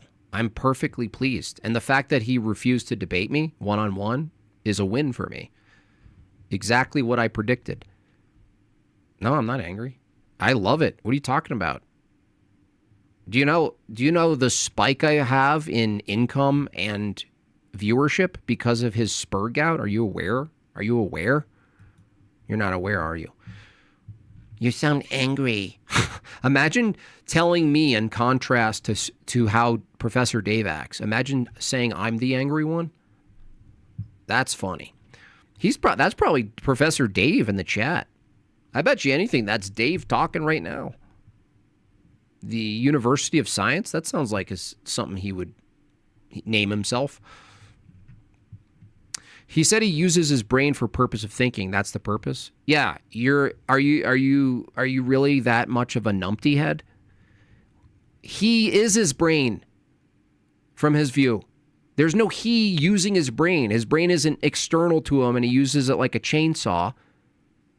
He is his brain. That's saying the brain uses the brain for the purpose of thinking. But the problem is, if the brain, Dustin, isn't purposed, isn't actually there to think, he has no access to proper thinking or improper. So did you notice the part where I asked him, hey, if your brain has no purpose to think and it's all just random, why should we listen to a random purposeless brain organ? And he said, because I'm right. You guys are terrible. You guys are so low IQ and dumb. You don't even deserve to be a part of society, honestly. That's a self-refutation. You just don't know it.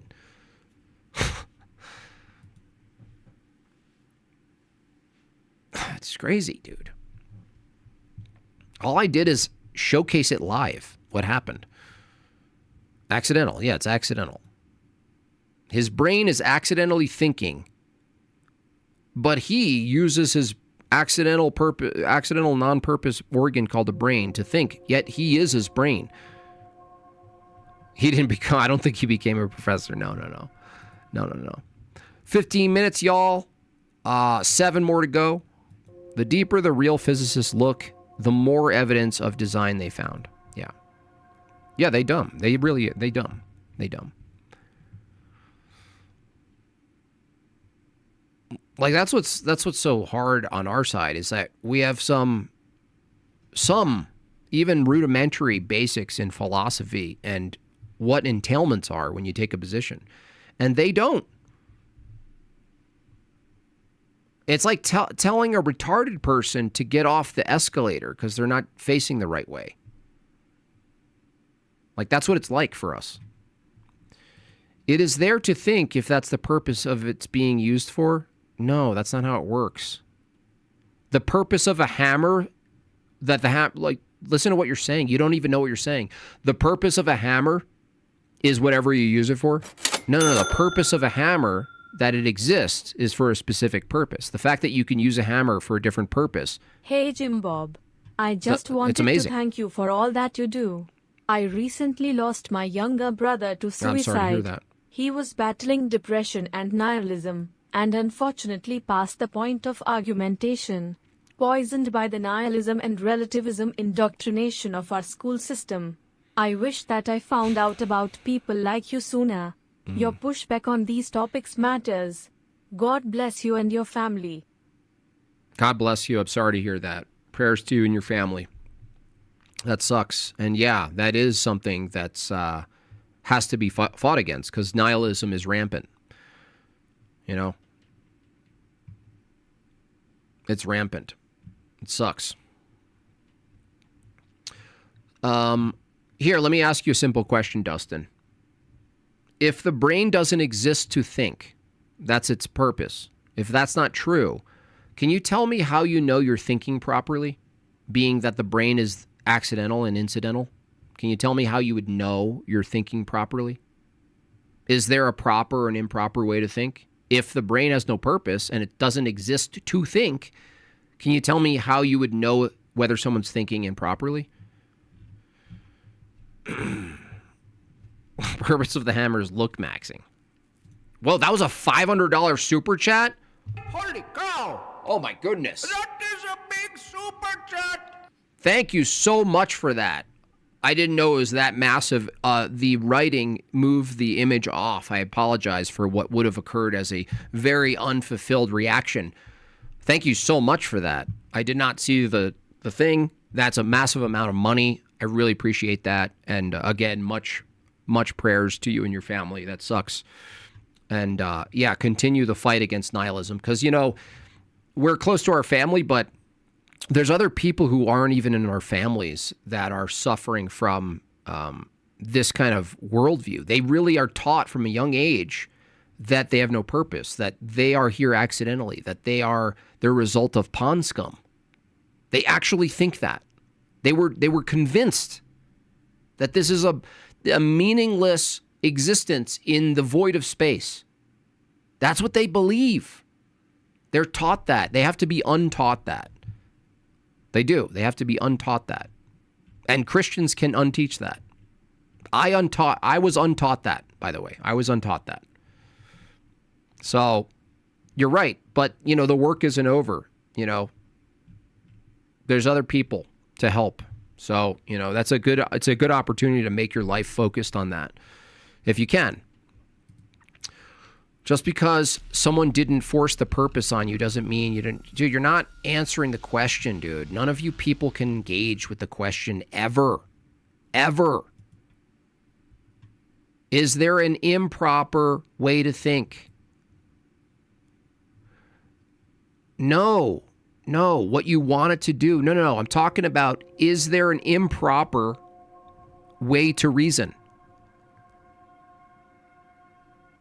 Is there an improper way to reason, Dustin? These people, man. No wonder suicide is so high.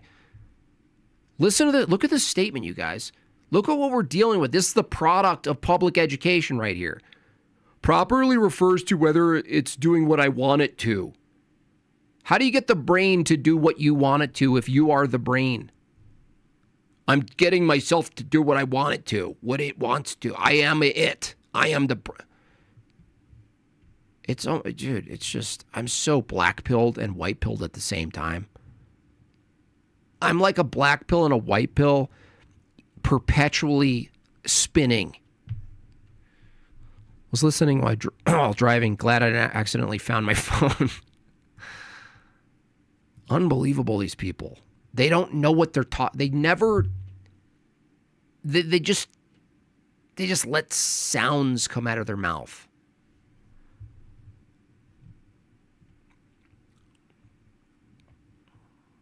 Nope. Okay, so perfect example. If her brain, how does her brain not work properly? How is it improper? How would you know it's improper if there's no proper function of the brain? There's no such thing as a proper function. You just refuted yourself. You shouldn't be annoyed or uncomfortable or disappointed that your sister has paranoid schizophrenic. You can't say it's improper. You just refuted yourself, dude. You don't even know. They don't think mafia chess. They don't think what they don't care. They don't care, dude. Anyway, another W in the chat. Let's get more W's in the chat. I got to play it again. Holy cow! That is a big super chat! And he went Bob chats too. Thank you for doing that as well, because YouTube does take half of all of your life. YouTube sifts all of our existing labor.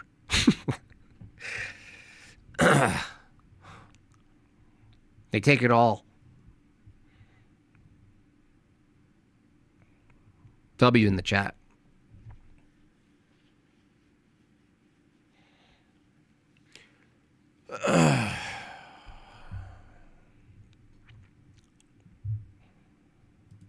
Is that what it is, Ian? I don't know, man. It's really hard it's hard to be charitable, Ian. It really is. It's hard for me to do it at some points. I'm just like, do you even read what you typed? Do you even read what you type?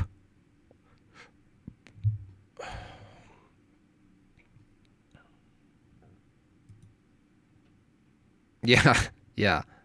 It's a great OG Ninja Turtles. You know what's probably a really messed up movie to watch right now, and you don't remember how messed up it was? I'm just assuming this is Howard the Duck.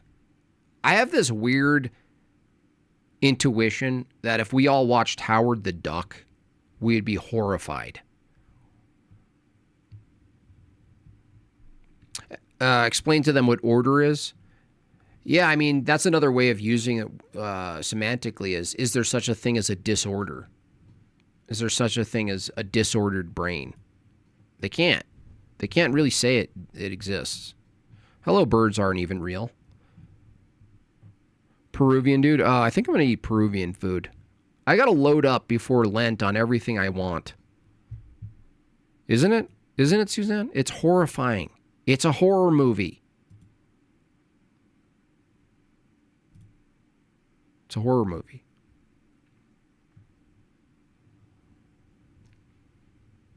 I grew up on Howard the Duck. It was my favorite movie as a child. I'm afraid to watch it. Tony's live? Nice. Speaking of Tony being live, let's watch his we gotta watch his thing again. Such a good performance, honestly.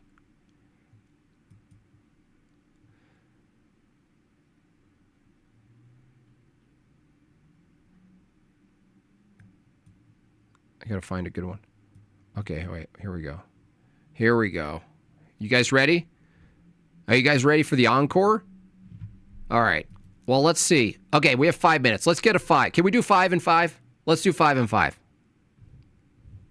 Wait, I gotta finish. I gotta hit the goal. It's a mental thing. It's improper. It's incomplete. 5 and 5. All right. While that's playing, I gotta get saltado. I gotta eat some lomo saltado. And what's that? You guys have that hot green spicy sauce? Oh, ho, ho, ho, ho. Ho, ho, ho. Oh, man. All right. There's Austin. Thank you. Thank you so much, Austin. 4 more. 4 more in 4 minutes. If you guys need a song to inspire you, here you go.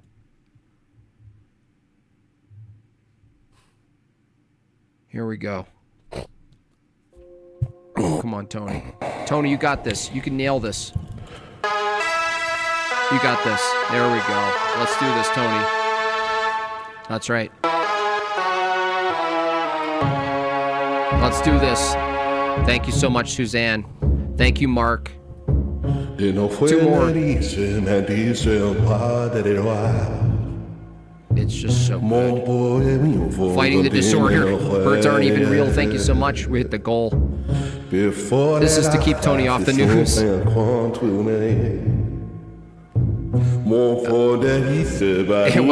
was a horror movie.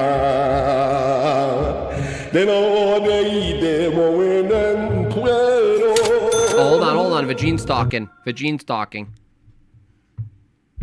At the Dragonish Origins, hey Jim Bob, do you play video games at all? Yes. Listening to your stream while playing World of Warcraft is sublime. Thank you. Yes, I play some games. I'm more of a FIFA nerd.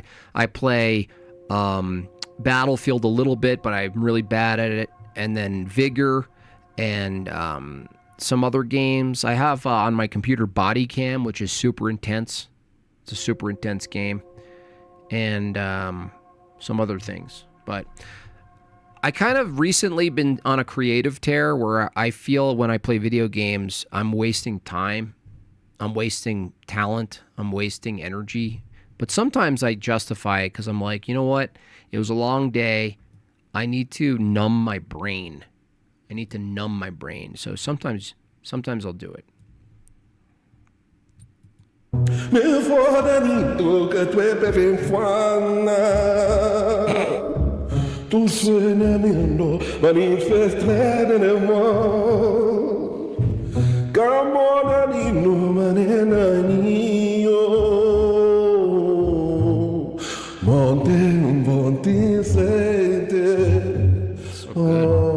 Why is it so good?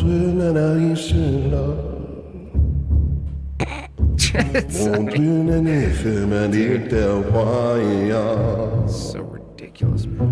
He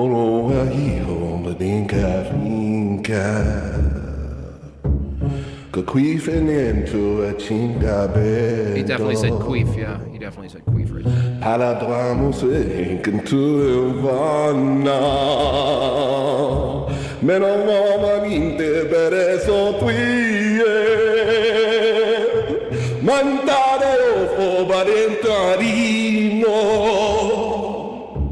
Non fue nessun toccare a Dio, mandare a femenino tu Mondanino non se svie. Jim, please leave Make Bob for me. My husband has an addiction to feces and I've always been attracted to you. Vagine. Please consider it, baby. Vagine, get out of here, Vagine.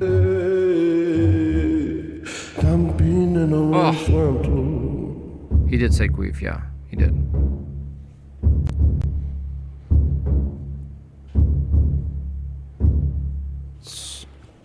Let me see if I can get an applause real quick. The applause. This part's my favorite. It's so real. This is so real, this part. Watch Tony. That's not applause. Hold on. That's not a sneaky little gibbon. That's that one I knew wasn't an applause. This That's one. not applause.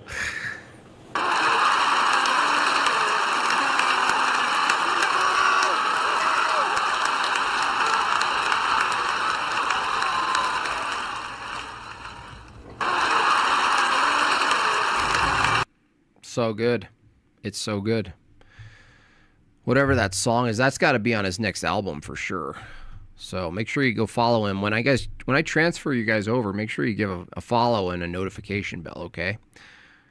I finally got my audio sorted out. Stream like you. It took me a really long time. Oh yeah. I know. It takes a while. It's rough, dude. It's rough.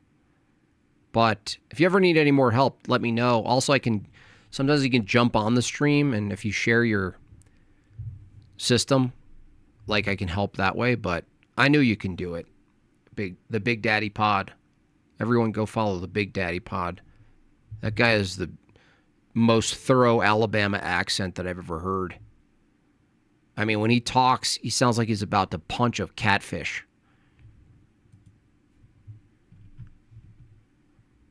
FIFA, I like it. I like the gameplay. I like it. But I don't have much to contrast it from. So you're probably a video game nerd, and so you have a whole background to contrast it. I don't have any. I'm just like, this is cool. Nice. Yeah, that's actually really funny. IT support from me is hilarious. Hilarious.